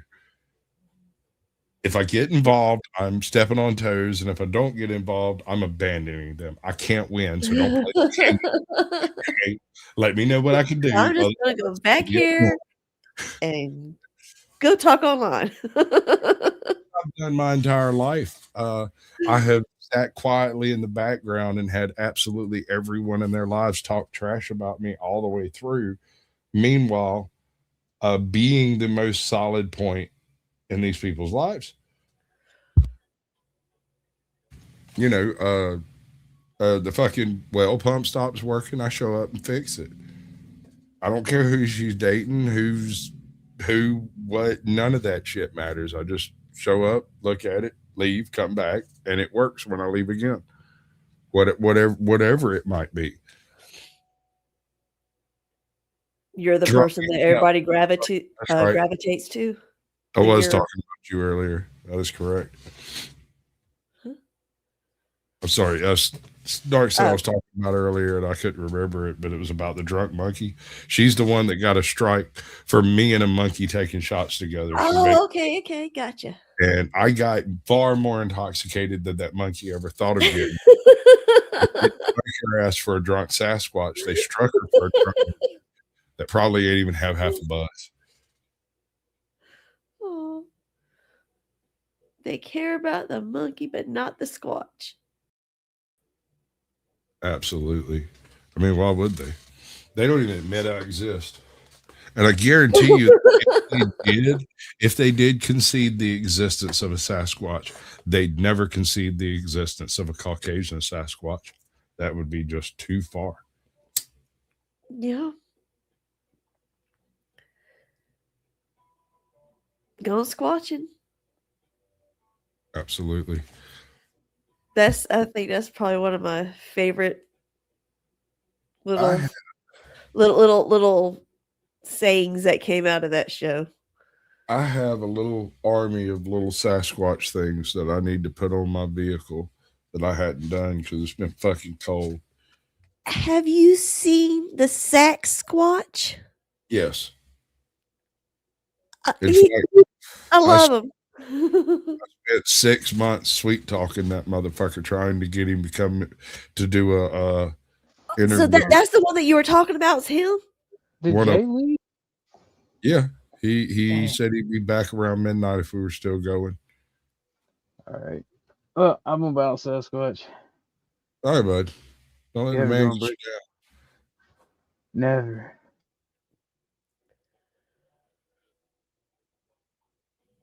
And then there were two.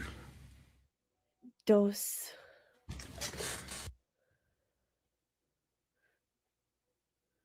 Were there? He's still there.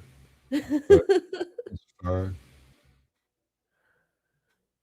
I'm kind of weirded out by this collection of people over here with Dusty. That's some interesting shit going on over yonder. Ain't it though? It is, and it's very odd that according to this, I still have 34 people watching, 36 people watching, and nobody's. Yeah, he just backed out. Yeah. Oh, it disappeared when I took it down. It's just weird to me. Nobody's chatting. I know. It doesn't feel right. It feels eerie. It is eerie because I should be having a conversation with 6 different people right now, and instead there's no one actually in chat. And so That makes me ask the question, why? If it's botting, who's botting me and why? Lurkers, I got 31 lurkers. Is that what you're telling me? There are 31 people willing to sit around and stare at me and wait for me to make a fool of myself. I mean, okay. Well, lurk no harder. I just got a little bit aroused. I'm not gonna lie. Me. Challenge accepted. New kink unlocked. Oh man. Oh, Father. Work, damn it. Well, There it yeah, goes. yeah. I'll get back to them their Fallout 4 in a minute. I can't take so much of it. Yeah, I was over here when they were showing all those fucking green dots of all the little base places or whatever. I was Well, sitting see, the there, thing is, you my can't high touch eyes. the- I was going, all of those green Much dots have, better. have different little icons and they're different places. And so there's some factories, some concert halls, some skyscrapers. And this is something to keep in mind for the show in the future. Super mutants and skyscrapers, for some weird reason, go together like peanut butter and jelly, like peas and carrots. I don't know why that is, but super mutants love skyscrapers. got you. Not elevators so much, but skyscrapers. They are so strong and big, they will literally reach up into the roof and grab like the building steel and drag it down to make a ramp up from one floor to another. Basically, they're like the Incredible Hulk. Every single one of them is pissed all the time. Oh God. So Everything was a smash. if you run around and look, you can't see a visible difference between the male and female super mutants because there is no difference. They have no genitalia. So every single super mutant that's ever been created Attack on Titan? was created by a super mutant program of some description. They don't reproduce that we can discern. That's why the master was doing the shit that he was doing with the vat of FEV, was trying to create a way for super mutants to reproduce without the vat. God, Basically, he was trying to create. The assumption is that all the super mutants are male, right? But you never really get to see, and they're so fucking buff. Those might be tits. You don't know when you look. This sounds so much like Attack on Titan. Sure. You know about that? Do you know Yeah, that anime? yeah. My daughter is an absolute weeb. My daughter too. And I never wanted to know. Oh my God. You know what they do with their tentacles? I don't like it. It's a creepy manga. So yeah. And my daughter, she's want me to watch because they finally started coming back out with them. And so she's like, you gotta come down and All you gotta right. watch it with Here me. we We gotta go. sit and watch it. I'm like, Let's see. There's no way. Okay.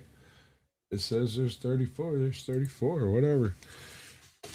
When I first brought up my stats, it said there were 3 people watching it. I was like, oh, that makes more sense. That makes so much more sense. But then when I refreshed it, it says there's 37. What's up? Oh my God, dude. where they at? Where they at? He's not here. He left. He heard his mom calling. He left a cake in the fucking street lights just came on, and I gotta go, bro. Preston Garvey just showed up in the cat. It turns out showed up in the chat, and it turns out you're never gonna guess it. He needs my help with another settlement. Go ahead and say it, bro. I want to hear it. You know, I completely avoided Preston Garvey in this playthrough. I did the absolute minimum and never answered the question and just left. Just walked away. I figure I'd wait until right before I turn everybody pissy And then I'll go do all of those missions so I can have all of those settlements added to the ones I've already got established. And my settlements are fucking ironclad, bro. Like, you can roll on them you want to. It's your funeral. How close is the show to the games? That's what I was talking about, the show being in a very unique time period of the Fallout universe. Between New Vegas and Fallout 4, if I've got my timeline right, it might be Fallout 3. No, it's Fallout 4. Between New Vegas and Fallout 4, there's only like 30 years, 40 years. And this is set like 4 or 5 years or 10 years after New Vegas, but like 15, 20 years before Fallout 4. I might be wrong on that one. Don't want the settlement on. They're doing Fire! like freaking Star Wars and going all kinds of back and forth type of shit. And Well, they're not doing that though. See, first of all, Fallout 1, then Fallout 2, and they are 200 years or something like that after the bombs, like 174 years. okay, something. when is it set? Like what? Fallout 3 was 179 years after the bomb, but it was like When was the bomb? What year was the bomb? every major city gets hit by a nuclear device and all the vaults locked down and no one knows what happens for 100 years. Then people start creeping back out onto the surface, and what they find there is some vaults opened early, some vaults never closed, some vaults were never occupied, and the surface people kind of survived at a low level of feudalism with lots and lots of fire. Lots of fire. And almost everything is somewhat irradiated. And one of the cool effects in this game is one of the reasons I like playing Fallout 4 specifically. In the process of setting up your settlements and supply lines, if you equip all of your settlers with like 5 bottles of purified water, or your provisioners with a handful of water, occasionally your provisioners get killed, right? But they don't die permanently. They just kind of kneel down and say, ow. And if you're there, nothing else happens. They get up and they walk away and fight their way through whatever they're fighting, right? If you're not there, though, that is a complete set of what you've equipped your provisioner with that is picked up by raiders, and it gets distributed into the tribe. And so if you equip enough water, purified water on your provisioners, the raiders start getting more purified water and they become stronger, healthier, right? Things get tougher. If it comes to a point where you basically flooded the market and every single raider you come across has purified water, you'll notice they're all clean.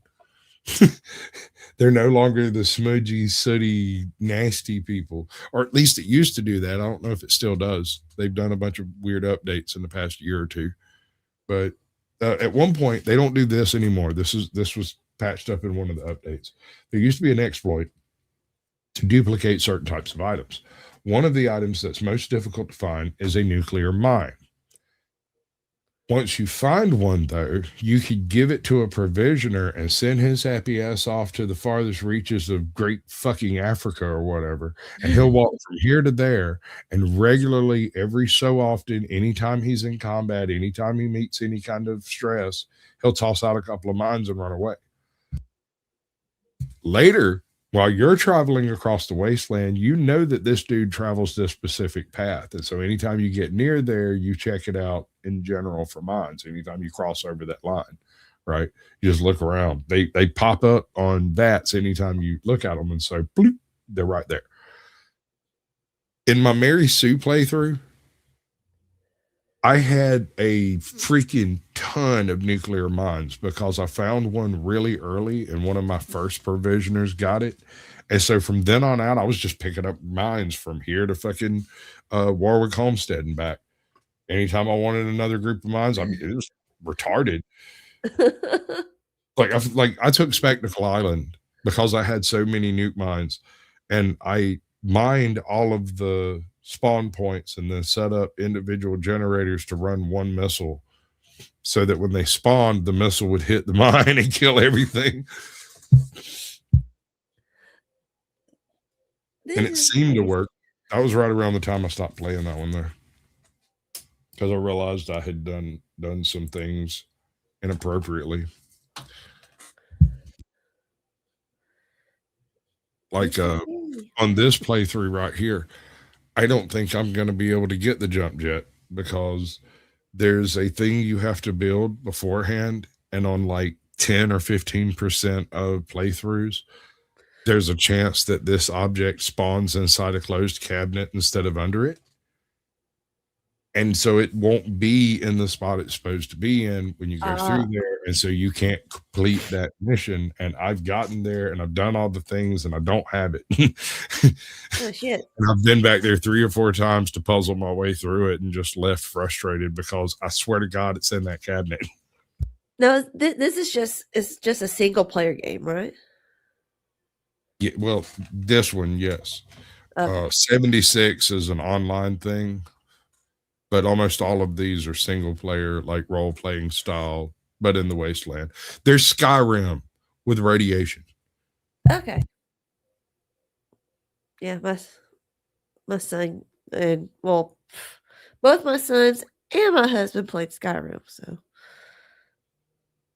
So that's the thing is the original plot line of Fallout, the whole concept, it's like what they predicted the future would look like from the 50s. If you catch what I'm saying, if radiation wasn't as deadly as they say it is, right? If it turns out that we can survive pretty heavy doses, that I don't know. Like I said, there's no Christianity in Fallout that I'm aware of. I haven't seen. Yeah, you see churches. You see churches. I don't know that I see crosses though. I mean, I can go look. I know where a couple of churches are. you on a mission for the mission. I don't know. It's like I said, there's churches, but then again, there are famous churches in Boston. And even in a parallel timeline, I would expect there to be a handful of famous churches in Boston. That doesn't necessarily mean that they're Christian churches, right? True. So,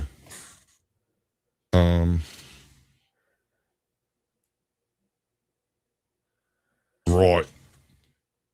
Boston churches in Boston. There's East Boston Preparatory School, which is in a church. Let's start at the top.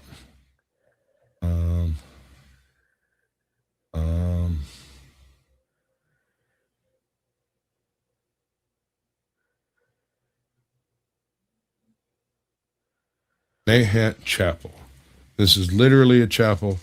If there's going to be a cross in this game, it should be in the chapel, right? You'd think.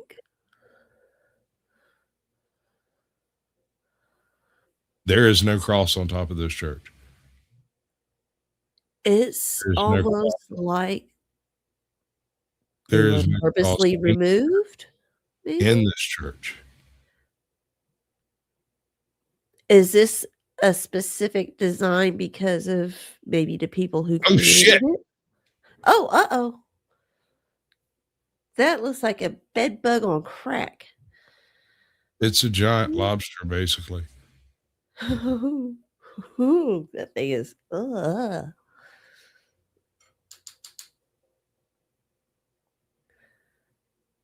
Shit.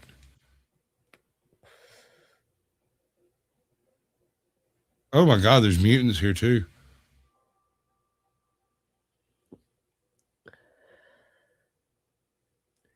This is going to end badly. Maybe you should have gone looking for Jesus tonight. Oh no. I'm not sure. I don't know that. I have no memory of crosses in this game anywhere. There's no Jesus in this game. You might be right. I hadn't thought about it. There are H.P. Lovecraft references. So this is what society would have become if Jesus never was? No, clearly there was a Christian type of existence to some extent. I would assume that this was originally like a Protestant church, Pagan? right? Maybe this is modern paganism? Well, what I'm thinking is that the full Christian colonization of the American takes place, followed by fall of Christianity in the late 1800s and the rise of some other type of organizational program, whether it's religious or governmental or what the fuck ever it is. But madam, this is obviously There's no a church, Jesus. right? Yeah. And Yes. there is not a cross to be seen anywhere. And No. I've never found a crucifix or anything like that. Any other religious symbols from other types of religions? Well, if you count the H.P. Lovecraft universe, kinda. I've got a knife. I think it's called like Krav Maga or something like that. I don't know. Anyway, it's a sacrificial dagger of a long dead civilization found at the bottom of Dunwich Moors. I don't know. There's also this dude with a helmet that can like control people. And he's basically like the owner of the Cabot Foundation, which, wouldn't you know it, owned Dunwich Moors. But I mean, but there's no other like of this world type of religious symbols. Well, like I No said, Star there's Davids other or anything. cults. Then there's like the children of Adam, and the children of Adam, they're very, very interesting because you can say that they're religious zealots, but the fact is they don't take damage from radiation. They use gamma guns and they don't wear protection. So Wasn't that you the name of an actual regularly cult? find though? them posted up next to unexploded ordinances or in major toxic waste locations like old craters and shit. This is where they exist. And they're just in there in a pair of fucking rags, wearing a loincloth and bathing in Adam's glow. Well, then. That's a religion, right? Sort of cargo cultish, but religious for sure. Sounds like worship of He-Man. Okay. I mean, or the flying spaghetti monster for that matter. Mystic Pines, Lexington, Super Duper Mart. There's another church over here somewhere. Bunker Hill. I gotta avoid that place.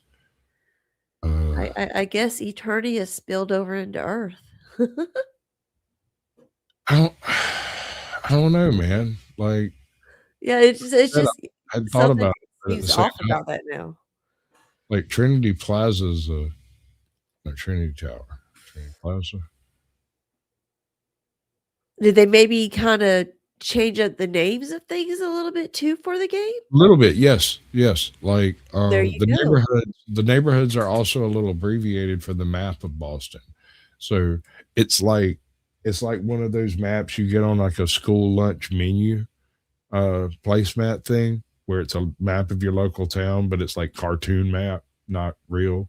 But you can find all the major roads, that kind of thing. Gotcha. Not exactly to scale, but sort of. Like there's Yeah, a lot I of mean, it just seems like something for some reason, for whatever reason, Jesus was not in America during this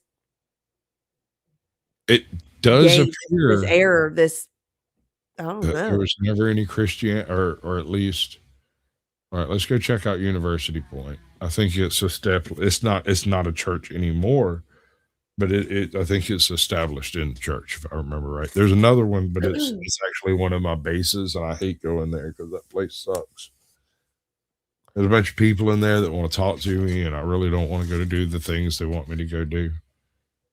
Maybe that might be a key to yeah, this something is to find it out this while is we a don't rare see them. location. So,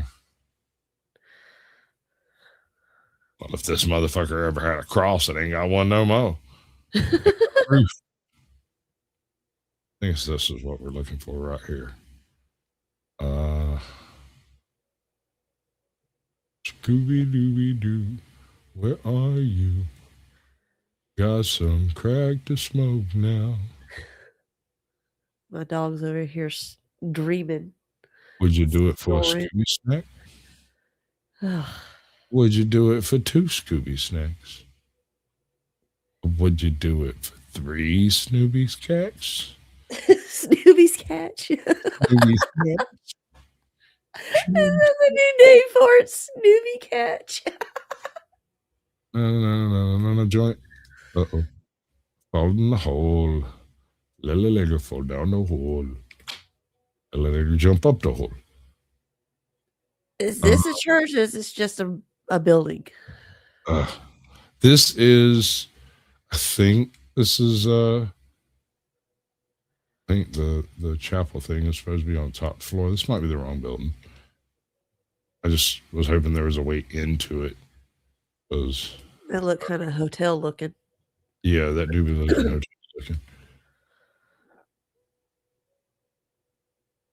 Yeah, this is one I thought was a church. I guess it's not at all.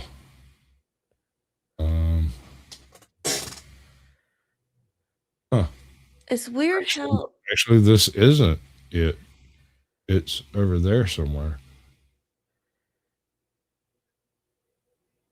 it's got like this a Western type feeling set up to it too. Kinda. How I the think it's hotel the was, site. you know, Yeah. had kind of like that Deadwood feel to it. Okay, I don't know, maybe like that is old it. West style. I don't know why it wasn't showing me inside it when I was inside it. Right? I don't get it. Jesus. They could hear you through your computer saying, "Oh shit, they're asking too many questions. Oh shit." Well, no, I mean, I guess I don't know why I haven't thought of it, but you definitely. What's up, bro? Oh, Oh, I'm glad he looks like bad news. he is. Usually, if you come across those guys, they'll kill you. But because I'm currently friends with those dudes and I haven't ticked them off yet, They look like a yeah, zombie. there is absolutely, to my knowledge, no crosses in Fallout.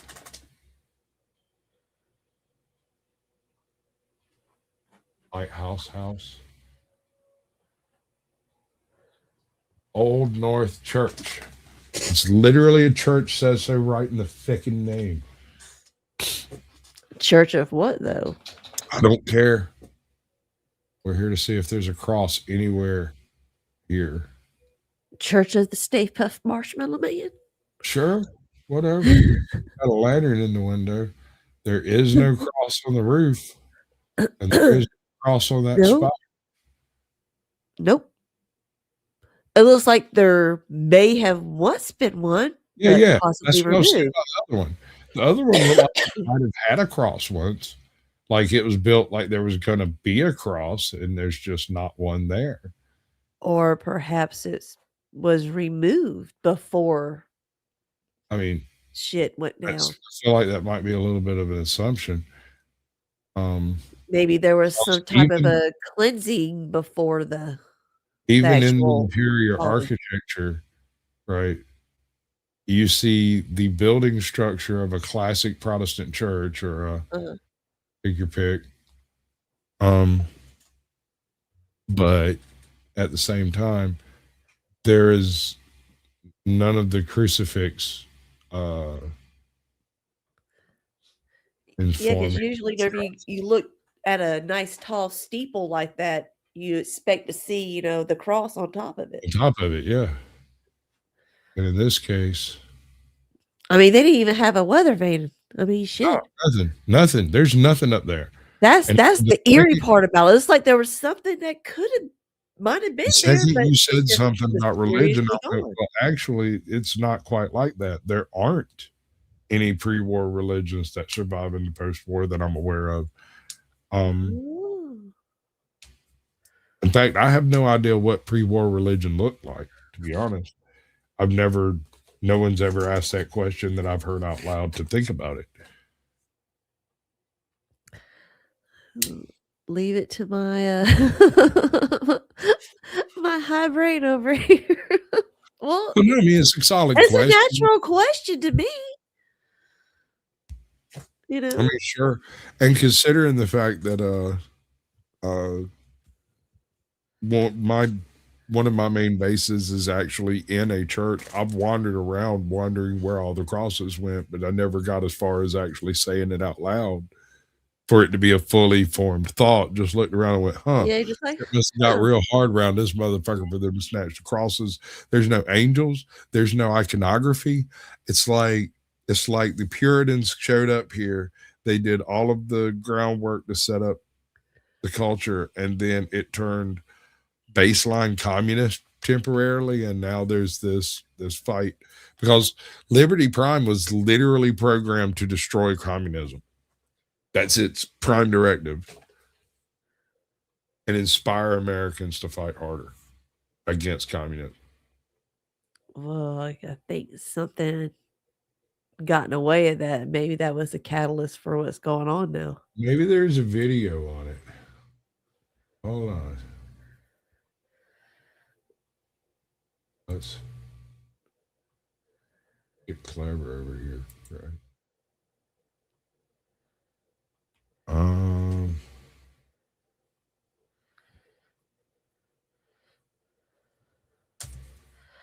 Where'd it go?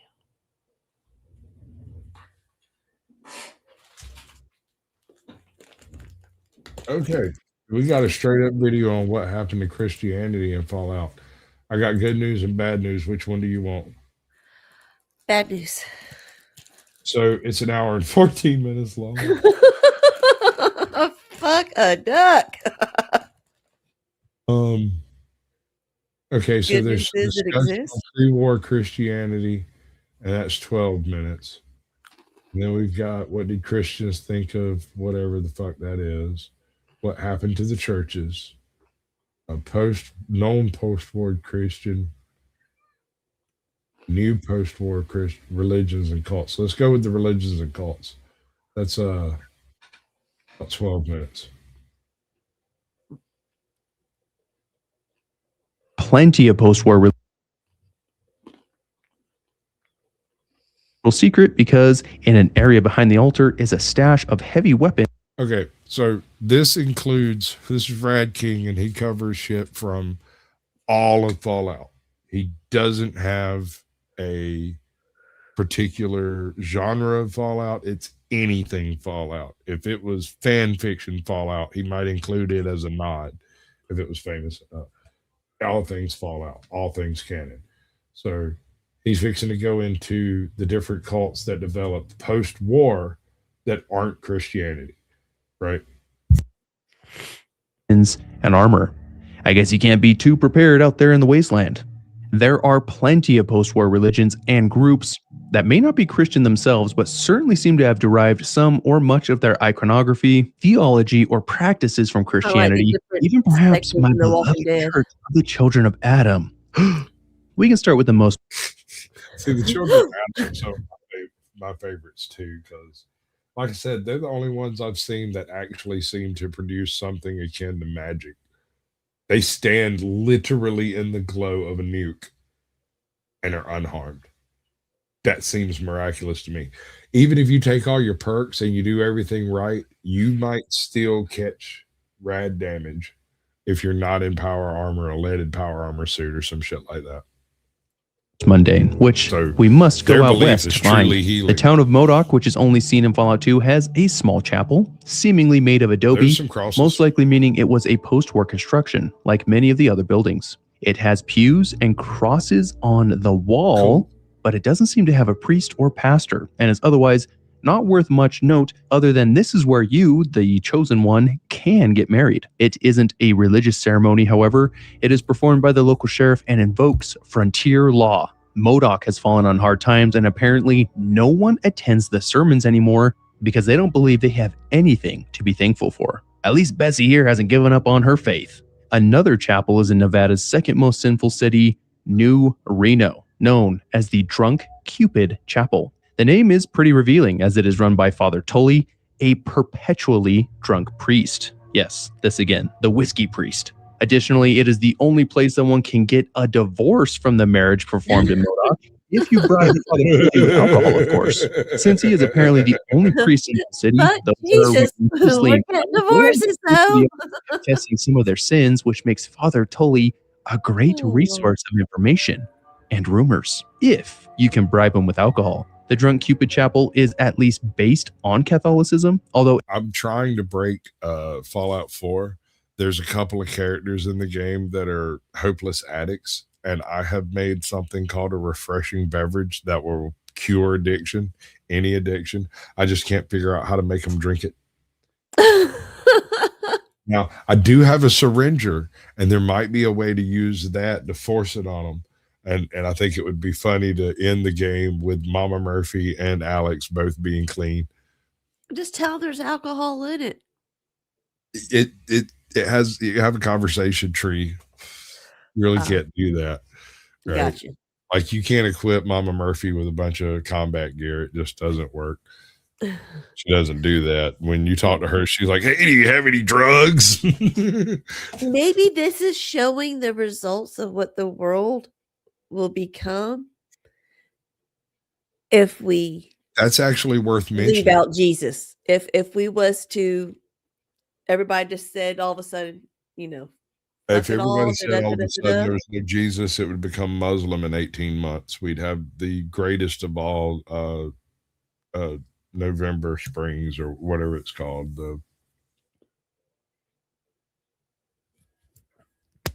Well, My is brain's it just Christianity that's gone though? There was I is there anything Muslim in it? Or I anything haven't Jewish? seen any mosques of any description, no minarets whatsoever. To my knowledge, there's no synagogues that So I've all seen. in all, it actually feels like an alternate Earth. It is an alternate Earth, Okay. and there's a whole bunch of debate on exactly when Fallout deviates from our history, because apparently, at least up until World War II, they're fairly synergistic. But around World War II, when we took the power of the atom and used it and went, "Holy shit, let's not do that again." Right? They took the power of the atom, used it once, used it twice, used it in Korea, and then used it again against like the Southeast Asians, and then decided to use it in their backyard to cook burgers. Okay. And so there are in the Fallout universe at least maybe a half dozen different companies that make variation of quote unquote local fission reactors. And every one of your cars is powered essentially by an electric fission reaction, a small breeder. And that's the reason why in the Fallout universe, the Red Driving around little nuclear bombs, right? Yes, exactly. But that's the reason why in New Vegas, or not in New Vegas, but in Fallout, when you come across a gas station, it's not a gas station. It vaguely resembles a gas station, but if you take an actual look at what's there, it's huge coolant tanks. It's not fuel. It's coolant. You're Oh my God, transferring Doc Brown. you're Jeez, man. transferring distilled water out for the heavy water that's been made through the process of generating power. Which means there's a decent chance these things are actually steam powered. Nuclearized steam. Well, that's what a nuclear plant does, is make steam to generate power. It just gets hot.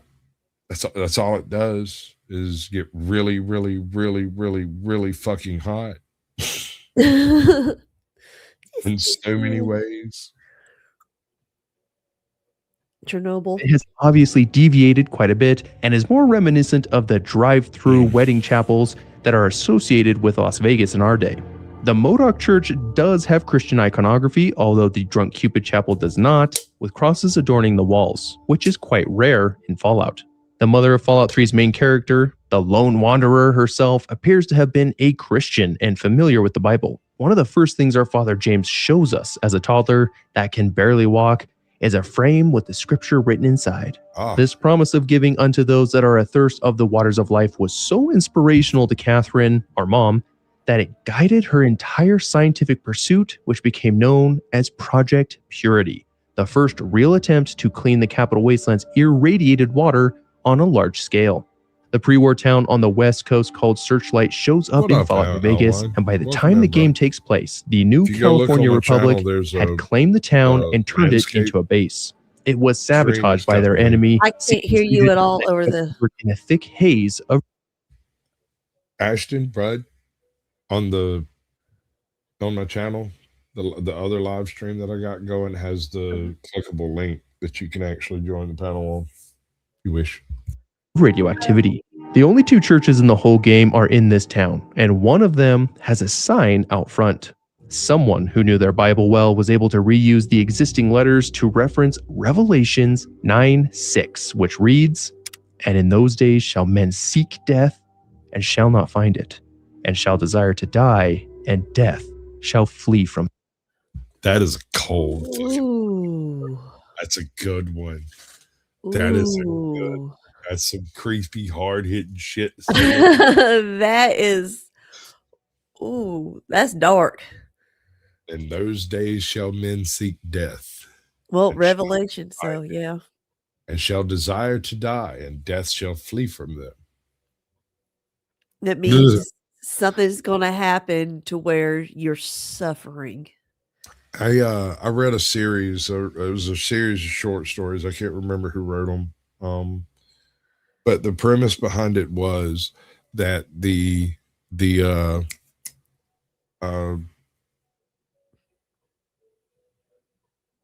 not the revelation, when everyone's taken up bodily into heaven.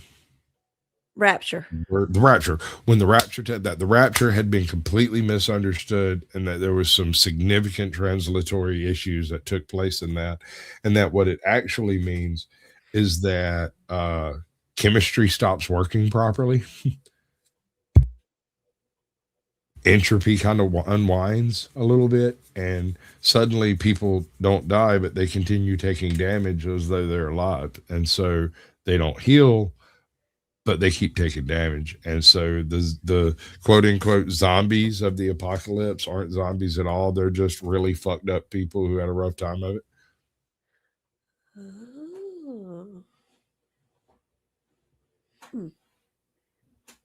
I mean, that's some cold shit to say to somebody.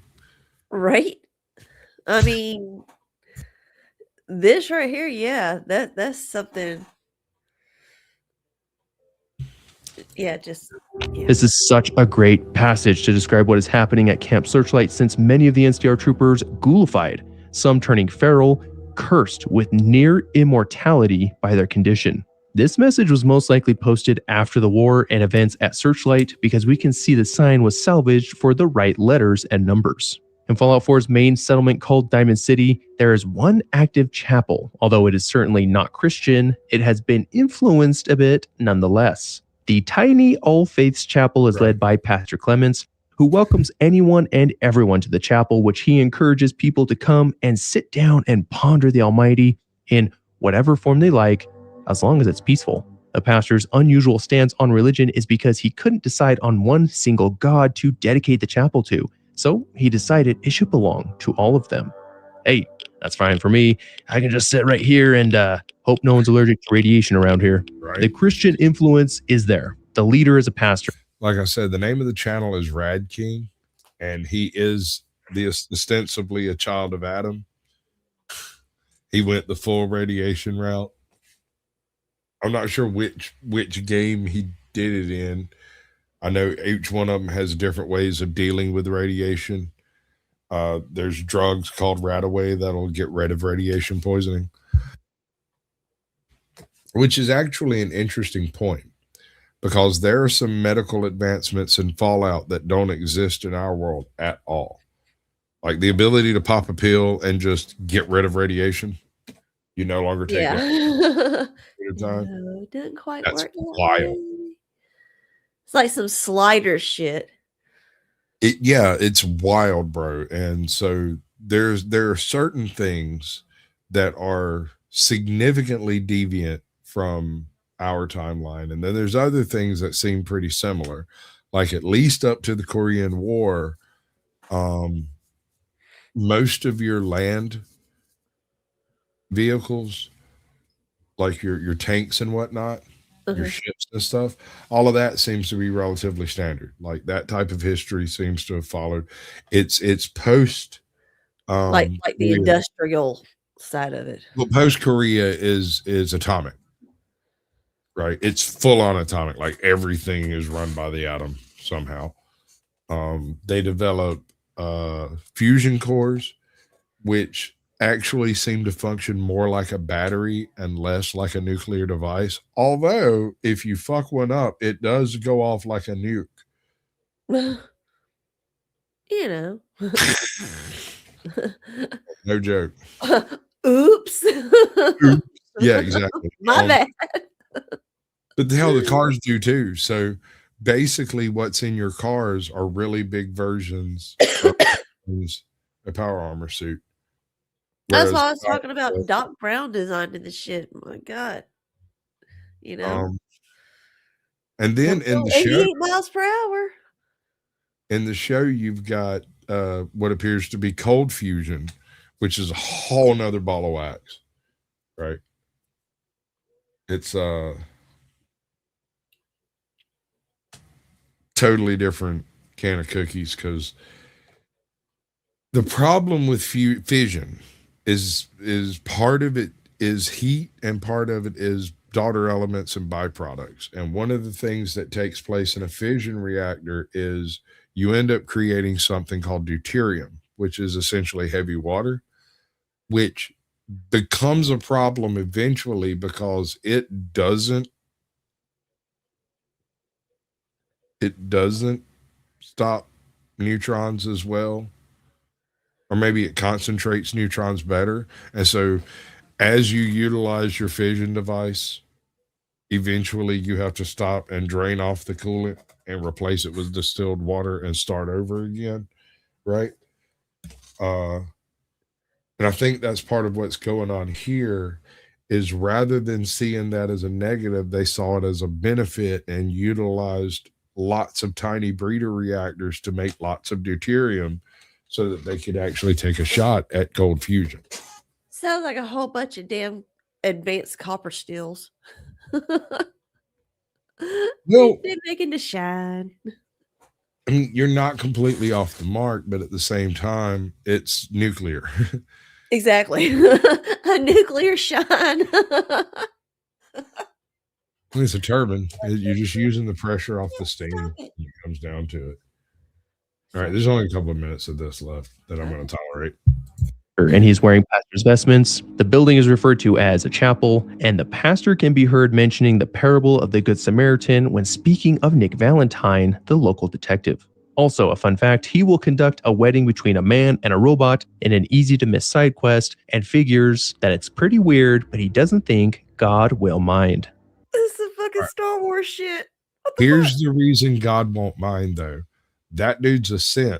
He's a robot anyway. So it's not really a marriage between a human and a human robot. and a human. It's a robot object. and a human-shaped object. It's basically two droids. Pretty sure I murdered all those people once just to see. I was curious. I want to know if he was a synth, or were you actually marrying a person or a synth? It'd be like the droid thing dude from Alien marrying a droid from Star Wars. Nothing but droids. Yeah, Gotcha. That checks out. That's pretty close. My very own religion, it seems, borrowed elements of Christianity during its formation. The Church of the Children of Adam uses some Christian titles like Confessor and Mother, and Confessor Cromwell, who leads the church in Fallout 3 settlement Megaton, will partially quote Revelations 1:7 when he says, Behold, he is coming with the clouds, and every eye shall be blind with his glory. Every ear shall be stricken deaf to hear the thunder of his voice. Additionally, the Apostles of the Eternal Light, which is a sect of the Children of Adam, reference apostles and holy water in their name and practice. It is clear that the Children of Adam share more things in common with Christianity than any other pre-war religion.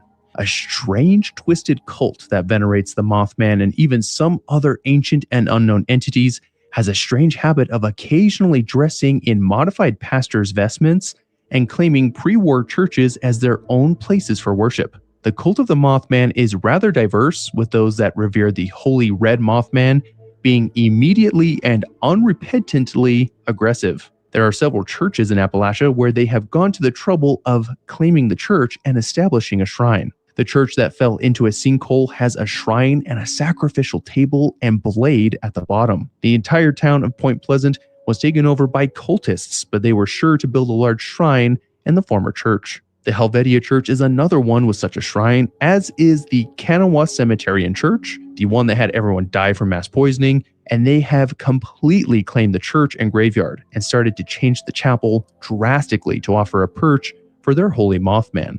What draws cultists to these churches? Since this is only 25 years after the Great War, perhaps they just naturally associate churches with a holy place as they did prior to the war and decide to claim it for their newfound religion. Or perhaps there is something more to these locations, some sort of supernatural presence or draw that brings ghouls and cultists alike together in these places. What a hellmouth. The children of the cathedral. Huh. It's on a fucking hellmouth.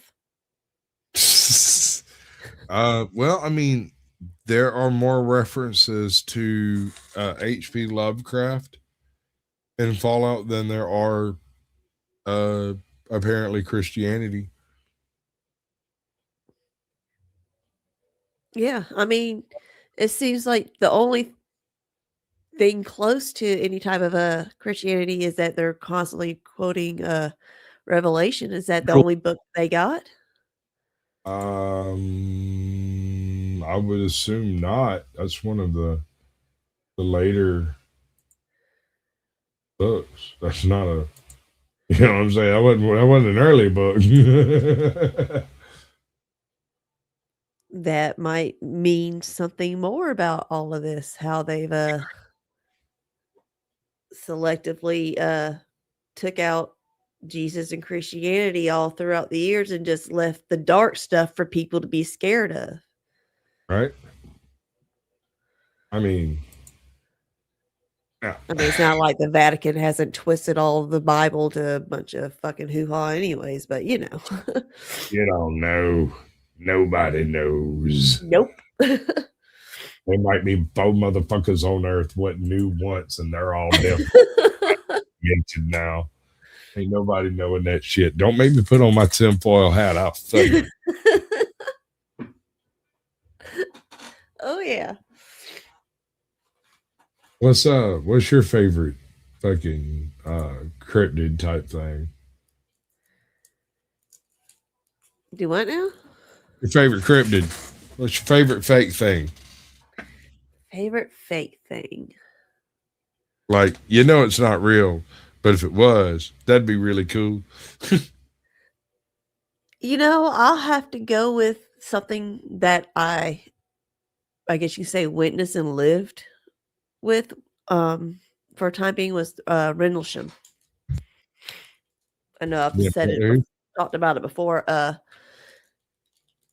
Over in England, the Rendlesham UFO things that happened over there in the late 70s, early 80s. Oh, wait a second. You ruined the premise by choosing something that is. I said something that ain't that you wish was. Like I said, it's because not. I lived there, I know the truth. Right.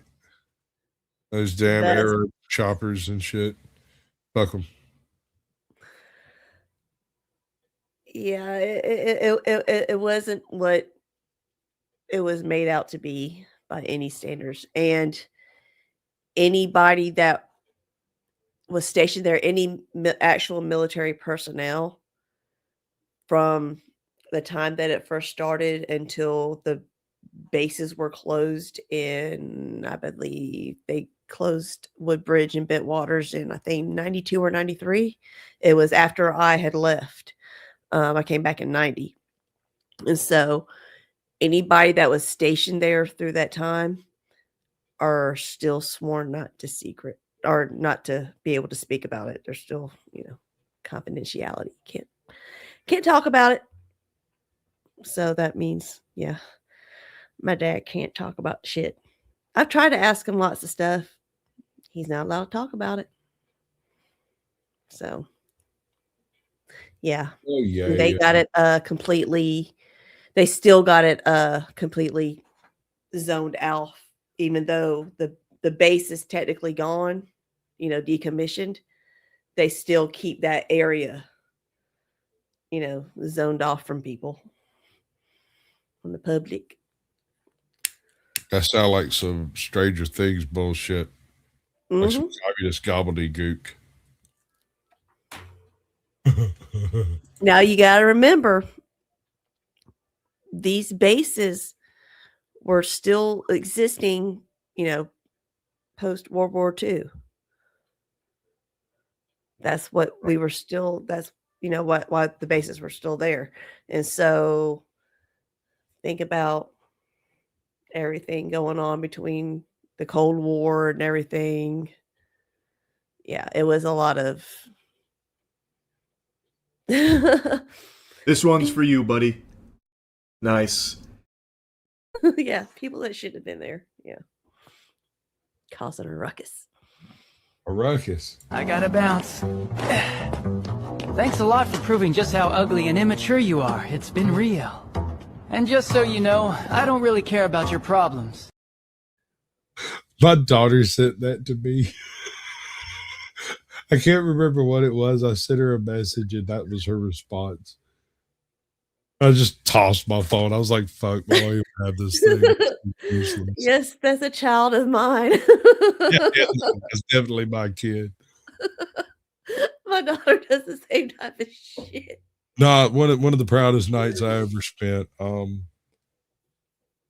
It was 2:00 in the morning. I couldn't fucking sleep, so I went down to the Waffle House and ordered me a fucking to-go plate, some coffee, and sat there and drank my coffee while they cooked.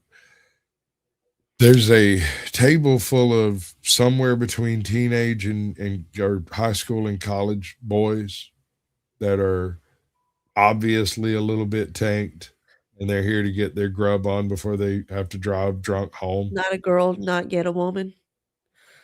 Well, she's a woman. Like, full on. I was talking about the boys.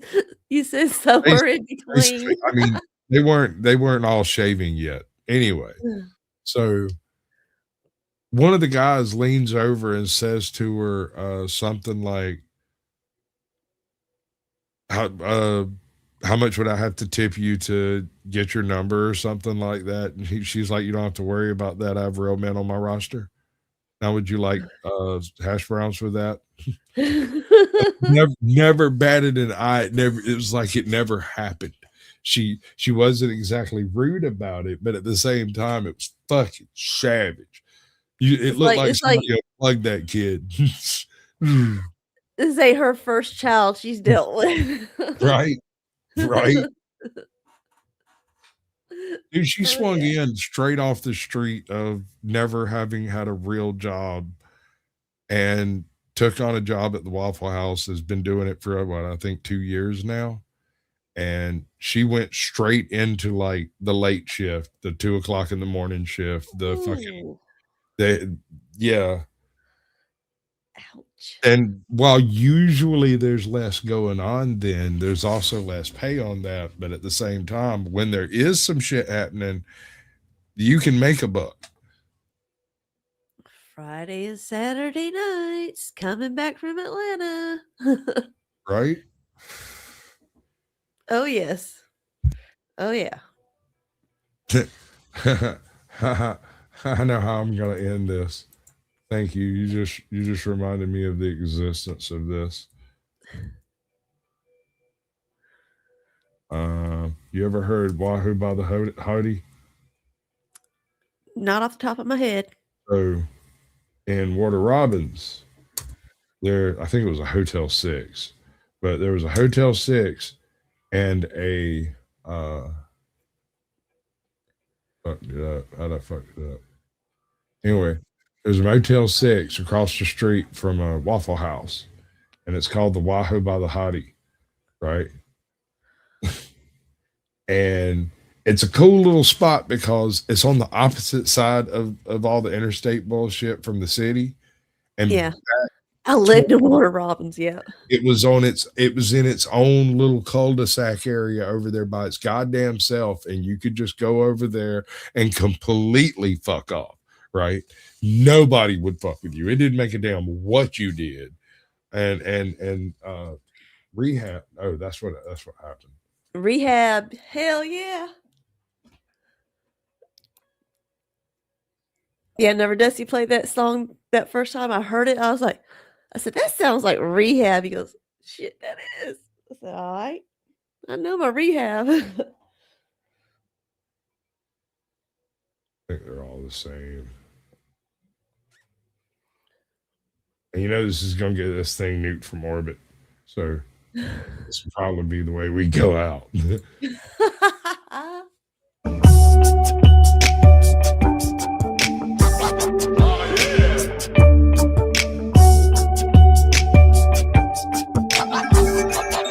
Take 75 north, get off on north side. Drive, take a left, cross the bridge on the left side. We would watch the sun come up after a long night. Everything you need to make you feel like Rome's right. Blazing, raising Cain at the days in. Right? Oh my God. Blazing, raising Cain at the days in. Room 231, getting it done. Oh my God. Yep. Yep. Dude. I'm done.